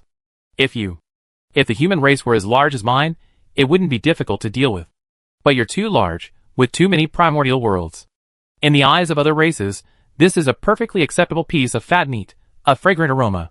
Even with the support of the ancients, it wouldn't be enough to curb those guys' greed. The Infinity Tower is enormous, unimaginably enormous. The factions and factions are countless. Except for the former giants, no other race has the power to suppress all other races, not even the elves or the Bak. So, you must quickly establish a resounding reputation for your brutality, making those greedy creatures tremble in fear at the mere mention of your name. Defense is no defense, only killing is possible. That's the only way. Chapter 557. Hearing Duan Lanqi's words, Lin Qian frowned, lost in thought. He had indeed been planning his defense after leaving the protection period. He considered asking his fellow overseers to take charge, hiring the ancient races for help, and developing allies to increase his resistance. He hadn't really considered taking the initiative. He had previously discussed this with Asya, the leader of the Star Clan, and she had also advocated for defense. However, when Lin Qian mentioned this to Duan Lanqi, he sneered. Star Clan? I never heard of them. They're probably some obscure little race. If there are more than 5 leaders, I lose. Lin Qian remained silent. With your rate of development, you're not on the same path as them.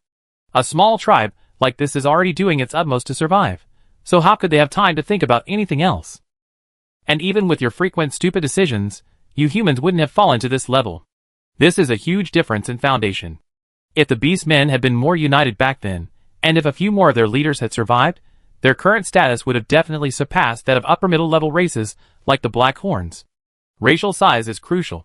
Because the number of survivors is fixed, they are a non-renewable and crucial resource. Even if survivors reproduced, the children born wouldn't qualify as survivors, and would have to remain in the original world. How could the giants dominate the Infinity Tower back then? In terms of top-tier combat power, no matter how powerful they were, they couldn't compare to the demons, an ancient race whose history couldn't be traced, and who had lived for who knows how many decades.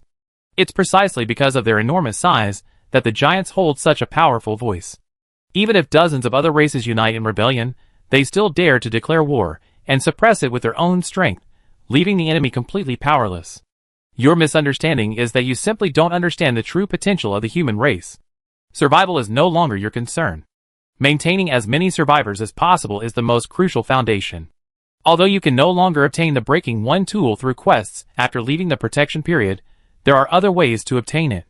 When people are gone, they are truly gone. Duan Lanqi's words again plunged Lin Qian into deep thought. To be honest, he didn't have any particularly ambitious goals. Even the establishment of the Black Army wasn't something he intentionally done, it was simply a gradual process that led him to his current state. However, it was precisely because of these subordinates that Lin Qian gradually developed more goals. If he simply pursued self-preservation, he could simply stay home, collect a salary, and surpass most people. Gradually, the scope of his considerations widened, from the Black Army to the entire human race. He actually enjoyed it. The giant's glory wasn't long-lasting, so you don't necessarily need to emulate them completely. But at least it provides a reference for the path ahead. Duan Lanqi hadn't finished his words when Lin Qian raised his hand to interrupt him. Just do as you say. First, establish your reputation. He was good at this. Duan Lanqi raised an eyebrow. Don't you need to consult your men? Lin Qian shook his head. They won't play a big role in this matter. However, Duan Lanqi directly refuted this. We must involve them. We must let them know that besides you, the human race has many other formidable beings. Only then will the human race be recognized as a powerful race. Otherwise, we just be vassals of a powerful force. Lin Qian probably never imagined that Duan Lanqi, this carefree fellow, would actually serve as a military advisor. Though Su Mian, Qin Liang, and the others were smart, they didn't have enough knowledge of the Infinity Tower to formulate a plan based on experience. Then I ask you to help me take care of them for a while. Lin Qian looked at Duan Lanqi. Haha, don't worry about that. I have my own plans. I'm already looking forward to the look on those guys' faces when the human race breaks free, and they realize they're facing not a fat goose, but a dragon. Duan Lanqi paced twice, looking excited and eager to try. Lin Qian smiled faintly, and had Duan Lanqi find a place nearby to set up a permanent gate, so he could easily visit the Thunder Pool at any time. This guy wasn't polite either, treating himself like an outsider at all. I'm going back. I'm leaving soon. I need to explain things to this tribe, so they can prepare themselves. Duan Lanqi sighed, and shook his head helplessly. Speaking of which, the small tribe I'm with is pretty good. They're decent looking, smart, and more importantly, they have a strong culinary talent, making amazing dishes. It's just a shame their fighting power is so low, and their population is so small. After the soul leader was killed, the entire tribe became dependents of an alien race, working as cooks for them. They're being exploited to the point of no return, with no end in sight. Now that I'm here, their situation is better. At least, they won't be treated like slaves. But if I leave, I'm afraid. He looked at Lin Qian. Why don't you humans take them in as subordinates? You probably like their cooking. Duan Lanqi had only casually suggested it, not with any particular urge. Okay. Lin Qian nodded without hesitation. Duan Lanqi was stunned. Such a straightforward agreement? Don't you even ask about the strength of the other race? Lin Qian smiled faintly. It's okay. Even if they're ancient races, it's the same. Duan Lanqi rolled his eyes, cursed, and walked out the door. I find you're great in every way, except that you're a bit of a braggart. Never mind. Let's talk about this later. Let's get down to business. Watching Duan Lanqi leave, Lin Qian pondered for a moment before returning to the Infinity Building. Opening the friend screen, all the captains were there. So he simply sent a message on the regional channel. Lin Qian, everyone, gather in the training space for a meeting. Team 3 Captain, ? Team 4 Captain, huh? Brother Qian. No, Qin Liang, Su Mian, Brother Qian, did we do something wrong? Old Wu, I just got 100 points for my full constitution. I hope it doesn't hurt too much. Duan Feng, Brother Qian.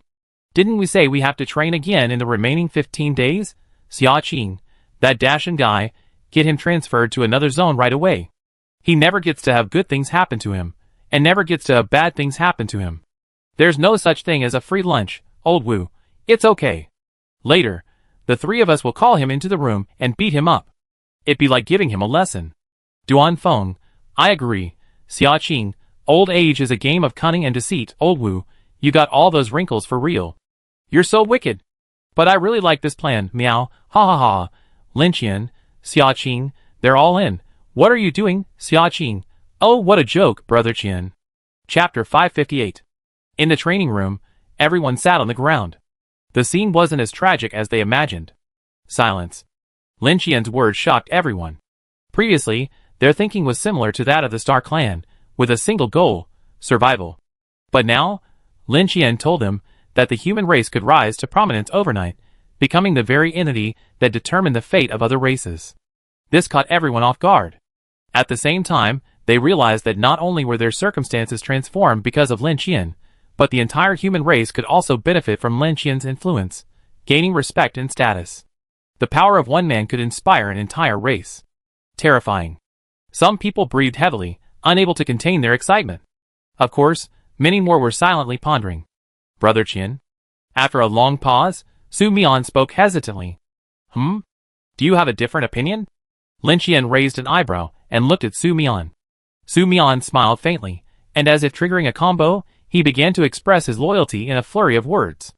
Brother Qian, the target you point to is our direction. We will only follow your instructions, and will never question your decisions in the slightest. You are like a father to us. He spoke with increasing enthusiasm, as if he had finally found an opportunity to flatter someone, leaving Lin Qian speechless. Go away. Stop with that. Let's get down to business. Su Mian chuckled, accustomed to it, and without embarrassment, he got straight to the point. I understand the plan. There's no room for maneuver. It's purely based on strength. We must strive to become stronger in the coming time. But we can use other means to polish this plan. I wonder if there's anything resembling media among the many races in the Infinity Building? At this, Lin Qian was stunned. Media? I don't think so. Su Mian was surprised and silent for a moment. I really didn't expect this. With so many races, how could no one notice this huge opportunity? Just then, Qin Liang suddenly spoke. Maybe it's because there are so many races, and there aren't any rules or restrictions. Being noticed under such circumstances isn't a good thing. After all, if media news wants to attract attention, it has to offend some people. Su Mian nodded. Indeed, that was the case. Lin Qian rubbed his chin, a gleam in his eyes. Su Mian's thinking was actually very similar to his. When he was desperate for supervisor points and had the Devil Tribe and the Star Tribe fishing, he used false news to lure them in. But despite the initial noticeable effects, subsequent instances of hunting teams falling prey to danger and never returning actually sowed doubt in the alien survivors who had initially intended to take action, leading to a significant decrease in the frequency of encounters with alien killers by Su Mian and others. This had the opposite effect. Instead of promoting the human race's strength and formidability, it would be better to promote the human race as a succulent, easily accessible piece of meat, attracting aliens to vie for it. After the war begins, when the human race reveals its true strength, the blood of the defeated can be used to establish its reputation as an inviolable force. Top predators don't use bright colors to signal their danger, they simply hide and wait for their prey to take the bait. Not enough people. Su Mian, gather the top leaders outside. We need to form a team composed entirely of top leaders to take the initiative. This is a matter for the entire human race. Everyone who can contribute should contribute. I take care of the defense of the initial world. Originally, he had planned to lead the supervisors, but after Duan Lanchi's reminder, he changed his mind. The human race's reputation can only be earned through self-cultivation. Relying on external forces won't win over the masses. Then let my colleagues defend the home for me. Of course, to prevent heavy casualties among his fledglings, Lin Qian still had to bring a few members of the tour group with him. Just treat it as a joke. Yes, Brother Qian. Everyone stood up and responded in unison. All right, dismissed. As Lin Qian spoke, everyone vanished in a flash of white light, as if fearing he might suddenly have an impromptu training session. Lin Qian was left standing there, stunned, blinking. So neatly, all gone in an instant. Without a trace of regret? How scared are you of me? Why do I seem so kind? There must be some misunderstanding. That's probably it. The City of Chaos. Ever since Lin Qian completed the renovation and added the social system, everyone has suddenly become more capable. In the past, due to a lack of supplies and the inability to communicate, the supervisors spent most of their downtime either wandering around or sleeping at home, bored and incapacitated, like being in prison. But now, things are completely different. With the help of several translation masters, like the puppet mermaid and the strange parrot, some of the more nimble supervisors have mastered typing and begun exploring new ways to play with this social system. Game City, Casino, Food Court. As long as you have wealth, you can do whatever you want. Once, supervisors who found Chaos City boring always looked forward to going to work, fantasizing about encountering a few blind, abnormal invaders and having a good time. Now, everyone looks forward to the end of the workday even more. However, if you have money, you can buy a portable game console from the Four Corners Mall or download some movies and music to your wristband in advance so you can watch them offline. Although there is a basic subsidy of 10 wealth points per week, this is clearly not enough to buy high-end products, and if you save up, you can't wait. Thus, a group of strange individuals have appeared in Chaos City, exchanging services for rewards. Just like now. Lin Qian had just exited the Eternal Gate and was about to go to the Snake Palace to retrieve the Nirvana amulet when he heard a sci-fi ringtone not far away. Dingling. He turned in surprise and saw a hover car from a technological dungeon parked at a nearby intersection. The mirrored glass flickered, becoming transparent, revealing Brother Lizard in the driver's seat. It wore a tailored white suit and a navy cap. One large hand gripped the steering wheel, while the other waved at Lin Qian. Boss Lin. Where are you going? I give you a ride? A cold, mechanical voice echoed, startling Lin Qian. It was the same mind translator as Xia Qing's, but it wasn't cheap. And with this hover car, he hadn't expected someone to be able to afford it so quickly. Sure, Brother Lizard. Where did you get all that money? Lin Qian stepped forward, inspected it carefully, his face filled with surprise. Chapter 559. It's not my money. I'm driving for Boss Discus now. This car, including the translator, was given to me by Boss Discus. As soon as Brother Lizard said this, Lin Qian felt relieved. Oh, Discus, no wonder. Lin Qian casually clicked on the wealth rankings and was stunned. First place, Discus, 5730, second place, Brother Snake, 5503. Why did Brother Snake drop to second place? Didn't I give it 10,000 points before? Could it be? He's also fallen in love with gambling? But Brother Lizard beside him shook his head. No, Shadow Snake rarely goes out. He only occasionally buys musical instruments, paper, food, and the like. That shouldn't be the case. Lin Qian scratched his head. These things don't cost much. Brother Lizard shrugged. Its expenses are mostly spent on concerts. Lin Qian was stunned. Concerts? He had already guessed something. Yes. There's one today, and it seems to be starting soon. The Discus boss asked me to wait near the Snake Palace and bring those with limited mobility to the casino for free to prevent them from wasting money. I earn 10 points for each customer I bring in. Brother Lizard couldn't help but grin at this. Good boy, this Discus guy has thick eyebrows and big eyes, and he's a real talent for a profiteer. Lin Qian was shocked. As the saying goes, you can't judge a book by its cover, and Lin Qian had seen it all. Fine, these guys have nothing better to do anyway, so let them have fun. After bidding farewell to Brother Lizard, Lin Qian used Shadow Walk to reach the piano room and retrieve the Nirvana pendant. Then, he returned to the first floor. On the red-carpeted floor before the obsidian statue, Brother Snake sat elegantly at the piano, his eyes closed, preparing for his recitation. Below, dozens of supervisors stood, each with a solemn expression, as if on their way to execution. At the head of the group were several familiar faces, the fish monster puppets. They sat upright in their custom-made chairs, not daring to breathe. Thump, thump! Suddenly, the sound of a piano erupted without warning, startling everyone. Invisible vibrations emanated, impacting everyone's souls. At the same time, Lin Qian appeared, attracting Brother Snake's attention. It's okay, Brother Snake, continue. Lin Qian found a seat, intending to show his support and observe his progress. However, the others looked at Lin Qian with eyes filled with confusion. Boss Lin. Run! The fish monster's voice echoed in his mind. You don't have to suffer this. We're all here for those 100 points. The puppet joined in the persuasion. But it was too late. Snake Brother regained his composure and began playing frantically. Thump, thump, thump! A passionate prelude sounded, chaos and disorder reigned. The soul waves washed over like a tide. Some people began to roll their eyes and collapse, only to be quickly supported by the fish monster beside them. Don't faint. If you faint, you lose money. Everyone was distracted by the violent soul waves, but Lin Qian, relying on his stone-hard trait, was able to completely ignore them. He looked at Snake Brother with some surprise. It was true. Snake Brother's music had clearly improved. Music was a language, and he seemed to sense Snake Brother's cry, his abandon, his venting.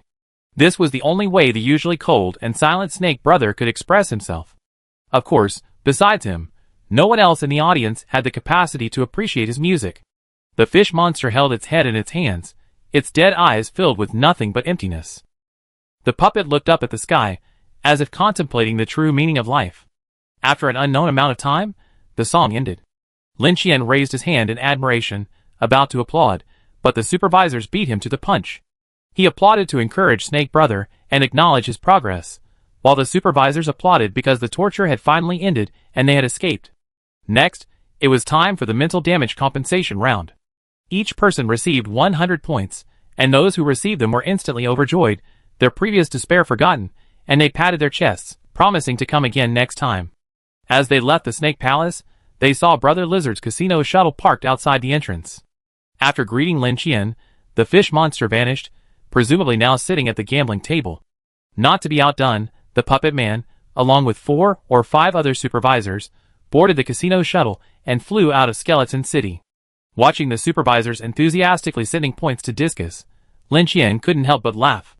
Turning to look at Brother Snake, Lin Qian pulled his bracelet from his storage space, fiddled with it twice, and raised his score to 999999999, then removed him from the leaderboard.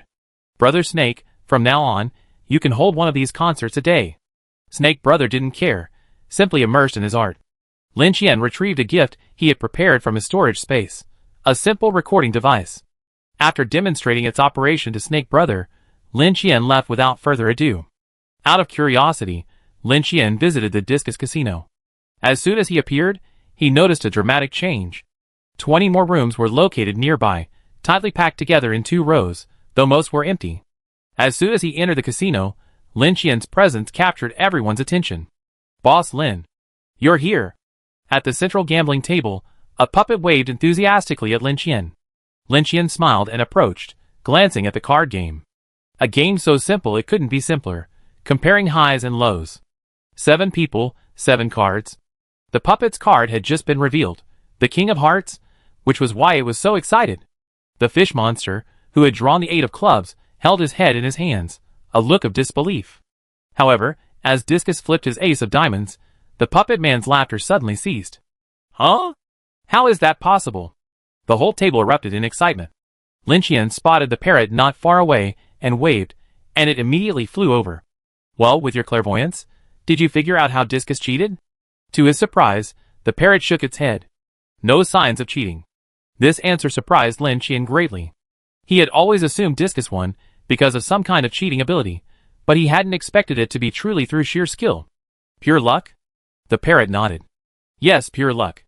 Holy crap, a child of luck. Lin Qian looked at Discus, who immediately responded with a simple, innocent smile. It was pleased, but the losers gnashed their teeth. No! I refuse to accept. The fish monster slammed its fist down on the gambling table, shattering it. I'm going to find Shadow's snake and listen to a few more songs. Next time, I definitely take back everything I lost. The Discus smiled and nodded, and the fish monster turned around angrily. But the next moment, he found himself being grabbed by the Discus. Then, a light screen appeared, with a few words written on it. Table 150 payout. Chapter 560. Wooden Nest, Plantation. Looking at the revitalized giant tree guard before him, Lin Qian opened his mouth, as if all the words were stuck in his throat. The main body of the black vine was covered with strange red inscriptions, flickering under the influence of the black energy. The core is this rage curse. It makes the tree guard more aggressive and absorbs fear to strengthen its power. It's a true war machine. The puppet figure beside him excitedly introduced his masterpiece. Lin Qian scratched his head. Senior puppet, I know the rage curse, but why is this thing emitting black smoke now? The puppet reached out and patted the giant tree guard's boots, casually responding.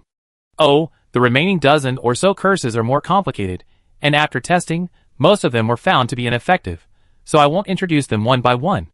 In short, this guy is now definitely a qualified bodyguard. The puppet put his hands on his hips, puffed out his chest, and looked proud. Lin Qian smiled faintly, and transferred 500 wealth points to each of the puppet and the wooden monkey. The wooden monkey didn't react too strongly to the reward, as it was only interested in planting and didn't have much to spend. The puppet, on the other hand, was ecstatic, jumping and dancing around the giant tree guardian. Thank you, Boss Lin. Hee. Sister Min hadn't been out much lately, spending most of her time sleeping, but she still responded to Lin Qian's knocks. With a creak, the old wooden door swung open. Lin Qian gave the command, and the giant tree guardian huddled up, hugging its knees. Immediately afterwards, Sister Min's jet black chain swung out, entangling it, and slowly dragged it inside. The massive tree guard suddenly twisted as it approached the old wooden door, completely entering, and the door slammed shut. Lin Qian scratched his forehead, as if sensing Sister Min's impatience. I don't know what Sister Min likes, and it's so hard to even begin to please her. Lin Qian had been agonizing over this for a long time. If I can find the bird bone mask, maybe I can bring it in to keep Sister Min company. Back in his room, Lin Qian pulled out his notebook and began memorizing Ean language words. As he memorized, he manipulated the frequency of shadow energy to practice speaking. Jili Gulu. Come back next time. Jili Gulu Gwala Gwala. Come back to my concert next time. 3 days passed quickly. Safe exploration time began. Just now, Lin Qian harvested another wave of incense power, and this harvest delighted him immensely. Not only had his soul-slaying blade been completely gilded, but the golden body of the beast's soul had also spread to his waist. The silver mask has now expanded considerably. Faith, once developed, spreads faster than a virus. This is especially true in the context of apocalypse. If this continues, Lin Qian estimates that after 2 or 3 more harvests, his golden body will be fully developed. At that point, he'd be able to ignore attribute restraints and use the thunder pool of Thunder Island to refine his soul. However, how he will proceed next remains uncertain. Evil Brother said, "This is an uncharted path, one that only I can forge." Thankfully, Lin Qian has now achieved 2-level stats in both of his attributes, and his fear of insufficient strength has slightly improved. The usually quiet regional channel was unusually active today. 507. Mehaha. Brothers. Here I come. Duan Lanqi completed the regional trial in record time, successfully transferred, and was assigned to room 507. His number is now 412-6507, officially a member of the Black Army. Duan Feng, welcome, Brother Duan. Duan Lanqi has been running dungeons with the elite team and the top 4 teams these past 2 days, and with so much going on, everyone's become familiar with each other. Especially Duan Feng. The two of them couldn't have met earlier. They have a lot in common, and since they're both talkative, they can chat a lot. Duan Lanqi, hurry, I can't wait. Take me to the initial world. As a level 2 expert, Duan Lanqi didn't dare enter the human initial world before his transfer. His strength exceeded the limit, and he'd be labeled an aberrant intruder. But after transferring, he became one of the team, and this restriction was lifted. Duan Feng, hee, I didn't even go with Wu Ge and the others on the dungeon. I stayed here waiting for you, just for this. Duan Lanqi, hee, just watching the video before made me drool. You human women really suit my taste. Come on. I be in your room. Let's go, Duan Feng. Let's go, Xia Qing. Can you two chat privately? I feel like I'm getting an STD even through the screen. Duan Feng, Sister Xia Qing. You didn't go with them on the dungeon, Xia Qing. I'm practicing my new skills. Duan Lanqi, oh? Miss Xia is here too. How about? Xia Qing, get lost, Duan Lanqi, okay. If it were any other race, a level 1 player daring to treat a level 2 player like this would be sheer treason. It just means the human race hasn't established a particularly well-established hierarchy. What's with the broken 2 or 3? Brother Qian said there's no need to be nice to you, so there's no need to be nice. How could Brother Qian be wrong? What demons, what spirits? If Brother Qian takes action, they'd be easily destroyed.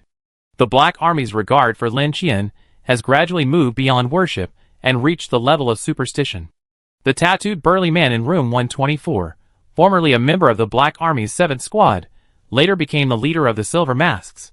Originally, this guy's body was covered in tattoos of various gods and goddesses, displaying a diverse range of beliefs. Just recently, he had all his tattoos removed and replaced them with images of the Thousand Fathers. Just as he was harvesting the power of incense, Lin Qian happened to encounter this guy in a strange dungeon world. The intense power of his faith made Lin Qian feel a little uneasy. The eyes he looked at Lin Qian with were as if he were facing a god, and he dared not look directly at him. Duan Lanqi, Boss Lin, are you coming together? I know you're peeking at the screen. Lin Qian was stunned. How did this guy know that? It's so amazing. Lin Qian, don't overdo it, you're missing out on important things. Duan Lanqi, oh, a balance of work and rest, huh? Don't worry, my efficiency won't decrease, it increase. Let the teams behind me wait. I helped them break 4 items in 2 days. You know what? This guy's not bragging. He's experienced and has found tricks to speedrun many missions, even faster than Lin Qian. I closed the regional channel, too lazy to pay attention to this guy. Lin Qian has a lot of things to do today.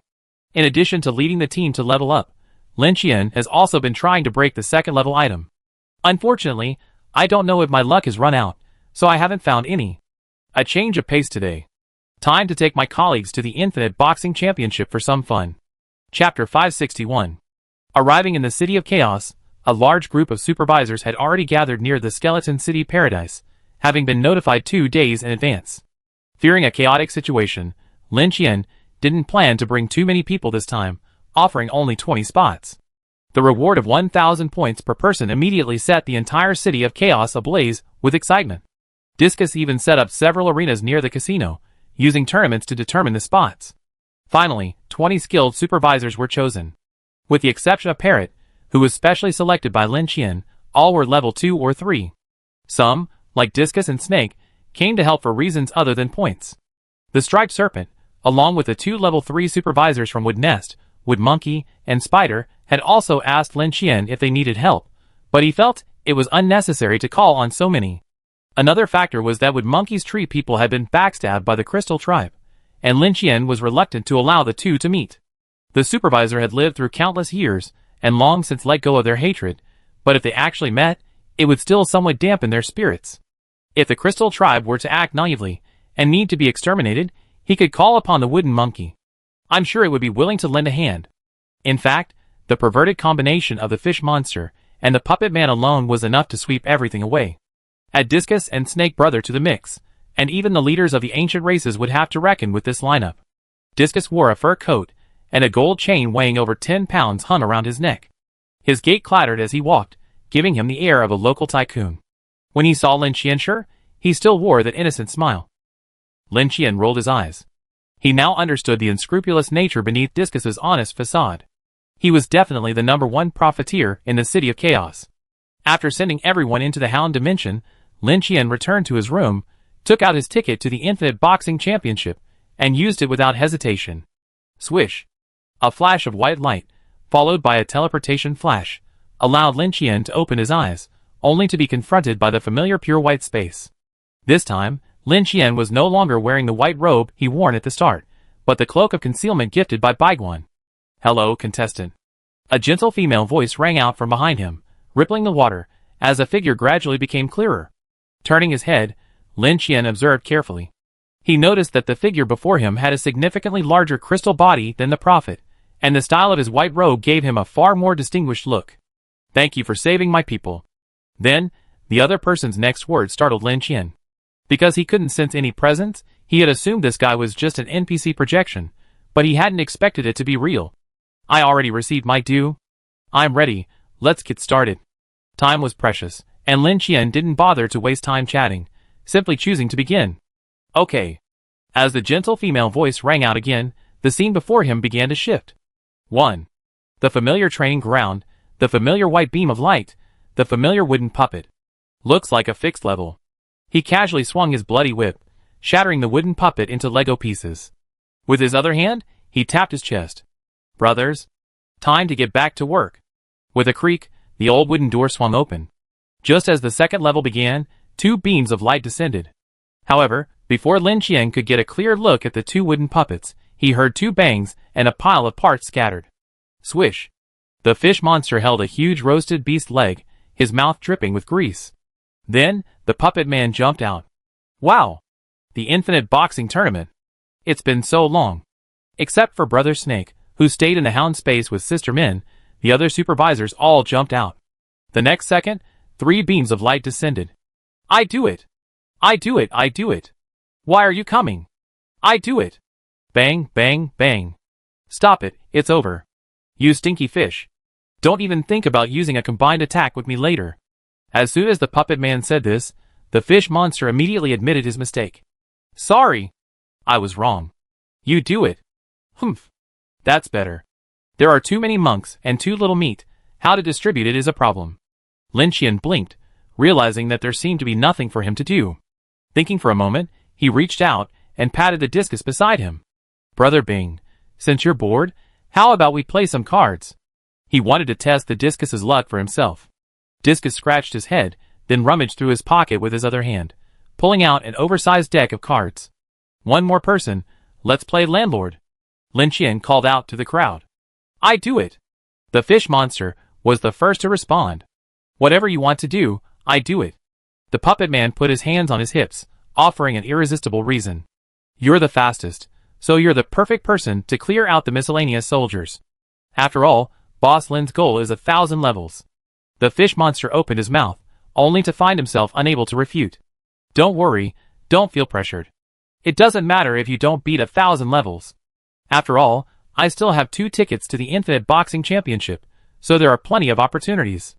"That won't do, Boss Lin. I have to live up to the 1,000 points you gave me. Brothers, let's take our positions in advance and attack as soon as the beam descends." The fish monster and a dozen level 2 supervisors began to wait in ambush, focusing on efficiency. 3 against. 2 against. I can't afford it. Pass. Lin Qian played cards, the clearing reminder in his mind constantly pinging, the scene changing every now and then, but it had no effect on anyone. 61. In less than 5 minutes, Lin Qian encountered his first battle level. Red filled his vision, and the familiar feeling of weightlessness came over him. Lin Qian's heart tightened, until he opened his eyes, and saw the fish monster and the puppet man before him, and only then did he feel relieved. Looks like they mistook these guys for my summons. Swish. Ah! Lin Qian screamed, instinctively turning his head to look, only to be met by another beam of teleportation. 62. Lin Qian blinked and glanced at the fish monster in the distance. The fish monster shrugged. Aren't we in a hurry? What, Boss Lin, do you want to chat with it for a few more minutes? Lin Qian shook his head woodenly, and gave a thumbs up. Efficiency. This was truly efficient. Lin Qian didn't even have time to see the other person's face before it was over. At the same time, in a room somewhere in the Infinity Building, a white teleportation light flashed, and a figure wearing a cloak of invisibility appeared. He remained in a defensive stance, frozen in place, silent for a long moment. Huh? After a long pause, he uttered a questioning sound. What the hell, whoosh? I'm being teleported out right now. Huh? Something must have gone wrong. Chapter 562. The same story, repeated over and over again, playing out on different people. Today's Infinite Boxing Championship is bound to leave many survivors with a lingering question mark. What's going on? What happened? How did I get out? Puff! A single claw slashed, flesh ripped open. The thin black figure flew backward, the giant tiger, swirling with powerful winds, in pursuit. Bang! Bang! After 2 consecutive heavy blows, the opponent finally lost all resistance. Humph, so weak I'm not interested. The massive tiger let out a scornful smirk. Instead of killing the opponent immediately, it lowered its head and began to bite and devour. Amidst an agonizing wail, the tiger's strength began to recover until the system declared victory, and the teleportation light descended. Seeing the still red before its eyes, the tiger couldn't help but pause. Another battle level? That's truly rare. But it doesn't matter. We're almost at level 100. Let's just keep killing our way through. No matter who it is, they can't stop me. Bang! Puff! My vision blurred. A flash of white light. When I opened my eyes again, the giant tiger had returned to his room. Silence. 92. Did I hear someone yell something? In the Infinite Boxing Championship space, Lin Qian turned to look at the fish monster. What? I didn't hear that. The fish monster spread its hands. The next moment, a golden beam of light descended, and its figure swayed, seemingly fading for half a second. 93. The other second-level supervisors had already given up, and even started playing and joking around. Because even at close range, their attacks couldn't match the fish monster's speed. It was better to simply let it handle the situation, saving time. The fish monster had no objection, especially when Lin Qian quietly told it he'd give him 1,000 points of wealth, which only intensified its efforts. Lin Qian, playing cards nearby, finally understood the desperation of the fish monster and the others. Without Discus giving him any hand, he simply couldn't win a single round. It was the same no matter what strategy he used. A new round. Before Lin Qian could even look at his cards, the parrot on his shoulder shook its head. Seeing this, Lin Qian threw his cards away. I'm done. Your luck is ridiculous. The Discus scratched its head, giving a simple smile. You guys too. You know you're going to lose, so why do you keep playing with it? Aren't you just giving away points? Lin Qian looked at the puppet. He had never quite understood this. Boss Lin, you don't know this. The Discus's ability only significantly increases our chances of winning, not guaranteeing victory. It promised us that if we could defeat it once, it would return all the points we previously earned. Even if the chance is only 1 in 1,000, we're willing to take the gamble. Anyway, I don't have much else to do besides painting, so it's just for fun. After hearing the puppet man's explanation, Lin Qian suddenly understood. He looked at the Discus in surprise, and couldn't help but give it a thumbs up. This guy is also a bald monster-level figure, a complete profiteer. Just then, the scene changed again, and a red beam of light appeared. 100. Oh! It's already level 100 so quickly. Lin Qian raised his hand to glance at the timer, stunned. Huh? Only 10 minutes? Brother Fish. You are incredibly efficient. While they were talking, the fish monster had already defeated the opponent at level 100, and the system asked if he wanted to continue. Lin Qian naturally chose to continue. Before, He might have been tempted by the reward for level 100, but since he started doing business with Kaboo and Chucky, ordinary rewards no longer held his attention. I'm really looking forward to it. What will the reward be for level 1000? He left the table, offering a seat to Brother Lizard, who had been watching the game for a while. By the way, have any of you reached level 100? Lin Qian asked the group. The puppet and the discus shook their heads. The next moment, 20 silver beams of light descended. Lin Qian was startled. Holy crap! So many! The puppet spread his hands. This is why reaching the 1000th level is so difficult. The Infinite Boxing Championship primarily tests not combat prowess, but the ability to sustain a sustained battle. After the 100th level, the difficulty of the regular levels will increase in a step-by-step manner. Both the number and intensity will increase exponentially. They will greatly drain your stamina. I once reached over 300 levels, but then I heard the difficulty increased as I went on, so I gave up on the challenge. Even after my strength increased significantly, I didn't try again. While they were talking, the fish monster had already dispatched 20 armored ghosts, and came over to Lin Qian, picking up a giant fruit and beginning to chew on it. These were all items Lin Qian had placed in his hound space in advance, as storage space was unavailable during the Infinite Boxing Championship. I'm even worse than a puppet. Because using my abilities consumed so much energy, I only ever made it past 200 levels. After that, I just finished at 100, so at least I could get some rewards. The only person I ever heard of successfully reaching 1000 levels is the Giant King. At the mention of the Giant King, the fish monster's face lit up with admiration, and even the discus next to him sat up straighter. Giant King? Lin Qian was stunned. Indeed, the giant's strongest warrior, a true king, a legend. It was because of this benevolent king that the giants changed their ways, from violent rule to peacekeeping. The giants are a race that values force. If you're strong enough, you can command all the tribes. I once caught a glimpse of this great king from afar. His aura was like a rainbow, his stature like a mountain. Wait a moment, Boss Lin. After quickly dispatching the newly spawned monsters, the fish monster returned to its original position. Its eyes hold galaxies. Okay. Lin Qian quickly raised his hand to interrupt the fish monster. I know you admire the Giant King. No need to prove it. Can you just tell me what the reward is for the 1000th level? The fish monster shrugged. I don't know. The Giant King hasn't made this information public. Lin Qian was speechless. Then why are you bringing this up? The fish monster stiffened his neck. What I'm saying is that what the Giant King was able to accomplish, Boss Lin is about to achieve. Boss Lin's achievements are destined to surpass those of the former Giant King, making him a new generation of legend. Hearing this round of flattery, the puppet man and the discus folded their arms over their chests, looking at the fish monster with disdain. There's no wealth to be redeemed here. The fish monster was immediately displeased by the puppet man's words. What are you saying? I'm speaking from the bottom of my heart. How could I possibly be doing this for a mere few points? As it spoke, it scooted over to Lin Qian and quietly nudged him on the butt. Boss Lin. Really? Lin Qian rolled his eyes, a look of frustration on his face. Oh, 500 points. For nothing else but your honesty. The fish monster laughed. Hey, thank you, Boss Lin. Chapter 563. For 49, over 100 beams of white light descended, and giant puppets, radiating white light, slowly rose to their feet. The supervisors, already prepared, rushed forward, each showcasing their strength. At this stage, everyone had a chance to attack. Of course, the fish monster was still the primary source of damage. Boom! Boom! Boom! Discus casually swung a punch forward, a 3-stage burst of power, instantly wiping out over a dozen giant puppets. When it turned to continue, it discovered that the remaining giant puppets had been dispatched. It scratched the back of its head, took a few steps back, and prepared to face the next wave of enemies. Swish! The long-awaited red beam of light descended, signaling the battle stage. Lin Qian instantly perked up. After all this time, it's finally here. After passing the 100th level, the frequency of the battle stages decreased significantly.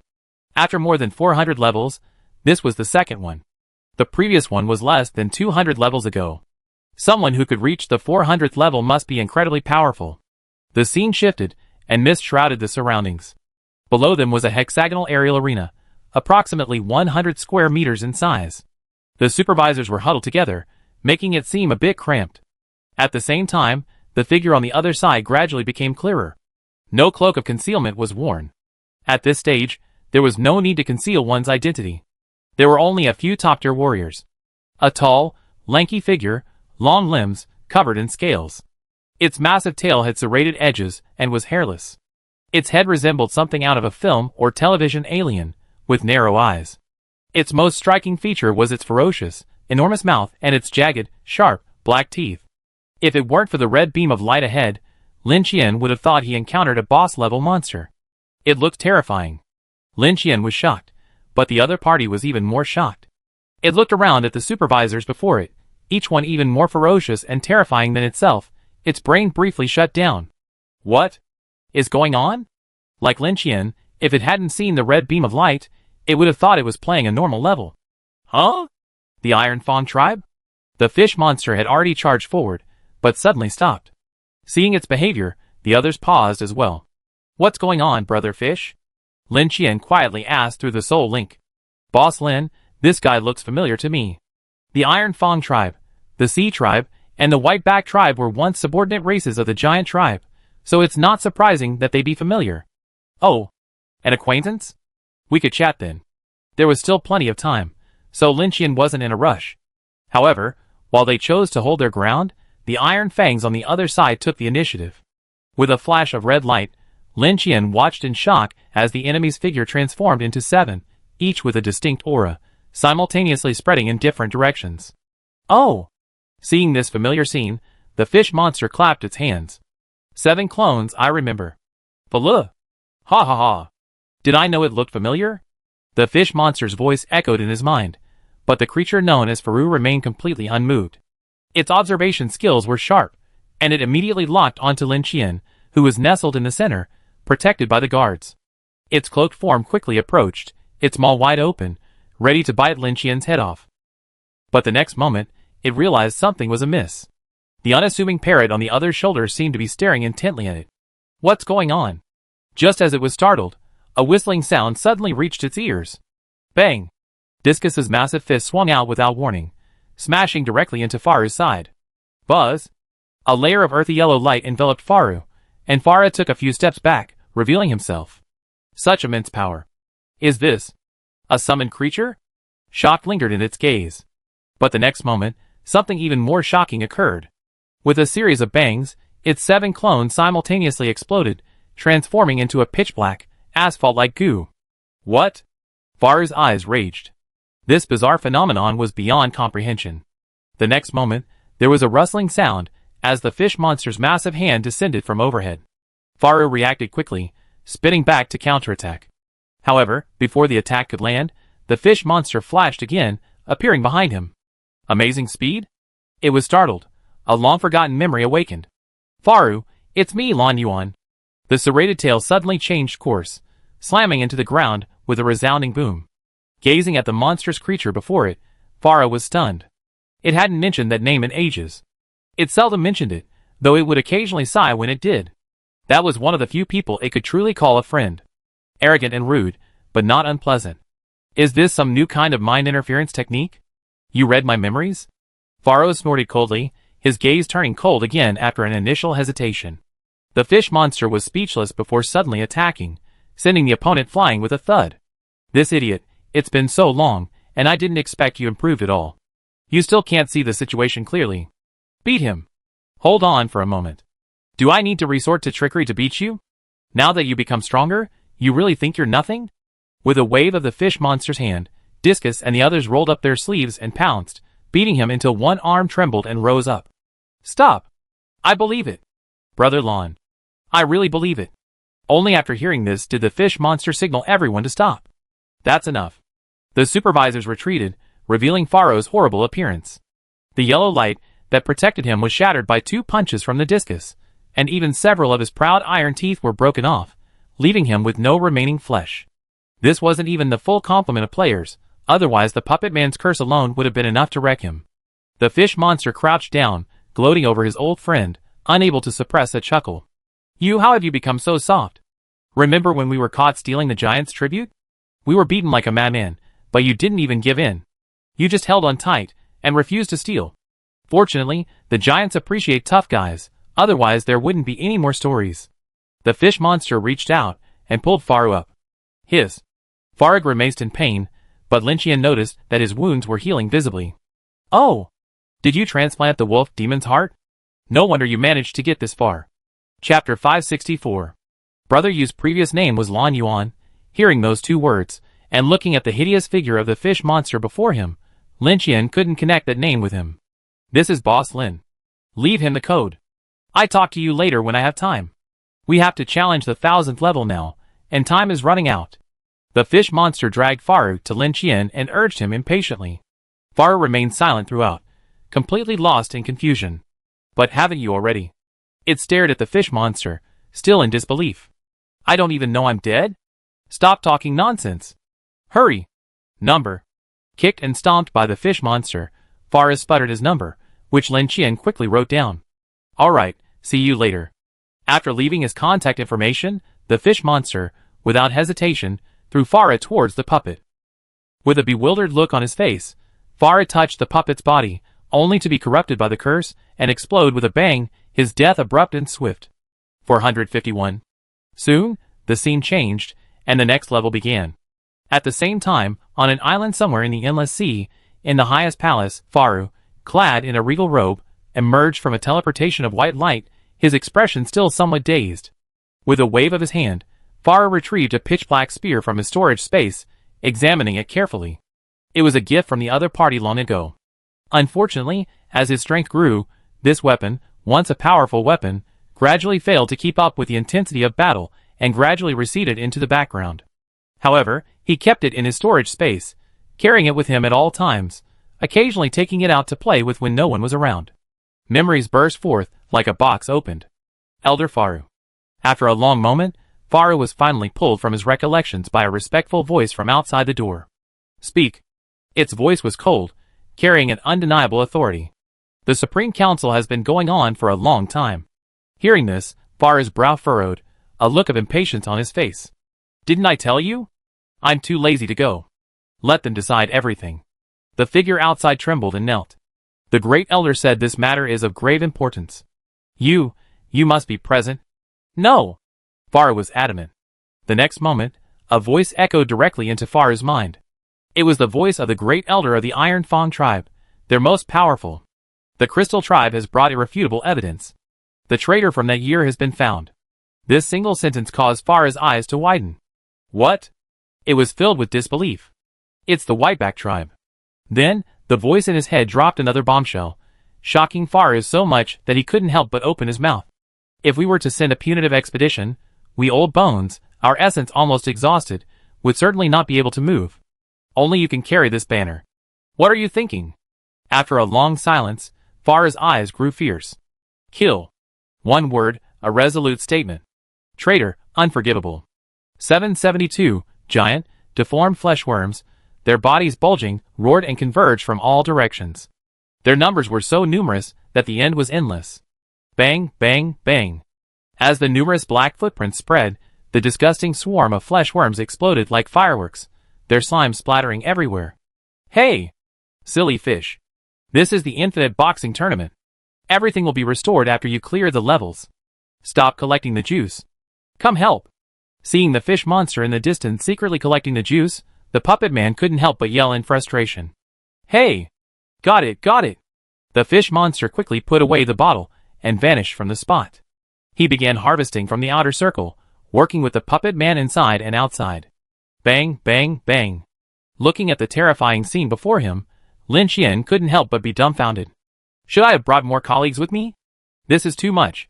The further they went, the larger the enemy became, the more despairing it was just by looking at them.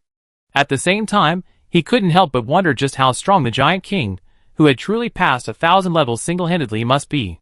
His endurance was truly terrifying. At least, he should be strong enough to break through level 3. Faru of the Iron Fang clan is currently at the late stage of breaking through level 2, with at least 2 attributes exceeding 5,000, even approaching 10,000. However, even with such formidable strength, he can hardly make it past level 500. This is only because of the super-fast regeneration trait granted by the wolf demon heart. Otherwise, he wouldn't even reach level 500. As always, the quality of ability is more crucial than attributes. Without the help of these colleagues, Lin Qian estimates his limit would be around 300 to 400 levels, as many levels lack flesh and blood to replenish his stamina, making him easily exhausted. Now, however, he's almost reached level 800.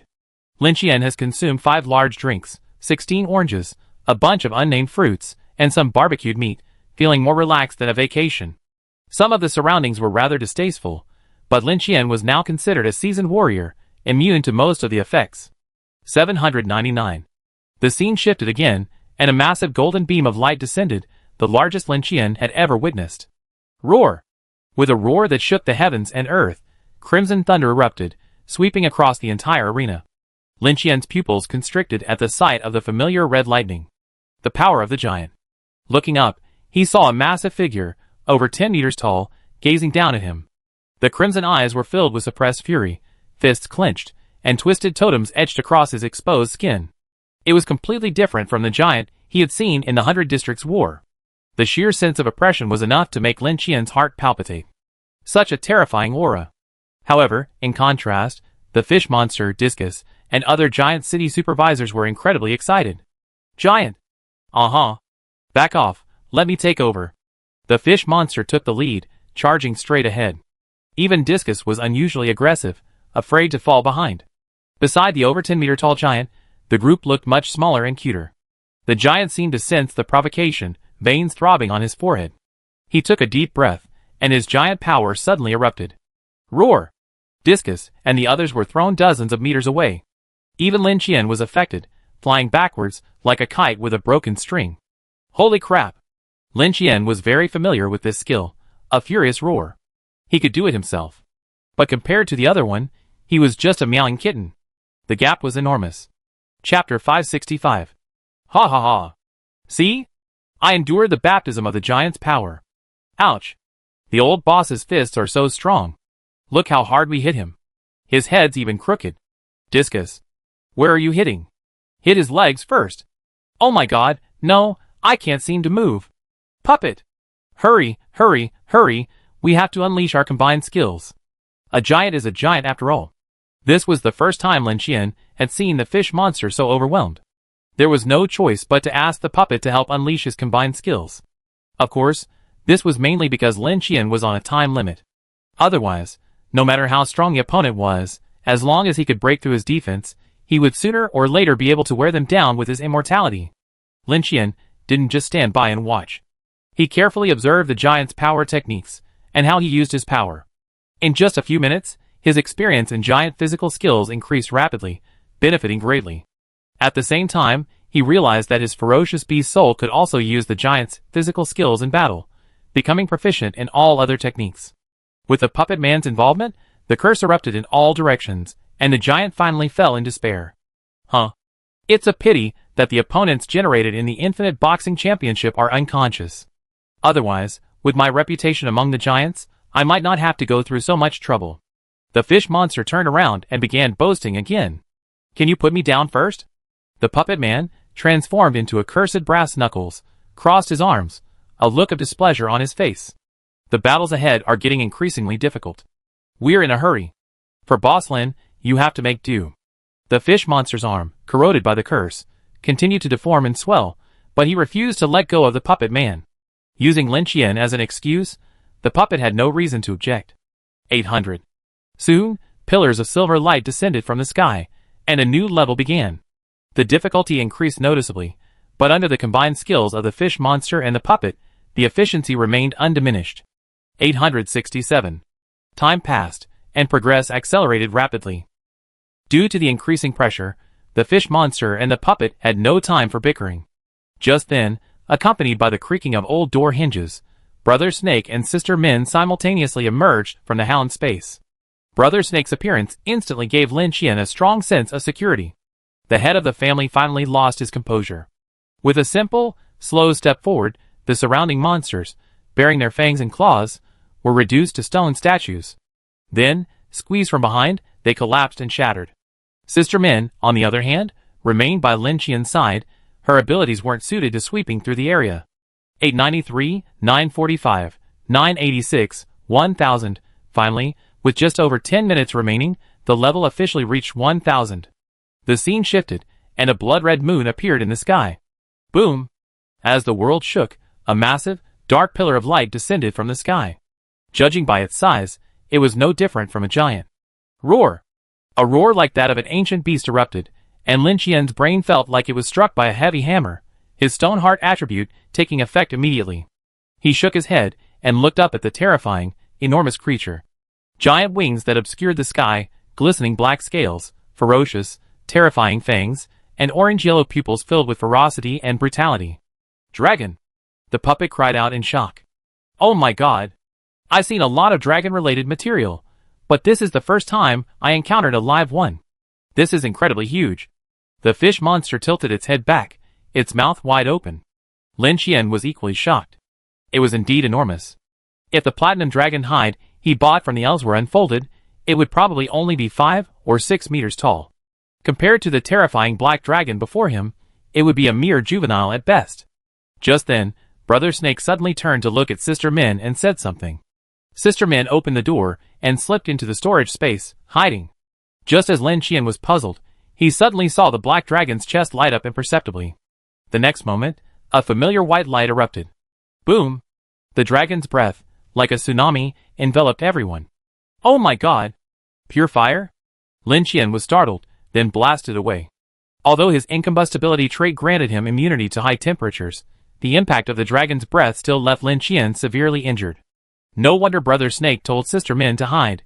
Pure fire is the most effective against the filth emanating from Sister Min. The air-controlling power she spun rapidly, turning to look at the black dragon again, only to discover that Brother Snake and the others had already begun their counterattack. Then, as its massive wings flapped vigorously, a fierce wind surged, and the black dragon gradually lifted off the ground and soared into the air. The fish monster and the others tried to climb aboard, but were instantly knocked off their feet by the black dragon. Boss Lin. This black dragon's hide is immune to curses. We must find a way to get inside its belly and wreak havoc from within. The puppet's voice echoed in his mind. The only other people capable of flight on the field besides Lin Qian himself and the parrot were 2 level 2 supervisors. In terms of speed, only Lin Qian could match it. The fish monster plucked the puppet from its hand and passed it to Discus. Discus grabbed the puppet, aimed it at the black dragon in the air, and tossed it up like a ping-pong ball, then delivered a powerful punch. Ah! The puppet's voice echoed in his mind, but unfortunately, the strike missed. Try again! The fish monster, acting as a player picker, quickly retrieved the puppet. Just as Discus was about to give it to him for a second try, a withered hand stopped him. Huh? It looked up in surprise, meeting Snake's eyes. Snake reached out and snatched the puppet away. The curse erupted rapidly, and Snake's arm began to twist and swell. But it seemed calm, looking up at the black dragon in the sky and waving its hand suddenly. Buzz! A huge, pitch-black tentacle composed of shadow energy swung out, wrapping itself around the black dragon's claw. Then, as if melting, Snake Brother's figure swiftly slipped into the pitch-black tentacles, carrying the puppet along with it, vanishing instantly. At the same time, the black dragon sensed something was amiss and turned, spewing pure fire at the pitch-black tentacles. However, as the shadow tentacles rapidly retracted upward, they just avoided the dragon's breath's attack range. Looking up, Snake Brother and the puppet had appeared above the black dragon's head. Buzz! A terrifying mental wave erupted, blurring the black dragon's vision. His body wobbled, nearly falling. When he recovered, he discovered the puppet had vanished. Not far away, Lin Qian watched in amazement as the puppet slipped through the black dragon's nostrils. His heart moved. Senior puppet, you sacrificed so much for me. How can I ever repay you? Then, a curse erupted within the black dragon, sealing its victory. Chapter 566. Ding! Do you want to end and return with your rewards? Current rewards. Free attribute points * 1000. Dragon Heart * 1. Giant Heart * 1. Golden Blood * 1. Dragon King Blood Crystal * 1. Dragon Blood Potion * 5. Dragon Soul Potion * 1. Undeath Amulet * 1. Eye of Bewitching Ability Crystal * 1. Blood Arrow Ability Crystal * 1. Armor Breaking Ability Crystal * 1. Blood Sucking Ability Crystal * 1. Ding! Receive 1000 level reward. War Order. Ding! Receive 1000 level reward. Infinite Boxing Champion Exclusive Timer. Lin Qian had experienced many reward screen floods. But compared to this one, he suddenly felt that those previous ones weren't really screen floods. This was truly screen flooding. The system notification sounded for several minutes. There were over 50 ability crystals alone, too many to count. 1,000 free attribute points was arguably the most generous reward Lin Qian had ever encountered. However, compared to the subsequent reward items, these 1,000 points seemed less significant. He didn't even bother to examine it, just hearing the name gave him a feeling it was something extraordinary. The timing was perfect. Just as he completed the challenge, the safe exploration period ended. Snake Brother and the others forced their way onto the mission and vanished. The environment began to shift, and Lin Qian was back in the familiar pure white space. How is that possible? A gentle female voice rang out, finally free from the rigid, NPC-like tone of before. A hint of shock and disbelief was evident in her voice. You only just broken through to level 2. How could you possibly have achieved this? And in such a short time. Hearing the other person's words, Lin Qian narrowed his eyes slightly, understanding. It seemed unaware of what was going on inside. It seemed that while this guy controlled the leopard room of the Infinite Boxing Championship, he didn't have the authority to inspect the competition content. This was a pleasant surprise. From this point of view, there seemed to be significant differences between the leopard rooms. For example, the bald monster even had access to the dashboard, but he also had to strictly follow the rules. As for Brother Demon, he was even more outrageous, having even imprinted his race's name into the system. Lin Qian had a feeling that he seemed to be able to change the rules at will. Aside from not being able to leave the room, he could do whatever he wanted. In contrast, the permissions of this Crystal Clan NPC were rather pitiful, limited to freely controlling the start time of the challenge. Lin Qian had no intention of answering its question. He smiled faintly, his eyes deliberately revealing a mixture of reverence and yearning. This is all arranged by Lord Demon. In a word, it's done. You want to know? Asked the demon, not me. I'm in a hurry to count the items. As expected, upon hearing this, the other party fell silent and stopped asking further questions. Keep in touch if you need anything. We're all family, no need to be so formal. Giving the other party a kind smile, Lin Qian eagerly pushed the door open and left. Sprinting back to his room, Lin Qian excitedly prepared himself. Begin inspection? Rubbing his hands, Lin Qian first pulled out a stack of identification cards from his storage space. As he unloaded the items, his eyes subconsciously flicked to the timer on his wrist. Lin Qian was stunned. Huh? He raised his left hand, his eyes widening as he stared at the timer, which had unknowingly turned golden. Why did it change color? Then he recalled the last system notification. 1,000 level reward, Infinite Boxing Champion exclusive timer. Because his mind was completely absorbed by the impressively named rewards above, he hadn't noticed the last one. However, this thing doesn't seem to have any other effect besides being eye-catching. He clicked on the interface and took a closer look, but didn't notice any changes. It's like those flashy icons in the game, a testament to one's strength. Thankfully, the timer wasn't noticeable, easily hidden by his sleeve, so it had no effect. Everything else is just empty talk, improving your strength is what matters. Shifting his attention from the insignificant golden timer, Lin Qian took a deep breath and pulled out the first item he was most interested in. Without hesitation, he used the identification card. A flash of white light, identification successful. He reached out and touched it, and detailed information popped up. Dragon Heart. After ingestion and digestion, it gains the trait. Dragon Body. Dragon Body significantly increases physical strength, gains fire affinity, enhances fire abilities, grants dragon might, and slowly increases strength while sleeping. Digestion requirement, 3,000 constitution points. Lin Qian's eyes widened, especially when he saw the last message, his jaw dropping. Sleeping improves attributes? Is there such a thing? But thinking about it, he's getting less and less sleep these days, so this one doesn't seem to be necessary. But even without that, the other effects alone are enough to make Lin Qian's heart pound. Not to mention the enhanced fire ability, Lin Qian's strongest offensive ability at this stage is Pure Fire, which is a huge increase in strength. Even more crucial was the significant increase in physical strength. Team 3's captain had previously told Lin Qian, when he obtained the Bull Demon bloodline that, while the attributes remained unchanged, the strength increase was noticeable. Later, Lin Qian questioned Brother Yu and came to a conclusion. If attribute points are multipliers, then these traits are increased in base numbers. Can 100 times 1 be the same as 1.5 times 100? The reason those elite races were able to dominate the Infinity Tower was largely due to their inherent talents, which gave them base numbers significantly higher than those of ordinary races. Now that Lin Qian could finally increase his base number, He couldn't help but cheer. As for the digestion requirement of 3,000 points of physical fitness, Lin Qian simply ignored it. After so long, it was time for his old brother's abnormal digestion to demonstrate its capabilities.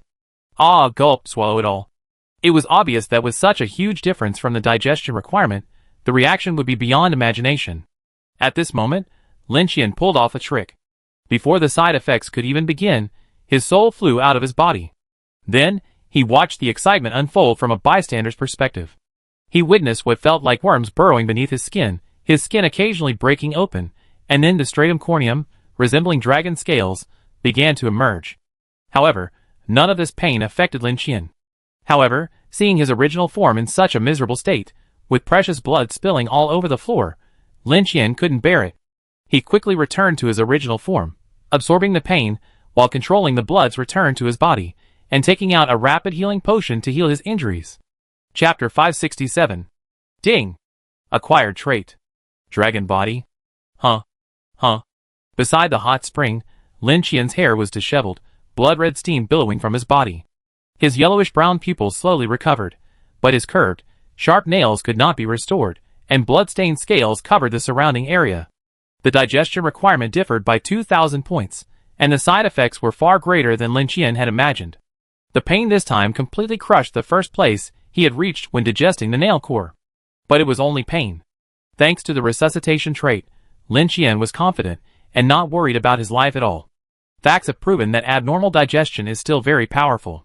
As long as the healing potion keeps up, there is nothing that cannot be digested. Clenching his fist, exerting force, and suddenly swinging forward. Crack! The air exploded. It felt as if an endless stream of power was growing within him, a warm current washing over his muscle fibers and nourishing his bones and internal organs. He felt as if he had completed a complete evolution. Comfortable. I just need to get this manicure done sometime. It's so unconventional. Lin Qian curled his lips as he glanced at his sharp nails. After a moment's rest, feeling almost recovered, Lin Qian proceeded to take out the second item. Once again, he identified the card first, then checked the item's information. Giant heart. After digestion, it gains a trait. Giant bloodline. Giant bloodline significantly increases physical strength, removing the restriction on giant power. Digestion requirements. Constitution 1001, Strength 1001. As expected, this item also grants a trait. And like the dragon body, it also increases base stats. It was just that removing the restriction on giant power left Lin Qian a little confused. What do you mean? Never mind. We find out soon. With the dragon heart before him, Lin Qian felt no pressure and swallowed it in one gulp. Feeling the immediate onset of side effects, he resorted to his old trick, using his soul to escape the pain. Ah hey! The noise was noticeably smaller this time, but the digestive requirements were much lower, and it took a while to recover. Although the constitution requirement was 1,001 points, Lin Qian's was 1,000. This small difference was the difference between breaking through 1 and 2, a chasm in the eyes of many survivors. Lin Qian hadn't expected that his abnormal digestive trait, which had helped him so much in the early stages, would remain strong in the later stages, saving him a lot of effort. Exhaling deeply, feeling the power surge from his body, Lin Qian's brows relaxed, a look of satisfaction on his face. It feels so good to be stronger. The armrests of the dragon throne had been slightly deformed by his pinching, and Lin Qian's attempts to restore them only made them uglier. Forget it, let the professionals handle it. Continuing to examine the spoils. Third item. Golden blood. After ingestion and digestion, it gains the trait. War God physique. Lin Qian had seen this item before at the demonic casino, so there was no need to waste the identification card. The War God physique's effect is that it grants stat gains through intense exercise, with the side effect being that the skin gradually turns golden. It represents hard work and sweat. But Lin Qian felt he was already working hard enough, there was no need for it. Not to mention the side effect of turning into a golden man. Pass. It's a good thing, but I save it for my subordinates. Next item. Dragon King Blood Crystal. After ingestion and digestion, it will break through the third limit of the Constitution attribute. Digestion requirement, 10,000 Constitution points. Lin Qian leaped straight up from the dragon throne. Break. A level 3 item? He hadn't expected that. The reward for reaching the 1000th level would actually include a level 3 item. Thinking about it, Anyone who made it to the 1000th level was at least level 3, so a level 3 item reward made sense. It's just that this item was a bit redundant in Lin Qian's hands at this stage. His Constitution attribute hadn't yet broken through level 2. No, let Duanlan Qi lead the team first. I need to find a way to farm the level 2 item for Constitution. He was the human race's greatest support. His own strength was more important. After walking around the room excitedly for a few times, Lin Qian finally calmed down and sat back on the dragon throne. The 4th item. Dragon Blood Potion. After consumption and digestion, strength plus 100, Constitution plus 100. Digestion requirement, Constitution 2000. Lin Qian had truly opened his eyes today, having seen what a high-level item truly was. 5 bottles of Dragon Blood Potion totaling 1000 stat points. Okay. Lin Qian's smile stretched almost to his ears, and he eagerly took out the 5th item. Dragon Soul Potion. After use, the soul body fuses with the Dragon Soul's characteristics, gaining significant strength. Holy crap! Lin Qian was once again astonished. There's such a good thing. He leaned in for a closer look, gently shaking it. Inside the fist-sized golden round bottle, a faint, illusory dragon could be seen circling. He opened the lid and poured it into his mouth, only to discover there was no liquid at all, but instead a surge of immense energy flowing into his soul. A golden light flickered, and the beast's soul automatically awakened. Scales gradually appeared on its golden arms, as the air swirled around it, and its claws grew sharper and more ferocious. At the same time, the beast's head, resembling both a wolf and a leopard, transformed, gradually approaching the dragon. Its eyes became vertical, and its back grew broader and more majestic. Originally reduced to 9 meters due to the forging of the soul blade, its body gradually grew taller. As a massive tail gradually took shape behind it, the dragon transformation ended, and the beast's soul finally settled at a height of 13 meters. Not only in height, but the entire soul had grown larger after the dragon transformation, appearing even more intimidating than before. Shaking his tail behind him, Lin Qian scratched his head, feeling that he now looked more like a sub-dragon than Razor. They were just flattering themselves, while Lin Qian had truly inherited the dragon race's heritage, and more than one of it. Facing the still serene surface of the hot spring, Lin Qian posed a few times and nodded in satisfaction. Cool. After merging with the dragon soul, the beast's spirit seemed even more ferocious than before. Returning to his main body, he continued to examine the next piece of loot. The 6th item. The rewards across stages were truly abundant, a bit excessive. For the first time, Lin Qian experienced the exhaustion of checking rewards. Even the sense of surprise was diminished. Undead Amulet. When the wearer suffers a fatal attack, the item's power is automatically triggered, rapidly healing all injuries. Uses 2 halves. Although Lin Qian had guessed the general effect from the name, he was still a little surprised when he confirmed it. With the resurrection trait, there's no need to carry it around all the time. However, when the resurrection trait goes on cooldown, this thing comes in handy. And it has 2 uses. Excellent stuff. Chapter 568. War Order. Declare war on the initial world. Victory refreshes item abilities, while failure triggers a 15-day cooldown. The pitch black token was heavy, engraved with mysterious inscriptions. It felt cold to the touch and looked unremarkable. The 7th item, and the first of the 1000-level rewards. Looking at the item description before him, Lin Qian couldn't help but blink hard. Yes, there's no limit to the number of uses, only a 15-day cooldown upon failure. He couldn't help but curse again. This is too perverted. Because this was a fixed reward for the 1000-level Infinite Boxing Championship, Lin Qian suddenly began to suspect that the reason the giants had been able to keep the other races in line was because of this item. As long as they were strong enough, wouldn't this be the Infinite War card?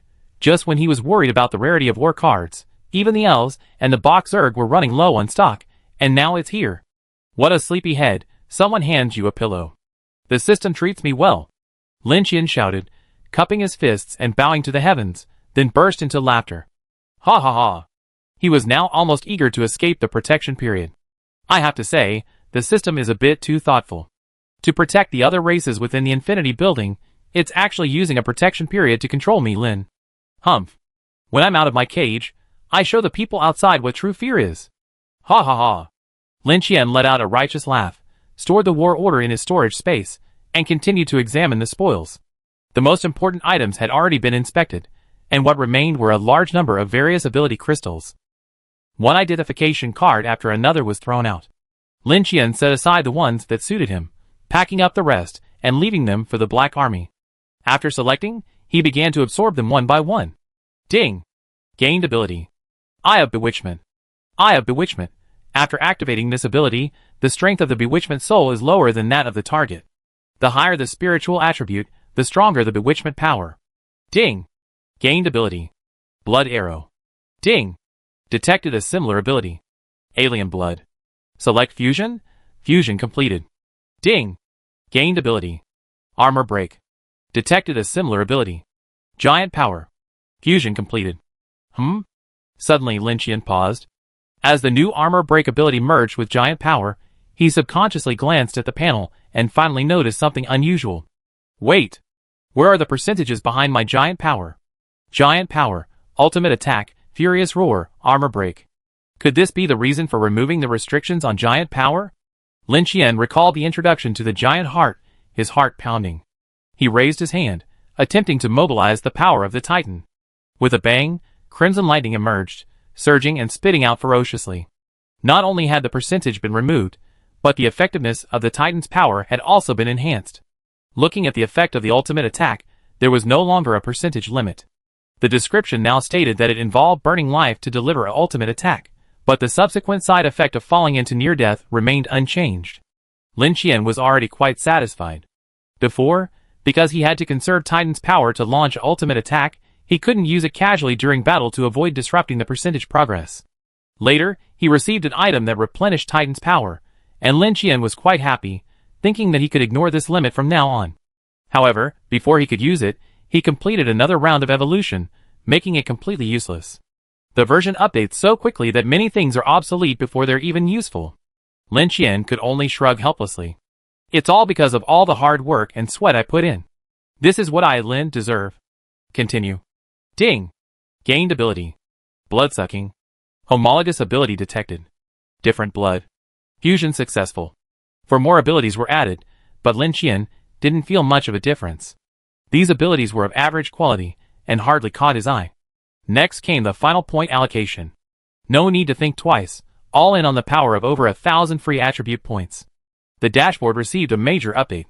Name, Lin Qian, Level 3 Supervisor 2587/10,000, Strength, 4883. Agility, 1013.1. Const, 1000. Spirit, 1000. Traits, Stone Heart, Abnormal Digestion, Resurrection, Indestructible, Abyssal Adaptation, Dragon Body, Giant Bloodline.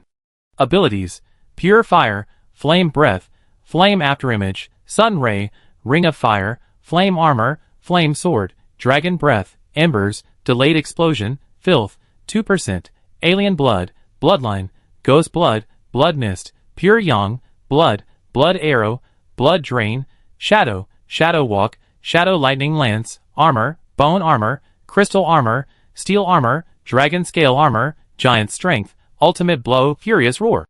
Armor Shatter, Ring of Power, Second Ultimate, Hardening, First Ultimate, Soul. Refining, First Ultimate, Extreme Speed, Second Ultimate, Ghost Eye, Clairvoyance, Steel Teeth, Soul Scream, Purification, Soul Blade, Bewitching Eye. Rating, a destruction expert with a powerful body, but still lacking in developing his source level abilities, placing him at the bottom of the 3-tier supervisors. The evaluation has changed. Lin Qian raised his eyebrows, his expression bright with joy. Has this bottom feeder among the level 3 supervisors finally acknowledged me as a level 3 supervisor? He smiled delightedly. Gaining the system's recognition was no easy feat. With the addition of a strong physical affix, it seems these 2 traits truly significantly improve strength. Besides that, Lin Qian's strength attribute was only a hair's breadth away from 5,000. It was a pity his constitution hadn't yet reached level 2. Otherwise, with 5 bottles of Dragon Blood Potion, 500 points of strength, and 500 points of constitution, his strength would have directly crossed the 5,000 threshold, ushering in the first transformation to level 2.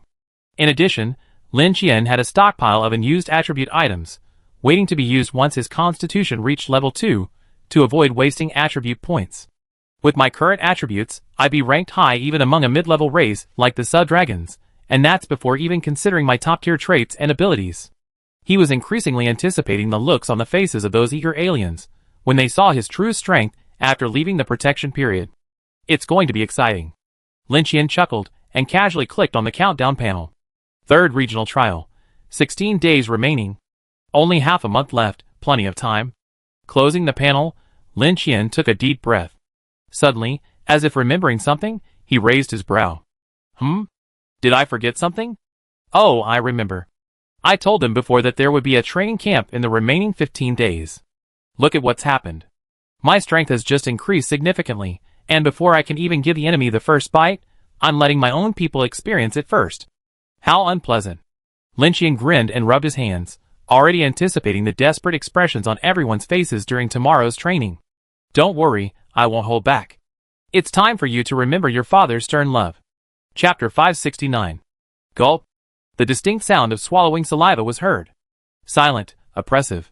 Today's Black Army lacked their former arrogance and confidence, only fear and trepidation remained. Heartbeats raced, breathing became heavy. Whether captain or team member, the presence of that figure awakened the deepest fears in their memories. All Black Army members stood in full battle formation. The captains lined up at the front, fully armed with a variety of weapons. The seemingly frail figure across from them simply stood with their hands behind their backs, their dragon skin coat fluttering in the wind. Time slipped by. Duan Lanqi, watching the battle from the sidelines, could no longer bear to watch and stepped forward, speechless. It's been so long, are you just going to remain in this stalemate? No one's going to die in this training space anyway, so what's there to be afraid of?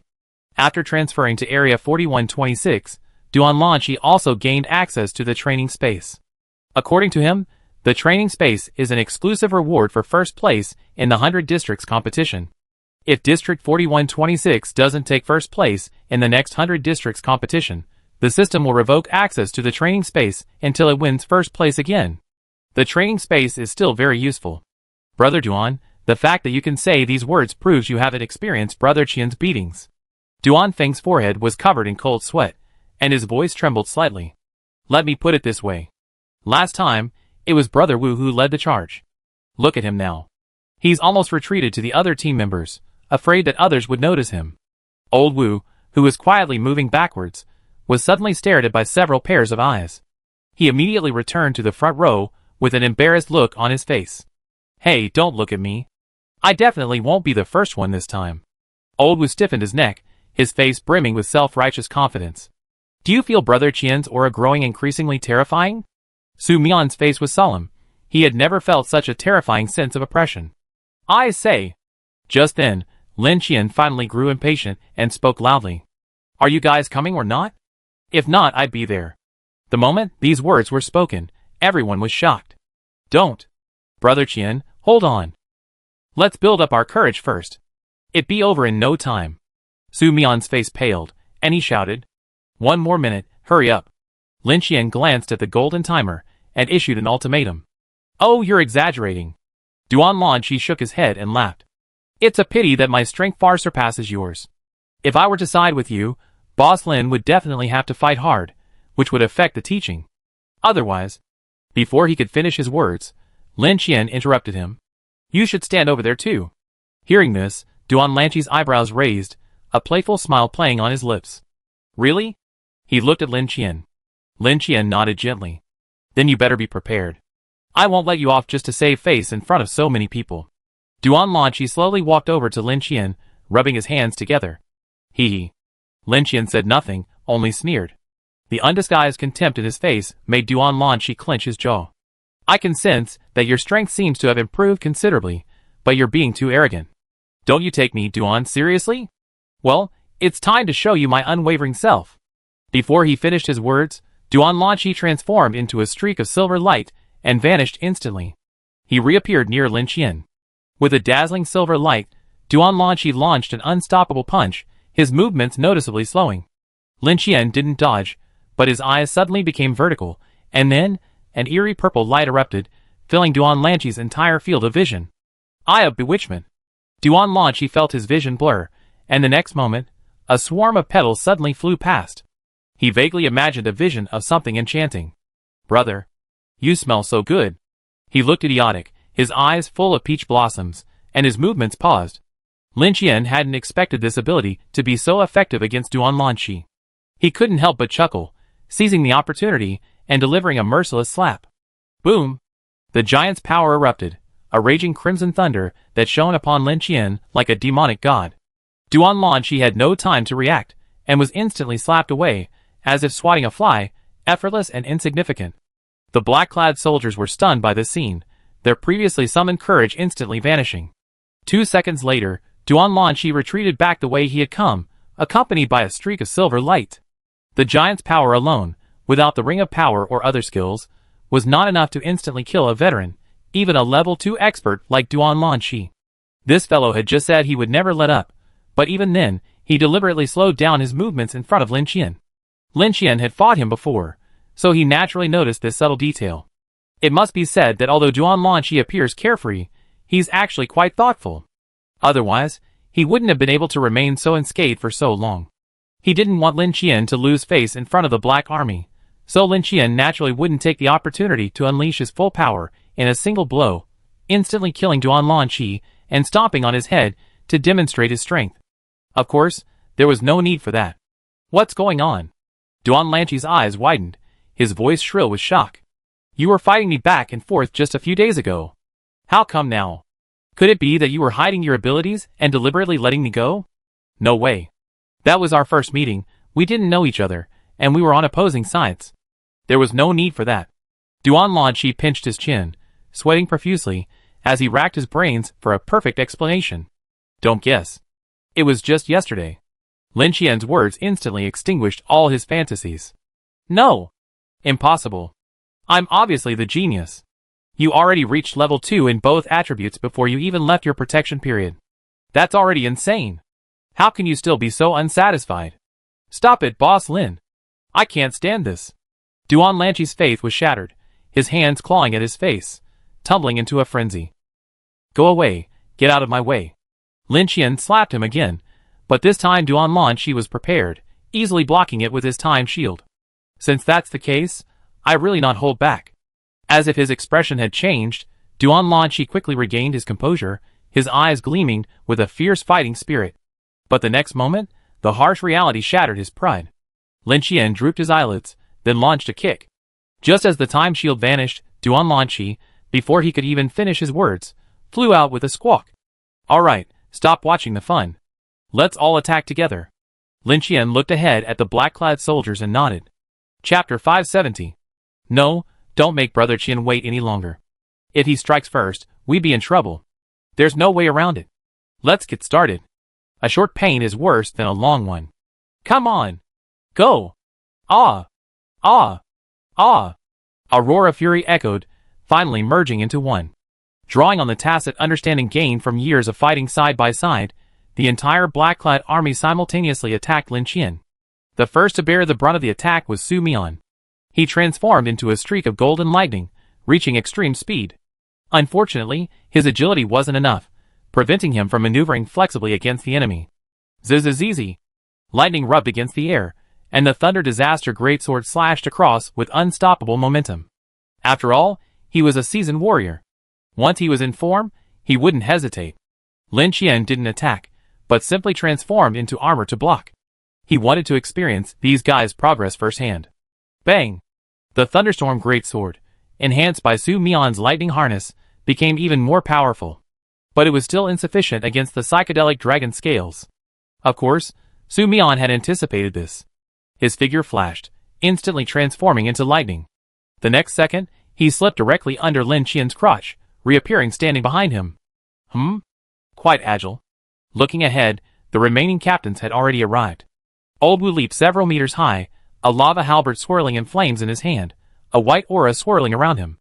Qin Liang waved his fingers, and a massive, technologically advanced flying sword trailed a long, phantom shadow.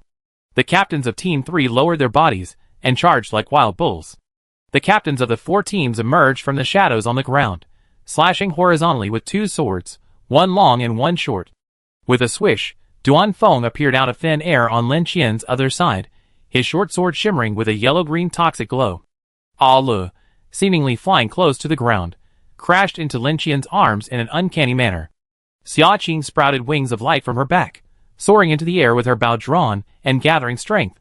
Followed by the second-tier forces, including the werewolf, Xiao Ka, and the cyborg rushed forward. Feeling the visible progress of each, Lin Qian's lips curled up slowly, revealing a gratified smile. You're doing well. You paid off. However, now that he had seen everyone's progress, there was no need to hold back. Suck. Take a deep breath. Lin Qian's chest puffed out. Roar! Roaring furiously, the giant's power erupted unreservedly, crimson thunder exploding like a bomb, instantly sending all those who gathered around him flying. Instantly, screams erupted. It must be said that the Buck Zerg's equipment was quite impressive. Despite the wailing, the wounds were mostly broken arms and legs. No one was revived. Old Wu used a shield ability to dodge the furious roar, and thrust his heavy halberd towards Lin Qian's chest. Lin Qian didn't retreat, but advanced, blocking the halberd with a thud. Not bad, Old Wu, you're quite capable. Feeling the immense force against his chest, Lin Qian praised him, and then launched a flying kick, sending Old Wu flying. Golden lightning surged again, and Su Mian appeared. With a casual punch, Su Mian vanished. Slightly sideways, he dodged Xia Qing's arrow of light. But the subsequent long-range attacks from the snipers from the various teams were impossible to dodge. Amidst the thuds, Lin Qian was blasted back. Standing firm, with a mindset of returning the favor without hesitation, Lin Qian raised his hand and condensed several blood balls. With a thought, they shot out with a whoosh, elongating and tapering in the air, hurtling towards Xia Qing and the others. Blood arrow. After acquiring the qualities of a dragon's body and giant's bloodline, Lin Qian's blood underwent subtle changes. The dark red color gained a subtle golden hue, creating a truly extraordinary look. Alien blood abilities are enhanced according to their level. Lin Qian's current strength has undergone a complete overhaul, and his power has significantly increased. Bang! The blood arrows were incredibly fast, and as if they had eyes, they locked onto their target. Xia Qing couldn't avoid them, and was struck hard in the head, sending her spinning rapidly through the air like a top. But that wasn't the end. The impact of the blood arrows was blocked by the helmet, and then dozens of tiny blood arrows burst out like fragmentation grenades, piercing through the gaps in the helmet and inflicting a second wave of damage to Xia Qing. At the same time, Lin Qian spread his hands, and as the blood mist spread, bloodlines also began to erupt on a large scale. The black-clad soldiers were quite familiar with this move, and had already prepared a countermeasure. Old Wu raised his heavy halberd and slammed it down. With a bang, a burst of air blew, forcibly blowing Lin Qian's blood mist out of a huge hollow area. Then, the captains of Team 6 and 12 coordinated their efforts. One raised a water curtain, the other controlled the water to form ice, instantly creating an arc-shaped ice wall. Bang, bang, bang. The bloodlines landed on the ice spears like bullets, their force dissipated, and their penetrating power lost. Wow! They even made a battle plan just for me. Really good, these guys. Lin Qian looked at the crowd with some surprise, growing even more pleased. Then he raised his hand, and a ball of light quickly condensed in his palm. With the dragon's fire affinity, Lin Qian could condense the cinder-annihilating ball of light much faster than before. Coupled with the dramatic improvement in his physical fitness, his stamina expenditure was also significantly reduced. In just 2 breaths, an apple-sized ball of light was condensed. Ha ha! I told you this method works. Look, it blocked everything. Behind the ice wall, the captain of Team 3 was still laughing triumphantly, his hands on his hips. The next moment, accompanied by a burst of white light, the ice wall behind him suddenly shattered. What? Before anyone could react, they were completely engulfed by the exploding white light. Swish, swish, swish, a neat stream of resurrection light descended on the periphery, leaving the group stunned. Oh my god! What happened? How come I died without any pain? Of course I did. I even died with a smile on my face, so peaceful. What terrifying skill did Brother Qian acquire? A nuclear bomb? Stop rambling. Brother Qian told us to hurry. Hey, don't forget our bet. Don't worry, I won't die more than 10 times today. Just don't dodge.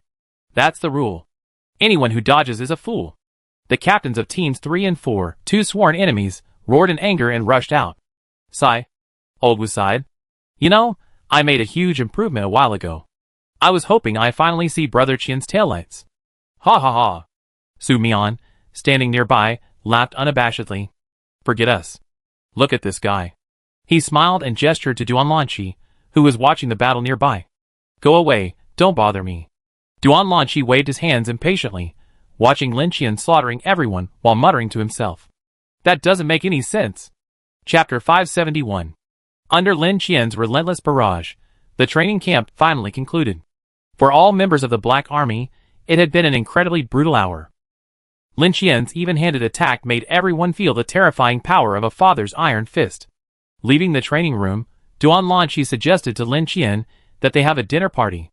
He said it was a chance for everyone to exchange experiences, but in reality, he just loved the hustle and bustle.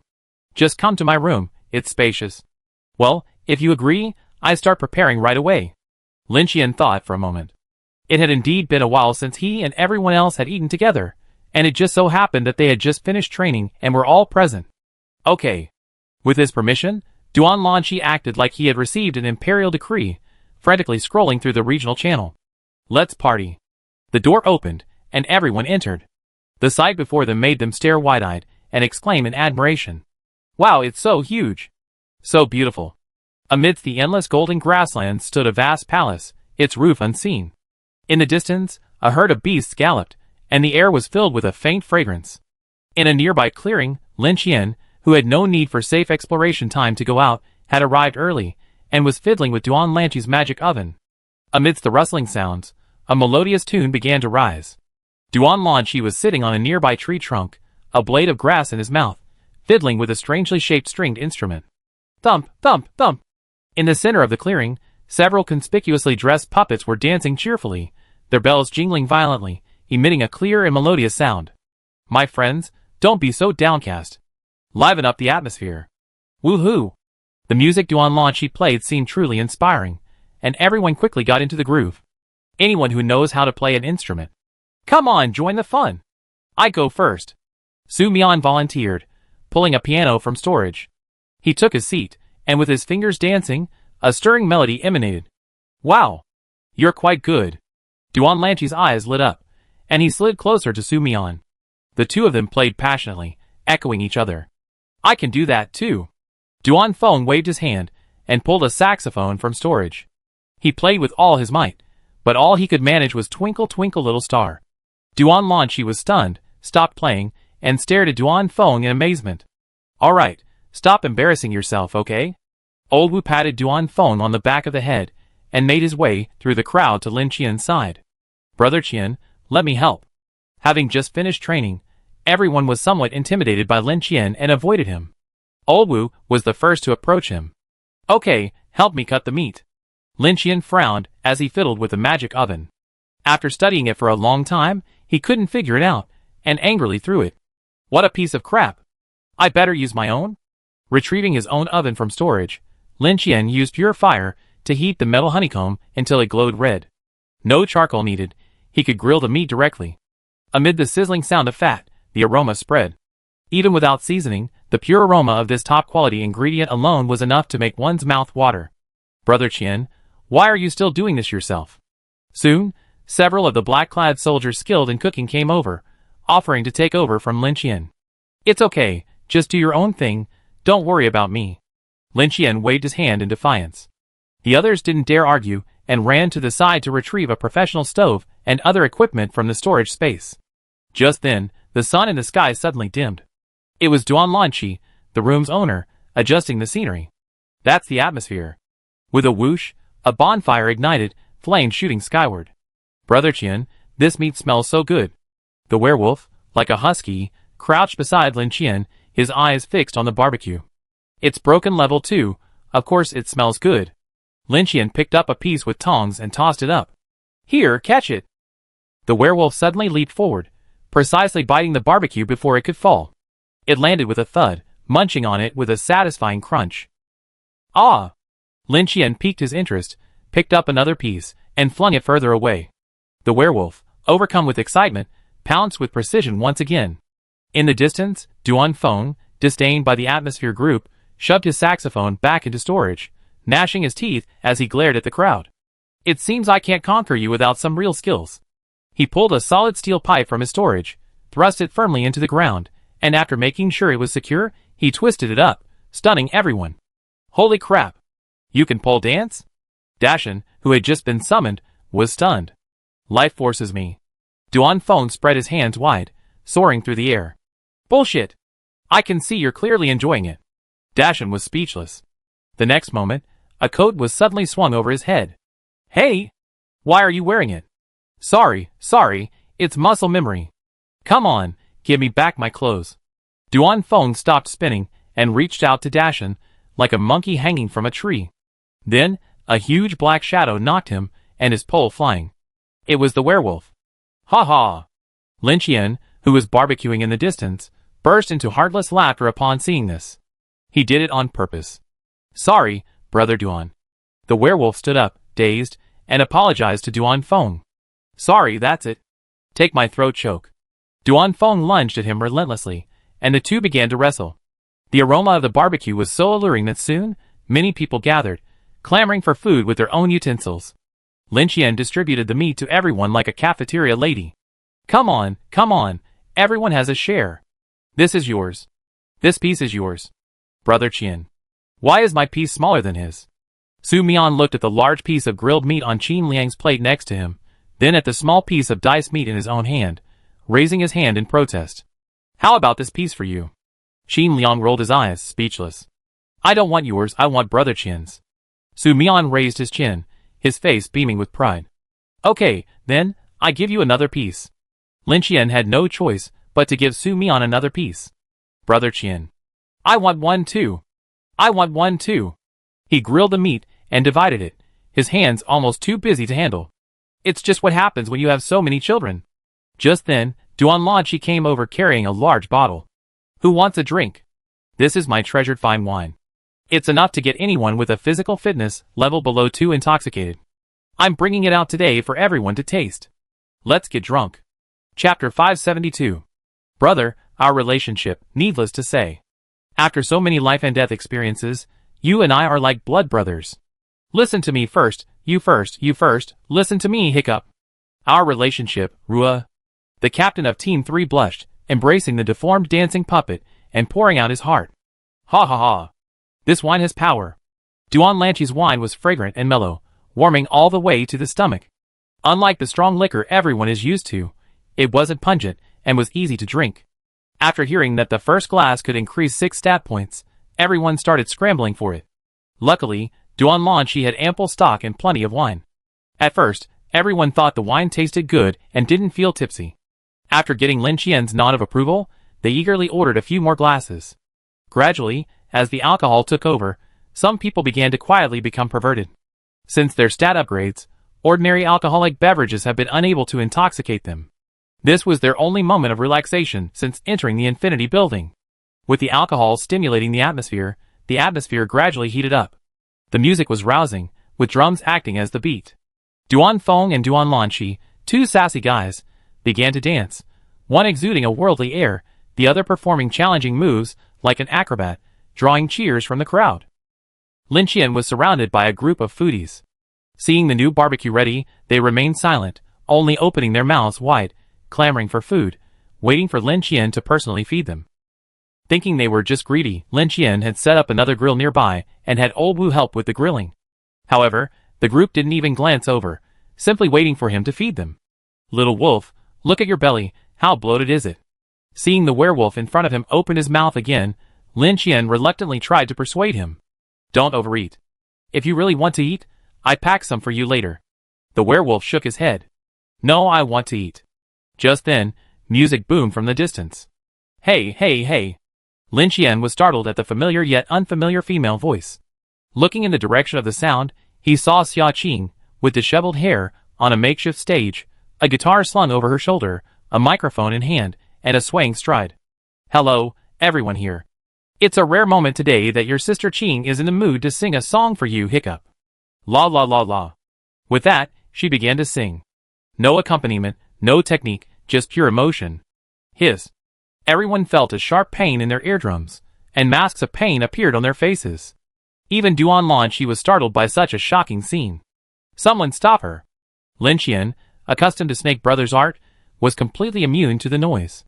A moment later, Xia Qing was dragged off the stage by a group of people, coaxing and persuading her, and staggered to Lin Qian's grill. Boss, 2 skewers of barbecue, please. She plopped down on a chair and waved her hand. Boss Xia, you pay for everything tonight. Burp. Lin Qian, feeling both amused and embarrassed, handed her 2 pieces of barbecue. After eating, Xia Qing gave Lin Qian a thumbs up. Excellent cooking, well done. Let's go. The people sitting around were hushed in fear, carefully observing Lin Qian's expression. Seeing he showed no signs of anger, they breathed a sigh of relief. Brother Qian is quite tolerant of us. The werewolf wagged its tail, grinning innocently. Of course. Duan Lanqi sauntered over, dragging a small stool and forcing himself a spot. I've been around the Infinity Building for so many years, I'm pretty well informed. This is the first time I've seen someone like you, with the strongest leader of the tribe personally cooking and feeding you. You don't even realize how lucky you are. He picked up the chopsticks, fiddling with them a bit awkwardly, then quickly mastered them. He plucked a piece of barbecue from the plate next to him, and chewed contentedly. Delicious. He loved the feeling of being around everyone. There was no clear hierarchy. Everyone was like friends, helping and supporting each other, without a sense of distance. In the past, Duan Lanqi had played guest leader for other races. Although everyone he met treated him with respect, there was always an invisible barrier between them, cold yet solid. Only the Black Army gave him a strange feeling. They looked at him with neither fear nor respect, only undisguised envy and yearning, a thirst for power. Yet they would ask him questions, joke with him, and even occasionally teach him some interesting little tricks. This was exactly the feeling Duan Lanqi had been searching for so long, but couldn't find. They didn't think their mere level 2 was anything special. Unlike those who needed his protection, they were children with parents. Fitting into this extended family was easy. All it took was the approval of the head of the family, and everyone would automatically let down their guard. This unconditional trust was something he had previously struggled to comprehend. He was curious about what Lin Qian had done to earn such unwavering loyalty. Until today, seeing Lin Qian take the initiative to handle the barbecue like an ordinary father, he suddenly understood. A selfless person, who happened to meet a group of people who knew how to be grateful. What a perfect coincidence. 1, 2, 1. 1, 2, 1. The sound of unsteady footsteps echoed behind them. 2 members of Team 5, drunk, were insisting on dragging Teams 3 and 4 into marching with them, claiming it was a display of military prowess. The captain of Team 5, who was sitting with Old Wu, couldn't help but rub his temples upon seeing this. Su Mian, Qin Liang, are you two having an affair? Why do you always spend time together? Who are you talking to? Xia Qing, who usually stuttered, transformed into a social thug after getting drunk, roaming the court and harassing everyone. Qin Liang smiled faintly and pushed his glasses up. Miss Xia, I recently broke through the first limit of my mental attributes, and my memories of the past have suddenly become much clearer. I don't know if it's my memory being blurred, but I always feel like I've seen you on TV. Xia Qing didn't even listen to Qin Liang. Seeing a few people playing soccer nearby, she excitedly ran over to join the game. Sister Qing was a world archery competitor. She was extremely talented, but her social anxiety always hindered her performance, and she only won a silver medal. Captain Qin, you should have seen Sister Qing compete. It's not a glitch in your memory. Just then, Duan Feng spoke up, resolving Qin Liang's question. So that's why Miss Xia's archery skills are so superb. Qin Liang suddenly understood. Chapter 573. Oh! Such a big change. I remember when I was serving there, we didn't have the same conditions as you. Old Wu helped Lin Qian grill the meat while sipping his drink, his attitude casual. The captain of Team 5, standing next to him, stood straight, clearly showing his respect for Old Wu. Off to the other side, the captain of Team 4 supported the captain of Team 3 as they approached Lin Qian, struggling to sit still. You're such a loser. If you can't drink, don't drink. Lin Qian glanced at the captain of Team 3, his brows furrowed slightly. What's going on? This guy's physique hasn't improved yet? The captain of Team 4 looked a little embarrassed. He has, but it's only just broken through 1 level. He's insisting on pursuing ultimate strength, wanting to be the first to break 2 before any of us. Sorry, Brother Qian, he just drank too much. Lin Qian used tongs to place a piece of meat on each of their plates. Come to think of it, I always called you the 3rd and 4th brothers, but I haven't asked for your real names. Hearing this, the captain of Team 4 sat up straight, as if he finally waited for this moment. Brother Qian, my name is Li Song, a former subway driver, and this guy's name is Zhang Wei, a high school physics teacher. As if prepared, the captain of Team 4 answered fluently. Oh! I remember that. Lin Qian nodded, and also drank a glass of wine. But perhaps due to his abnormal digestion or his own strong constitution, the wine had no effect on him at all. Anyway, I'm not drunk at all, Lin Qian thought. Come on, Zhang Song, right? Let's have a toast. Lin Qian raised his glass to the captain of Team 4. It's Li Song, Brother Qian. The captain carefully raised his glass, clinking it lightly with Lin Qian's. He had always held a reverence for Lin Qian that far surpassed that of others. I know, I called him the wrong name on purpose, haha. But I'm a little curious, how did you manage to be a teacher in the subway? Are you at a school, or a filming studio? Burp. Lin Qian was drunk. He drank too much.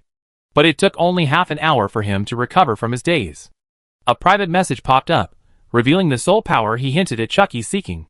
Glancing at the scattered crowd, Lin Qian quietly left without interrupting them. If nothing unexpected happened, this would be the Black Army's final moment of relaxation. After today, there would be a long period of unrest. But when things settled down again, it would be the day when the human race would gain a firm foothold in the Infinity Tower. Lin Qian was eagerly anticipating that day. Thunder Island. Transaction completed. Kaboo watched indignantly as Chachi pocketed the life egg, wishing he could send a meteorite blast through Chachi's fat, ugly face, blasting that nasty smile away. He couldn't understand why, in a competition he should have won, he had been so easily defeated by his opponent. He lost because of the soul ability crystal, which was a bonus.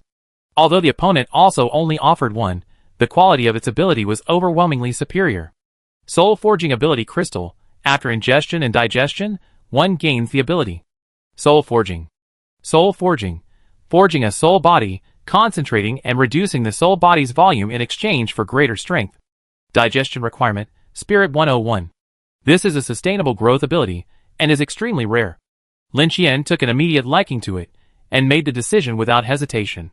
Even though the number of ordinary ability crystals offered by Chucky was lower than Kaboo's. Watching the two's vague glances, Kaboo felt something was amiss. Just a coincidence? It glanced suspiciously at Lin Qian, politely said its goodbye, and vanished with a puff. Seeing Kaboo leave, Chucky immediately pulled Lin Qian aside. After confirming that no one was around, it mysteriously pulled a fiery red fruit from its storage compartment and handed it to Lin Qian. Boss Lin, this is a local specialty grown in our garden. I hope you don't mind. Lin Qian reached out to take it, and the item's information automatically popped up. Dragon fruit. After digestion, strength increases by 50. Maximum usage, 0/1. Oh, good stuff. It's just that the name doesn't sound very valuable. Lin Qian raised an eyebrow, and calmly accepted the item. After adding 100 points of his salary to his strength last night, and factoring in the bonus from the Duanlan Qi wine, his strength stat had reached 4985, just one step away from 5,000. This thing arrived just in time, and he planned to consume it as soon as he got back, breaking through 5,000 points. The side effect of this thing is that it can cause spontaneous combustion. Most people can't handle it, but Boss Lin, you have the incombustible trait, so this can be completely ignored. Seeing Lin Qian's satisfaction with the gift, Chucky smiled smugly. The next deal was secure again. Then, Chucky hinted wildly with his eyes. Oh, I haven't thought about it yet. I'll let you know as soon as I know what I need. Lin Qian understood its meaning immediately. Okay, I go back and wait. Remember, tell me right away. Chucky happily wiggled his plump body and left. Lin Qian smiled faintly, and was about to turn and leave when the air in front of him suddenly twisted. Swish. Kaboo appeared out of nowhere, his arms folded across his chest, his large eyes fixed on Lin Qian. Lin Qian's expression froze, a hint of embarrassment. Kaboo remained silent, staring intently at Lin Qian, as if trying to make him feel guilty. However, he still underestimated Lin Qian's thick skin. What a coincidence, Kaboo. After a brief moment of awkwardness, Lin Qian pretended nothing had happened and greeted Kaboo. Boss Lin. How can you be so kind to me? Kaboo's fur flared up, his hands clenched into fists, his voice shrill, like a pissed-off rabbit. What nonsense! Brother Chucky, and I hit it off right away. This is a token of our friendship. Don't misunderstand this. Lin Qian shrugged, unfazed. After all, the egg of life was his own, not a public possession. He wasn't bound by any rules, and could make them to his liking. Kaboo understood, and looked at Lin Qian with a strange look. It finally understood what the elder meant by the little fox. Helplessly, it could only retrieve its own soul power crystal from its storage space. Boss Lin, this is a symbol of friendship between our elves. I hope you can. Before he could finish his words, Lin Qian snatched the power crystal from his hand. I already feel it. Your elves are more sincere. Don't worry, I always been very caring towards my friends.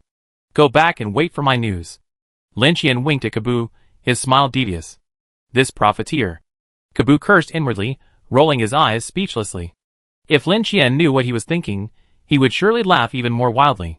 Having a good teacher is still very important. Chapter 574. Lying on the dragon throne, its armrest severely deformed, Lin Qian's heavy breathing gradually steadied. Clicking on the attribute panel. Strength, 5035. Just now, he successfully completed a minor transformation. According to Duan Lanshi, Lin Qian has now officially entered the middle to late stages of a level 2 champion. Most importantly, he can infinitely replenish his life essence. This is the most terrifying aspect. In the eyes of the various races in the Infinity Building, the existence of a level 2 champion is like a nuclear weapon. Although immensely powerful, it cannot be deployed lightly. Because of life essence. Life essence is like fuel. The stronger the power, the greater the consumption. Using healing items to recover from severe injury, level 1 might only consume 1 unit of life essence, while level 2 would consume 10 times or even more. Greater strength means greater consumption. Unless you can ensure you don't get hurt. For example, Duan Lanshi, due to his exceptional defensive capabilities and speed, rarely gets injured in battle, so his life essence loss is minimal. Duan Lanshi said that if he didn't use those healing potions, his lifespan would be unimaginably long. Even for a survivor who had only reached the first level, the life essence gained from breaking through the limit would greatly increase their lifespan. The effect of breaking through the limit in physical strength was particularly prominent, with the life essence increasing almost exponentially. Therefore, physical strength-based items were far more expensive than strength and agility-based items. However, even though the Black Army already had countless items in its inventory, Lin Qian had no intention of selling them. After leaving the protection period, it was still unknown whether other methods could be used to obtain items, so it was naturally important to pay attention to them. This is also the main reason why other races are eyeing them covetously. Those ancient races might not value a few broken artifacts, but some of the lower and middle classes are very eager for them. After taking a shower, Lin Qian returned to the dragon throne and took out 2 white ability crystals. The first was the soul forging ability crystal that Chachi had given him. No need to hesitate, just absorb it. Ding! Gained ability. Soul forging. My spiritual attributes, first level ability is soul refining, and now there's another soul forging. It seems Brother Xiamo was right. I truly embarked on an unconventional path. Use the soul as a weapon. Summoning the ferocious beast's soul, Lin Qian began to experiment with this new ability. Ding! With a thought, the soul forging ability activated.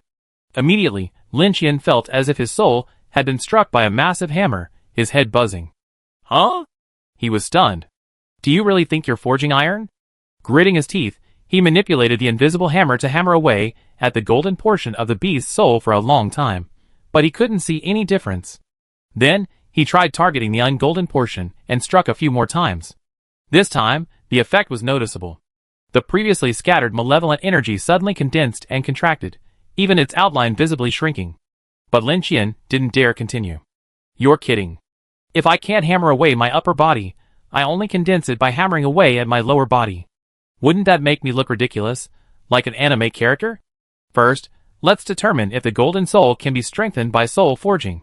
He summoned the golden soul severing blade, preparing to test it with the soul blade. As Lin Qian's soul fragment, he could feel a slight dizziness when striking the soul severing blade, but not as intensely as when striking the beast's soul. After hammering for over 10 minutes, Lin Qian stopped. Picked up the soul severing blade, examined it carefully, and smiled. It worked. Though it wasn't noticeable, the soul severing blade's outline had indeed shrunk slightly, and its golden glow had become more concentrated. He continued to use his soul forging ability to strengthen it, hammering it for a full half hour.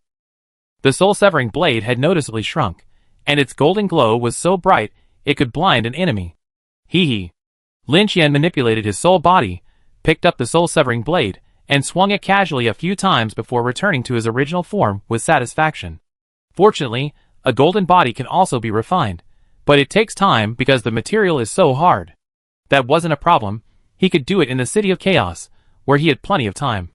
Lin Qian was incredibly fond of this kind of sustainable growth ability. In comparison, Kabu's was a bit less impressive, but still very useful. He popped it into his mouth and quickly digested it, and another notification sounded. Ding! Gain the ability. Soul Flash. Soul Flash. After activating this ability, the soul will teleport to a designated location. The cooldown is affected by the soul's strength, and the teleportation range is affected by the spiritual attribute. This is a soul body displacement skill, and a rather unusual one at that. While this skill would be considered top tier for a main body, as a soul body ability, it's only in the upper middle range. The fact that the cooldown is affected by soul strength, however, is what intrigued Lin Qian. Re-entering the ferocious beast soul form again, Lin Qian, holding the soul-severing broadsword, began to activate his ability. I'm dodging. Swish. A golden light leaped, and Lin Qian instantly appeared in Zane's room. Inside, Zane was so moved by the game plot on the screen that tears welled up in his eyes. Suddenly interrupted by Lin Qian, he was stunned. What? He looked up at Lin Qian. Sorry to bother you. I dodge again. With a swish, Lin Qian teleported away. The cooldown is about 15 seconds, but the distance is a bit short. Not bad. Once I find a way to break through the second limit of my spiritual attribute, the distance will be improved. With this skill, Lin Qian's beast soul finally no longer had to rush around like Dashikan, possessing the fundamental characteristic of a soul that could appear and disappear without a trace. Like a ghost, it was impossible to catch. Glancing at the time, he saw that there was still about an hour left before the safe exploration period ended. After some thought, Lin Qian gave up the idea of returning to Duan Lanqi's room to continue playing with the black-clad soldiers and turned directly into the City of Chaos. He arrived at Snake Brothers' piano room and glanced at the retrospective hourglass. There was only a little time left before the cooldown ended. He estimated that he would be ready by tomorrow. Snake Brother, unusually, did not play, but sat at the table, organizing the sheet music. Seeing Lin Qian arrive, it simply pointed casually with its tail at the chair next to it, signaling for a seat, without even looking up. Perhaps this is the relaxed feeling of family. Lin Qian took out 2 servings of delicious worm pudding, preparing to have lunch with Snake Brother. But as soon as he sat down, Snake Brother suddenly blocked their path and snatched away both unopened servings. Hey! Lin Qian held the can opener, bewildered. Snake Brother. Eating alone. That's not very kind of you. He lunged forward, trying to snatch the pudding Snake Brother had hidden in his sleeve. But as soon as he touched Snake Brother, he exploded like a ball of ink, slithering away and disappearing. Huh? Why don't you teach me this trick? I want to learn it too. Relying on his ability to sense shadows, Snake Brother also had nowhere to hide in Lin Qian's sight. He ran after him, and the two engaged in a fierce chase through the Snake Palace. Thanks to Officer Lin's tireless efforts, the snake suspect was finally captured. He voluntarily surrendered 2 empty cans and confessed to his crime. Given the snake suspect's extremely poor admission of guilt, Officer Lin, under pressure, ultimately decided to let him go, planting the seeds of revenge in his heart. Hey, I secretly stole your piano clutch and made you play it. Chapter 575. Brother you, come here and see what goodies I brought you. Fish burger, Lin Qian exclaimed as he entered, slamming the jug of wine in his hand onto the counter. He took the full jug from Duan Lanqi and presented it to the fish monster. Oh! Boss Lin. You're here. The fish monster set down its cocktail shaker, stepped forward to pick up the jug, opened the lid and sniffed. Tastes good. It looked around, then quietly hid the jug under the bar. Lin Qian was stunned. Why aren't you adding it to your new offerings this time? The fish monster chuckled. No. I'm keeping it for myself. Giving it to them would be a waste. Lin Qian was speechless. It seemed this guy kept the good stuff for himself, but generously gave away the poison he mixed. No wonder I rarely see you drink your own drinks. The fish monster smiled shyly. I only work with this stuff, not touch it.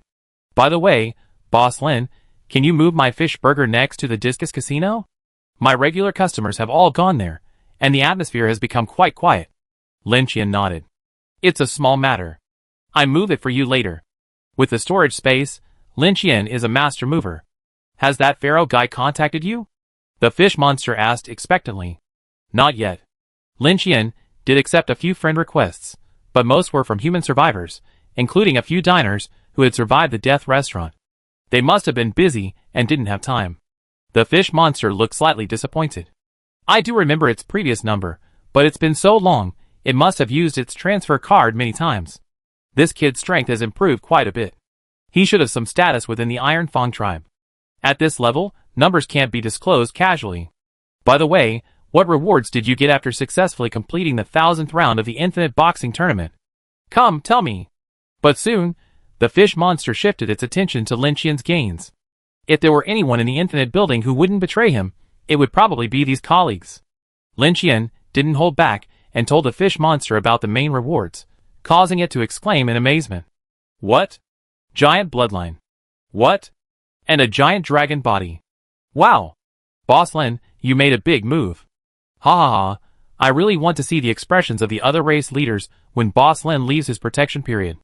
They'd definitely be like they seen a ghost. Lin Qian chuckled. By the way, brother Yu, speaking of this, I'm curious about something. Did dragons become extinct much earlier than giants? The fish monster nodded. That was way back when.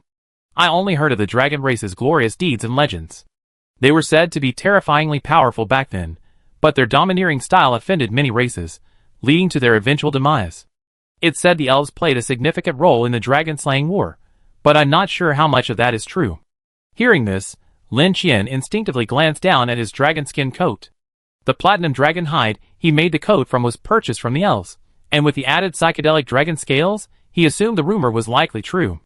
Based on Lin Qian's current understanding, the discus, wooden monkey, and fish monster all dated from roughly the same period, not too long ago. When facing the black dragon at the 1000th level of the infinite boxing tournament, Discus and the fish monster were clearly unfamiliar with the giant dragon. However, Snake Brother and the puppet man seemed quite familiar with dragons. From this point of view, Snake Brother and the puppet man seemed to be from the same period. But the fish monster had previously mentioned that the puppet man entered the building later than them, making him seem to be from the same group as the wooden monkey. This made little sense. What's so strange about that? The fish monster simply shrugged at this question. This means that after the puppet man died, some of their tribe survived and lived on for a long time. After all, the prerequisite for our arrival in the City of Chaos is genocide. As long as one person survives, it doesn't count as genocide. And the death of survivors alone doesn't count as genocide. The natives of the initial world are also counted. However, in most cases, the initial world is destroyed first. The survivors have many means of survival, and hiding in any other world is difficult to find. If they're afraid of a death match, they can use the zone transfer card to change their zone number, hide in their room, and occasionally go out to find supplies to survive. It's relatively easy to survive. But the natives of the initial world are different. They have nowhere to hide. I witnessed many cruel scenes, and even many of my own people have participated in them. Even though I dislike this, I never stopped it. I know that when our sea people are defeated, the invaders will not show mercy because of our past kindness. The fish monster reached out and patted Lin Qian's shoulder. Boss Lin, I hope you can perfectly protect your race. Lin Qian nodded gently. I will. The puppet's experience gave Lin Qian some inspiration. He had previously considered the possibility that if some foolish fool provokes him in the future, and he carelessly and recklessly destroys their entire clan through a barrage of bombardment, wouldn't he be embarrassed when a new supervisor descends upon the City of Chaos? Now he had a plan. Since the survival of the natives of the original world doesn't count as genocide, he could simply keep them. The survivors possess a system, possess numerous means, and are difficult to control, but the natives are a different matter. Besides, Lin Qian himself needs the power of incense to refine his soul, so keeping these guys around could be of some use. After all, when two countries go to war, the civilians are innocent. Wait! We haven't even left the protection period yet, and why am I already making war plans? I'm such a peace-loving person. Lin Qian casually pulled the war order from his storage space, and toyed with it lovingly. After chatting with the fish monster for a while, before leaving, Lin Qian helped it move the fish burger next to the Discus Casino. Looking at the packed Discus Casino, Lin Qian couldn't help but sigh. This place is almost as big as the CBD of Disorder City, with even more customers than a shopping mall. And thanks to the Discus owner's lavish purchase, a new residential area has even been built around it. I have to say, Brother Discus is a true business genius. It's a shame there's nowhere to use his skills in Disorder City. The fish monster beside him nodded in agreement. The Discus race is indeed adept at business. Their weapons are everywhere, and there's even a dedicated shop in the trading area. Lin Qian couldn't help but raise an eyebrow at the mention of this. Shop card? I think I have one too. The fish monster was shocked. How come you have everything? Chapter 576. Why, are the shops in the trading area rare? Lin Qian was puzzled. Of course they are. It's said that the conditions for dropping shop cards are very strict, requiring 100% contribution. Contribution points are only available in cooperative missions. 100% contribution means that no one else in the mission can interfere at all. And cooperative missions are far more difficult than solo survival missions. If someone can complete them without relying on others, it means their strength has far surpassed their current level. The most important thing is that 100% contribution is just a prerequisite. Whether or not you get a shop card depends on luck. I guarantee that if Boss Lin reveals his intention to sell this shop card, a group of people will come knocking, offering generous prices. Lin Qian naturally wouldn't sell such a good thing. With a powerful weapon, like the Egg of Life, he already achieved financial freedom long ago. The only thing he couldn't buy was the items that cost 2 or 3 points, so he had to find a way to get them. Alas, this protection period is wasting time. With a sigh, Lin Qian chatted with the fish monster for a few moments before distributing all the promised points. After collecting several thousand points, the fish monster started itching to win again, thinking he'd call it a day and plunged into the casino. Lin Qian could only shake his head helplessly. Looks like Discus Brother will earn quite a few points today. Turning back to paradise, Lin Qian prepared a gift specifically for the puppet senior, who had contributed the most and sacrificed the most in the Infinite Boxing Championship. Huh? A paintbrush that doesn't require paint. After hearing Lin Qian's introduction, the puppet's 2 black bean-shaped eyes suddenly lit up. Indeed, and it can even change color at will. Lin Qian fiddled with the color gears on his paintbrush with his fingers, tapped it lightly with his palm, and demonstrated the effect to the puppet. This was a magical little gadget he'd gotten from Duan Lanqi. As expected of this guy, who'd been hanging around the Infinity Building for so long, his storage space was filled with all sorts of unique items. Lin Qian planned to carefully select them, when he had time, and bring them back for his colleagues to enjoy. Haha. Thank you, Boss Lin. It was clear that the puppet loved the gift. If it weren't for the curse it carried, it would have been eager to give Lin Qian a big hug. After handing over the gift, Lin Qian found a corner, and began to use his soul-forging ability to hammer away at the soul-severing blade. In return, the puppet insisted on painting a self-portrait for Lin Qian. Lin Qian couldn't refuse, so he just let him do it. Boss Lin, I'm done. Come take a look. After an unknown amount of time, the puppet figure's nervous yet expectant voice echoed in Lin Qian's mind, as he closed his eyes, concentrating on forging his soul. Lin Qian retracted his soul-slaying blade, which had once again condensed into a larger circle, and walked towards the drawing board. How is it, Boss Lin? Seeing Lin Qian remain silent before the portrait, the puppet figure eagerly inquired. Very good. Senior Puppet, your progress is truly evident.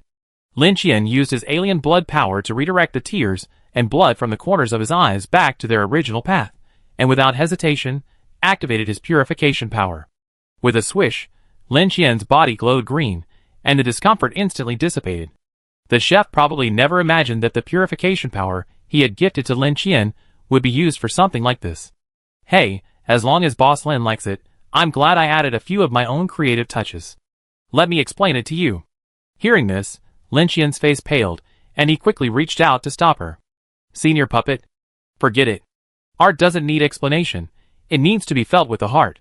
Right now, I feel my heart resonate with this painting.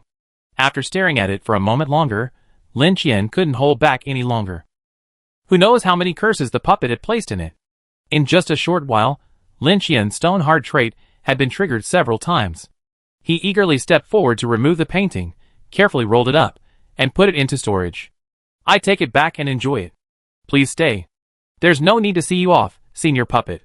Lin Qian fled in panic. Back in his room, Lin Qian opened his dashboard and glanced at his friend list. He assumed the Black Army would finally relax and rest in their rooms, but surprisingly, they were mostly offline. Even Duan Lanqi had followed him into the dungeon. These guys probably saw me offline and thought I'd gone into the dungeon, so they didn't dare to indulge themselves any further. He smiled with relief. Since his men were all so diligent and conscientious, Lin Qian couldn't afford to be outdone. He scrolled through his friend list and contacted Razor again, hoping to farm for a constitution-based item. Even then, Razor, who had been staying in his room, closed his eyes and raised his hands when he saw the conversation. It's finally here. A gift from nature. Woohoo! Boss Lin, you kept me waiting. To ensure he could receive Lin Qian's messages on time, Razor dared not go anywhere, fearing he accidentally missed a single one. After these few encounters, he had a rough idea of Lin Qian's personality. Many times, the other person's actions were simply spur-of-the-moment impulses, including the first time he found him. It might have just been a matter of convenience. If he missed out on that opportunity, Lin Qian would have found someone else, and he would have most likely lost the opportunity. For this reason, Razor decisively declined his friend's invitation to join a team. In response to his friend's question, his response was quite provocative. I have Big Daddy to guide me now, and I'm no longer on the same level as you guys. If I'm lucky, I think you have to call me Master Dao when you see me again soon. Naturally, Razor's friend scolded him mercilessly. Little did he know that the boastful Razor was being honest for once. If Lin Qian took him on a few more dungeons, he might have a chance of breaking through level 2, ascending to the Elder Seat, and enjoying the respect of his fellow tribesmen. To do this, it had to protect the great god Lin Qian, and not allow him to harbor even the slightest resentment. The teleportation light vanished, and before Lin Qian could even survey the dungeon environment, he was startled by the sight of Razor before him. He was half kneeling on the ground, unusually attired, holding a golden tray. Boss Lin, please accept my gift. Looking at the familiar object on the plate, Lin Qian couldn't help but blink. Damn, dragon fruit? Razor's head shot up excitedly. Boss Lin, have you heard of this? This dragon fruit is a product of the miracle landscape controlled by the Buck Zerg. It's rare and extremely valuable. It couldn't hide its pain, it had truly invested a fortune. For a being of Lin Qian's caliber, Razor wouldn't dare play any tricks. To prepare this gift, Razor even borrowed a considerable amount of Ascension loan from Elder Bronze Hammer. Chapter 577. In the past, Elder Copper Hammer would have ignored Razor. Borrow money? No way. But when Razor demonstrated his rapidly advancing strength to Copper Hammer, the latter was stunned. Later, Elder Copper Hammer found Razor and repeatedly urged him to seize this rare opportunity, and not to worry about the money. Okay, I take it. Although he had already consumed one and reached the upper limit, the 50-point gain was indeed significant, a huge boost for anyone he gave it to. Hey, Boss Lin, are you going to summon those brothers today too? I can help. Seeing Lin Qian accept the gift, Razor breathed a sigh of relief and approached with a grin. Not today, he said, tapping his chest. With a creak, a miniature wooden door swung open, and the parrot was roughly thrown out by the door's sister. It fluttered twice before falling to the ground. Lin Qian came prepared. He glanced at the golden timer. 27 minutes left, shouldn't be a problem. He was going to challenge the speedrun record again. With his strength greatly increased, and with Brother Parrot as his personal fountain, Lin Qian was confident. Another preparation space? Looking around, Lin Qian frowned. It was a square, enclosed space. The dark gray rock walls were crisscrossed with glowing patterns, which provided the only source of light. It wasn't large, only about 100 square meters, and felt a bit oppressive, like a prison cell, but that didn't bother Lin Qian much. As soon as Lin Qian finished speaking, 3 beams of white light suddenly descended simultaneously from a distance. To the far left was a short figure, less than 5 feet tall, holding a massive wooden staff taller than himself. His 2 enormous ears drooped, and his green hair hung loose, obscuring most of his face. His eyes, hidden in the shadows, suddenly became alert upon seeing Lin Qian and the others, and he quietly took a step back. The middle figure was a fully armored warrior, 2 steps taller than him. His face was indistinct, yet he wielded a massive sword, 2 palms wide, a commanding presence. The figure on the right, clad in a cloak of concealment, was tall and slender. 2 of you, are you going to work together or go your separate ways? With the faint whirring of gears, the heavily armored warrior in the middle, clad in pitch-black armor, stepped forward, his metal boots clattering with a dull clang. His voice was deep and raspy, suggesting he was the leader of the 3-man team. He had taken the initiative to step forward in the face of an uncertain situation, a testament to his responsibility. Perhaps feeling the weight of numbers on his side gave him confidence. Let me be clear. If you choose to cooperate, you must follow my instructions. But rest assured, my arrangements are absolutely sound, and there will be no unfairness. At first, Razor was displeased. How dare these 3 idiots speak to Boss Lin like that? He rolled up his sleeves and was about to step forward, but Lin Qian raised a hand to stop him. Let's split up. Lin Qian smiled faintly, looking at the black-armored warrior with a hint of amusement. All right then. The black-armored warrior nodded and retreated the way he come, keeping his gaze fixed on Lin Qian and Razor, not daring to move. That guy was so fierce, he scared me to death just now. Don't be a coward. You have to intimidate them. You have to stay calm and project the aura of a great demon. Great demon, you understand? No. Next time, I won't do anything. You know that so well, you play the great demon. I can't do it. I'm timid and can be easily seen through.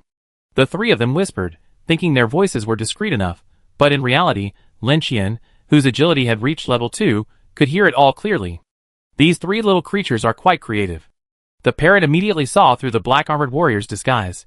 It was actually a dwarf controlling them. From their conversation, it was easy to tell that the three were of the same race, disguising themselves differently, seemingly just to intimidate the other survivors. I expected other survivors to join, but after waiting for more than 10 seconds, the mission prompt popped up. Ding! Entering escape dungeon. Ghost maze.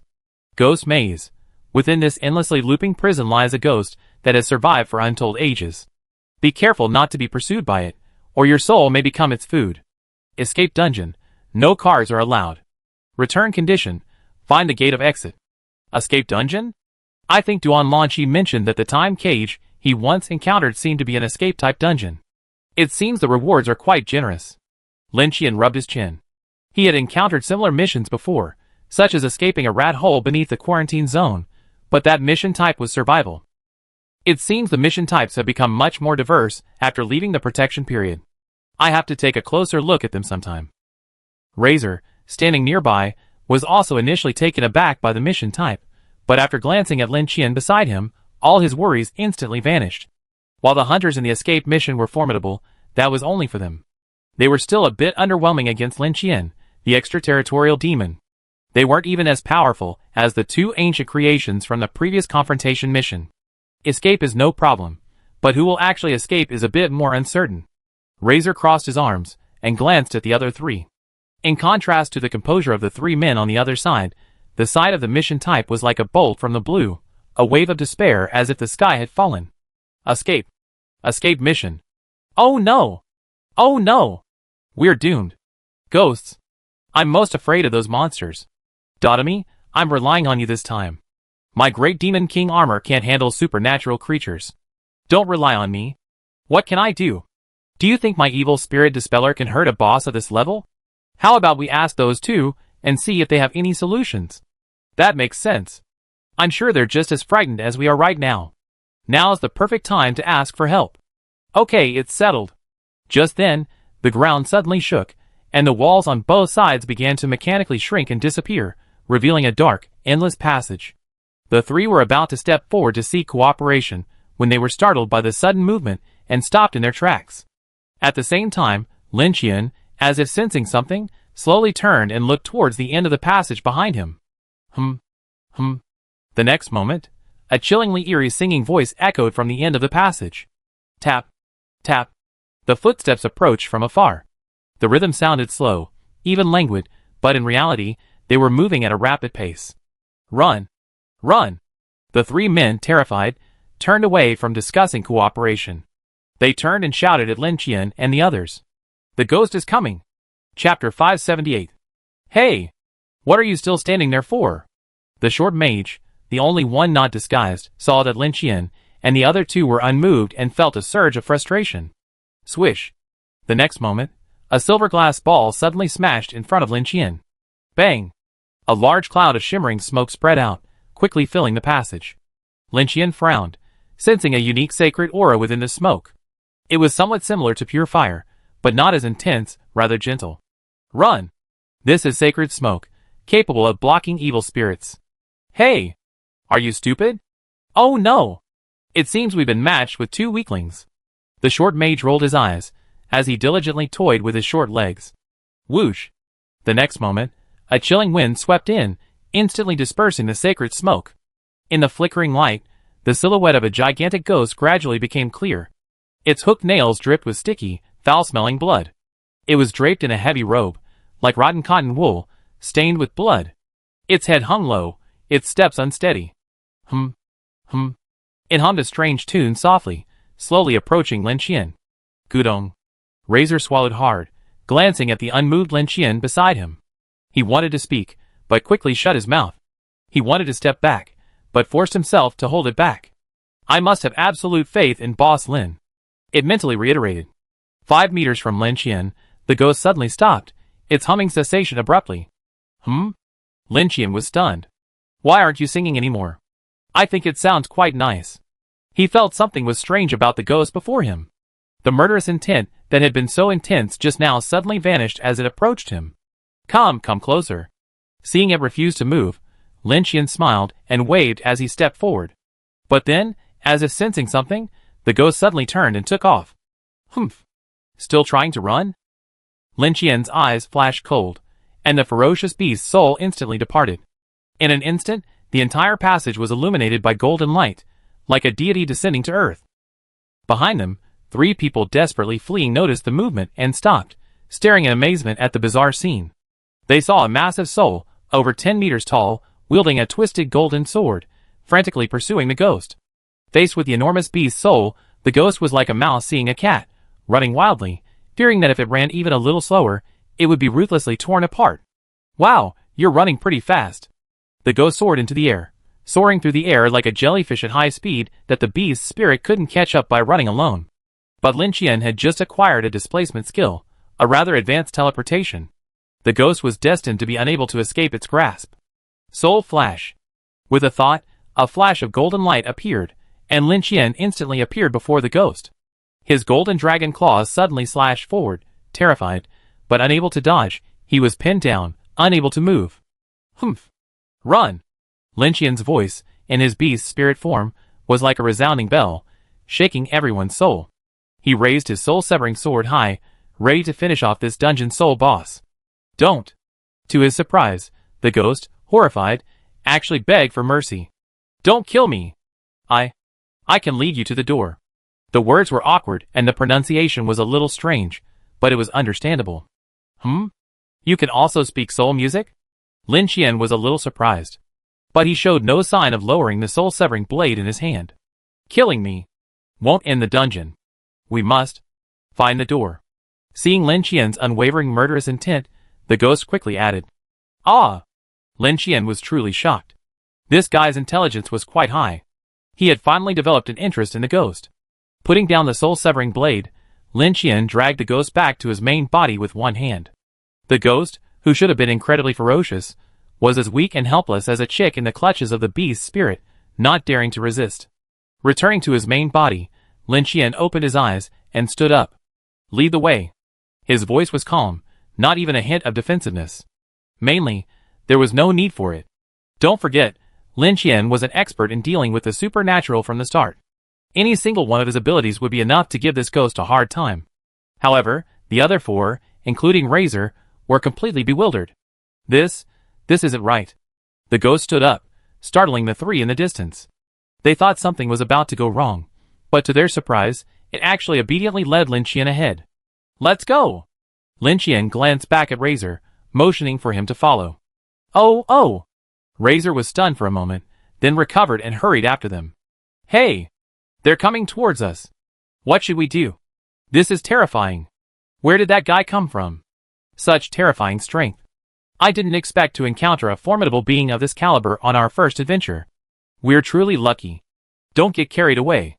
Don't forget what the tribe elders said. Our companions are far more dangerous than the monsters in the dungeon. Oh no! They're coming! Watch out! They're coming! Why are they ignoring us? Just walked away like that? Listening to the 3 people's undisclosed whispers, Lin Qian shook his head helplessly. Who knew what race this idiot had escaped from? He seemed even more innocent than Mia from the Star Tribe, completely devoid of dungeon experience. After a moment's deliberation, the 3 of them reached a decision and quickly caught up, following behind Lin Qian. Though they looked a bit clueless, they weren't bad-hearted. Lin Qian had a good impression of them, and out of boredom, he casually asked, What race are you 3? But the moment he asked, the 3 of them were startled. What do you mean? We're not the same race. They frantically tried to cover up. Even Razor was speechless. I'm telling you, answer whatever Boss Lin asks you. Understand? If he wanted to kill you, you'd be gone forever. Razor's words made the 3 of them pale again. Look how scared the child is. Lin Qian glanced at Razor. Sorry, Boss Lin, I spoke too much. Razor apologized quickly. Don't worry, I won't be killing much today. Lin Qian turned and gave the 3 a strange smile. But if I'm hungry, that's hard to say. Ah! The 3 of them were so frightened that they covered their heads and screamed. The unmasked mage's ears stood up in fear. Ha ha ha! Seeing this, Lin Qian couldn't help but burst into laughter. No wonder some adults love to tease children. It's really interesting. Chapter 579. We are the Fleecer tribe. After confirming that Lin Qian was only joking, the three men obediently removed their disguises. Amid the whirring of gears, the chest of the pitch-black armor slowly opened, and a chubby little creature leaped out. Ouch! The creature lost its balance and fell flat on its face, rubbing its butt awkwardly as it stood up. Another creature removed its cloak of concealment, and Lin Qian realized it was actually walking on mechanical stilts. These guys were quite creative. The Fleecer tribe? Lin Qian didn't react to the name, but Razor, standing beside him, was startled. What, you heard of them? Lin Qian looked at Razor. A subordinate race of the elves, natural artisans with a powerful talent for inscription. Many products on the market are the work of their craft. However, this race rarely appears in public and is rather mysterious. This is my first time meeting them, Razor explained quietly to Lin Qian. An elf subordinate, or a natural craftsman? Lin Qian looked at the three idiots with some surprise. Under Lin Qian's scrutiny, the three men felt uneasy, looking around, their hands unsure where to put them. Did you make that black armor yourself? He glanced at the chubby boy in the middle. Yes, I did. The chubby boy instinctively tried to puff out his chest, but then quietly retreated. Nice technique. Lin Qian nodded in praise. The chubby boy was slightly startled at this, then his eyes lit up. So you like it too? Ha ha. Finally found someone who appreciates me. The clan elders have always opposed my research into ancient technology, saying it's useless. But I simply don't like making those fancy magic items. What I want is the ultimate destructive power of ancient technology. After receiving Lin Qian's approval, the little chubby boy immediately became excited and began to talk non-stop. Ancient technology? Hearing this familiar term, Lin Qian was slightly taken aback. Recalling the two ancient artifacts from the previous dungeon encounter, they were indeed incredibly destructive. I hadn't expected this little chubby boy to specialize in this stuff. Thinking for a moment, he casually pulled out a large red crystal from his storage space. Core! Before Lin Qian could say anything, the little chubby boy exclaimed in surprise, disregarding her fear and quickly stepping forward. Where did you get that? She looked at Lin Qian excitedly, resisting the urge to reach out and touch it. In the previous instance, there were two tattered ancient artifacts in there, so I took them apart. Hearing this, the little chubby boy became even more excited. Then, what about the disassembled parts? Did you pick them up? Lin Qian nodded. He had plenty of storage space anyway, so he'd take everything he could. There was no telling when they might be useful. The little chubby boy became even more excited, his ears twitching like propellers. Can you sell them to me? She asked cautiously. Don't worry, I'm very rich. Hearing this, Lin Qian couldn't help but laugh. Not many people dared to claim to be rich in front of him. I'm not short of money. But I can give you the stuff for free. But only if you give me your research results first. Lin Qian had no use for these things anyway. If this little chubby boy could actually create a laser weapon with that terrifying power, he'd have a stake in it. Thank you so much, Boss Lin. The chubby boy was so surprised he couldn't help but jump up and down. My men also have some ancient technological weapons from quests. Feel free to take them if you need them. Lin Qian casually tossed out a pile of ancient artifact parts. The guy was overjoyed and thanked him profusely, not even letting go of the broken and shattered debris, collecting them all, fearing to miss even the slightest bit. This is where the door is. Just then, the ghost that had been slowly drifting ahead suddenly stopped and pointed at some strange patterns on the wall. Razor cautiously stepped forward, reaching out and touching it. The next moment, a golden door slowly emerged. Ding! Escape mission completed. You can return through the exit gate at any time. Rewards: free attribute points *100. Random door *1. Evil spirit bomb *1. Freeze ability crystal *1. It was the familiar reward screen filling moment, but after experiencing the reward screen filling of the Infinite Boxing Championship's 1000 level event, Lin Qian had no interest in this level of achievement. There was no notice of overachieving, and it seemed like the rewards for confrontation missions were similar. Lin Qian wasn't disappointed, rather, he had expected it. After confirming the strength of this ghost, he had low expectations for the rewards of this mission. The ghost seemed quite intimidating in the mission description, but in reality, it was a cowardly weakling. Earlier, it had deliberately created a terrifying atmosphere in the corridor, which made him laugh even now. Lin Qian looked down on the rewards, but the three little creatures behind him were incredibly excited. Oh! We won! The three little creatures, hand in hand, twirled and leaped, their large furry ears fluttering up and down, lively and adorable. Lin Qian looked at the three little creatures like a kind old father, his eyes crinkling with a smile. Wait a minute. He suddenly woke up. What's wrong with me now? Why do you want to raise everyone you see? There must be something wrong. The three little velvet-haired creatures lined up to thank Lin Qian. After the chubby little one asked for Lin Qian's number, they happily left. Following him, Razor also respectfully took his leave, leaving Lin Qian and the trembling ghost alone in the dungeon. A glance at the golden timer showed a total of 25 minutes, and the parrot brother on his shoulder had 2 minutes left to work. Lin Qian looked at the ghost. You're quite sensible, huh? Do you want to follow me from now on? With Sister Min at his side, Lin Qian could recruit dungeon bosses at will. The ghost hesitated for a moment, then sensed the resurgence of Lin Qian's murderous intent. He quickly nodded in agreement, fearing a moment's delay would lead to the golden sword. Alright, a man of insight is a hero. Lin Qian grinned and tapped his chest. The old wooden door creaked open. Lin Qian gestured for the ghost to enter. He hesitated, and Sister Min's iron chain dragged him inside, his screams abruptly extinguished. Boom! Then, the entire passage suddenly shook violently. Lin Qian was startled and quickly steadied himself. Ding! Rules disrupted, dungeon collapsed, please leave immediately. Then, a familiar warning sound echoed, and large pieces of the rock wall above began to fall away. Oh my god! Lin Qian didn't dare to linger any longer, and quickly pushed the door open to return. Chapter 580. A flash of white light, and Lin Qian's figure appeared in the room. Huh? A long sigh escaped. The last time he encountered a dungeon crash was during the 100 Districts War, when he was tasked by Kabu to kill the soul-devouring giant. After his success, he encountered a massive earthquake similar to today's. It's easy to understand. If a dungeon loses its only boss, then its existence becomes meaningless. In the future, I should recruit more dungeon bosses with whom I can communicate normally, forming a boss corps. That way, even when my fellow supervisors are at work, I have help. Lin Qian sat on the dragon throne, chin in hand, and began to make plans. The only problem, however, is that dungeon bosses would be classified as abnormal intruders in other dungeons.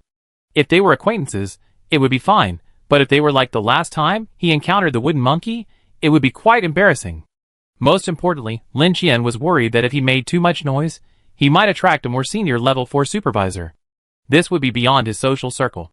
It's possible to have Sister Min drag the enemy into the hound space and let them mob them, but these bosses are no match for the immortal supervisors, and there's a chance they might fail. Forget it, let's keep it for now, and see if there's a way to avoid this risk later. She knocked on the door, and released the ghost from the hound space.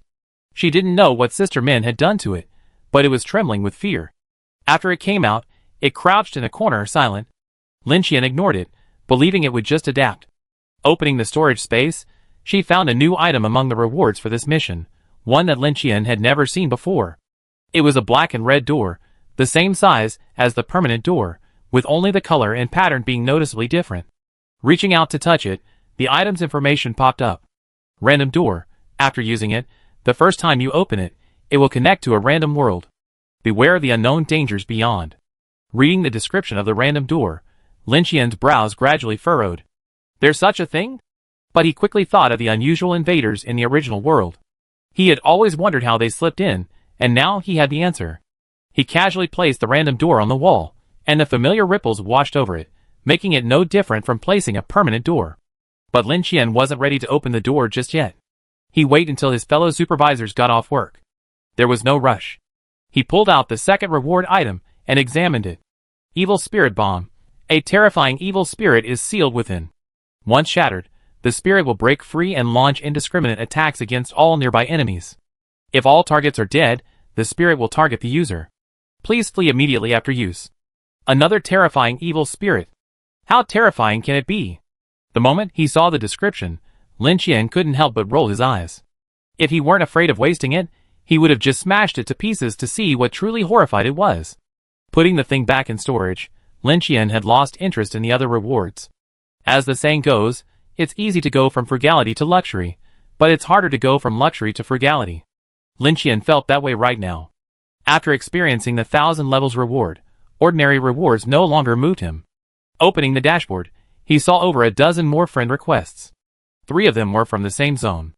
It was obvious they were the 3 little Gadu from the Velvet Ear tribe. Besides that, there was a 4-digit area code starting with 1. Lin Qian's heart skipped a beat, and he guessed it might be Brother Yu's old friend from the Iron Teeth tribe. What did Brother Yu call it? Oh, right. Faru. Just as the four people's applications were approved, a message popped up the next second. Boss Lin. Boss Lin. Can we come to your house? I can show you my super invincible supreme giant demon king mech. It's pretty cool. No need to guess.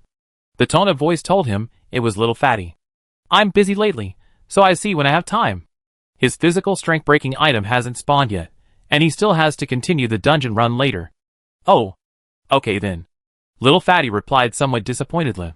Just as Lin Qian was about to close the chat interface, another message popped up. Thought it was from Little Fatty, but upon closer inspection, it was from a different profile picture. Boss Lin, is that you? I'm Faru. Just as Lin Qian had guessed, the 4-digit number at the beginning of the number was the fish monster's old friend, Faru of the Iron Fang clan. Hello, Senior Faru. Lin Qian still had great respect for the fish monster's friends. Would you mind summoning me? I have a lot to ask Lan Yuan. When Lin Qian saw the name Lan Yuan, he was slightly distracted, then he remembered that it was the fish monster's name before it became a supervisor. It was truly a stark contrast to its current image. However, according to the fish monster's own description, it seemed to have once been a handsome man. Of course, Lin Qian didn't quite believe that. When there's no evidence, you can just lie about it. It's not here right now. Wait about 19 hours and I contact you. The safe exploration period had just ended, and the supervisors had only been on duty for less than 5 minutes. Okay, sorry, I'm in trouble. Judging from his speaking style, this Faru is likely a decisive person, not one to be around the bush and always get to the point. In some ways, he's quite similar to the fish monster. No wonder the old saying birds of a feather flock together has some truth to it. If I saw correctly the other day, you must be one of the latest survivors to enter the Infinity Building. You reached over 400 levels in the Infinity Boxing Championship while still in the protection period. You're quite impressive.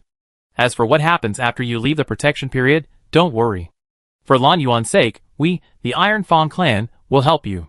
Hearing this, Lin Qian couldn't help but raise his hand and touch his chin. From what you said, it seems Brother Yu's friend holds a high position within the Iron Fang clan. That's true. After all, Brother Yu was once the leader of the Sea clan, so his friend wouldn't be much inferior. Thank you, Senior Faru. While it's still unclear whether it will be useful in the future, the fact that the other party is proactively expressing goodwill without knowing their specific circumstances suggests they're not targeting them, but are simply doing it out of respect for the fish monster. It seems Brother Fish and this Senior Faru have a very deep bond. I just don't know what the Leopard House, controlled by the Iron Fang clan, is like, and whether I'd be taken care of there in the future. Unconsciously, Lin Qian's network of connections has grown ever stronger. Besides the overseers, he now even has connections with most of the ancient races that control the Leopard House. Perhaps we can expand the daily shop's customer base and get them to bid more fiercely. Ha ha ha. Inside the room, Lin Qian laughed heartily again. The ghost in the corner trembled even more violently after seeing this. It missed home.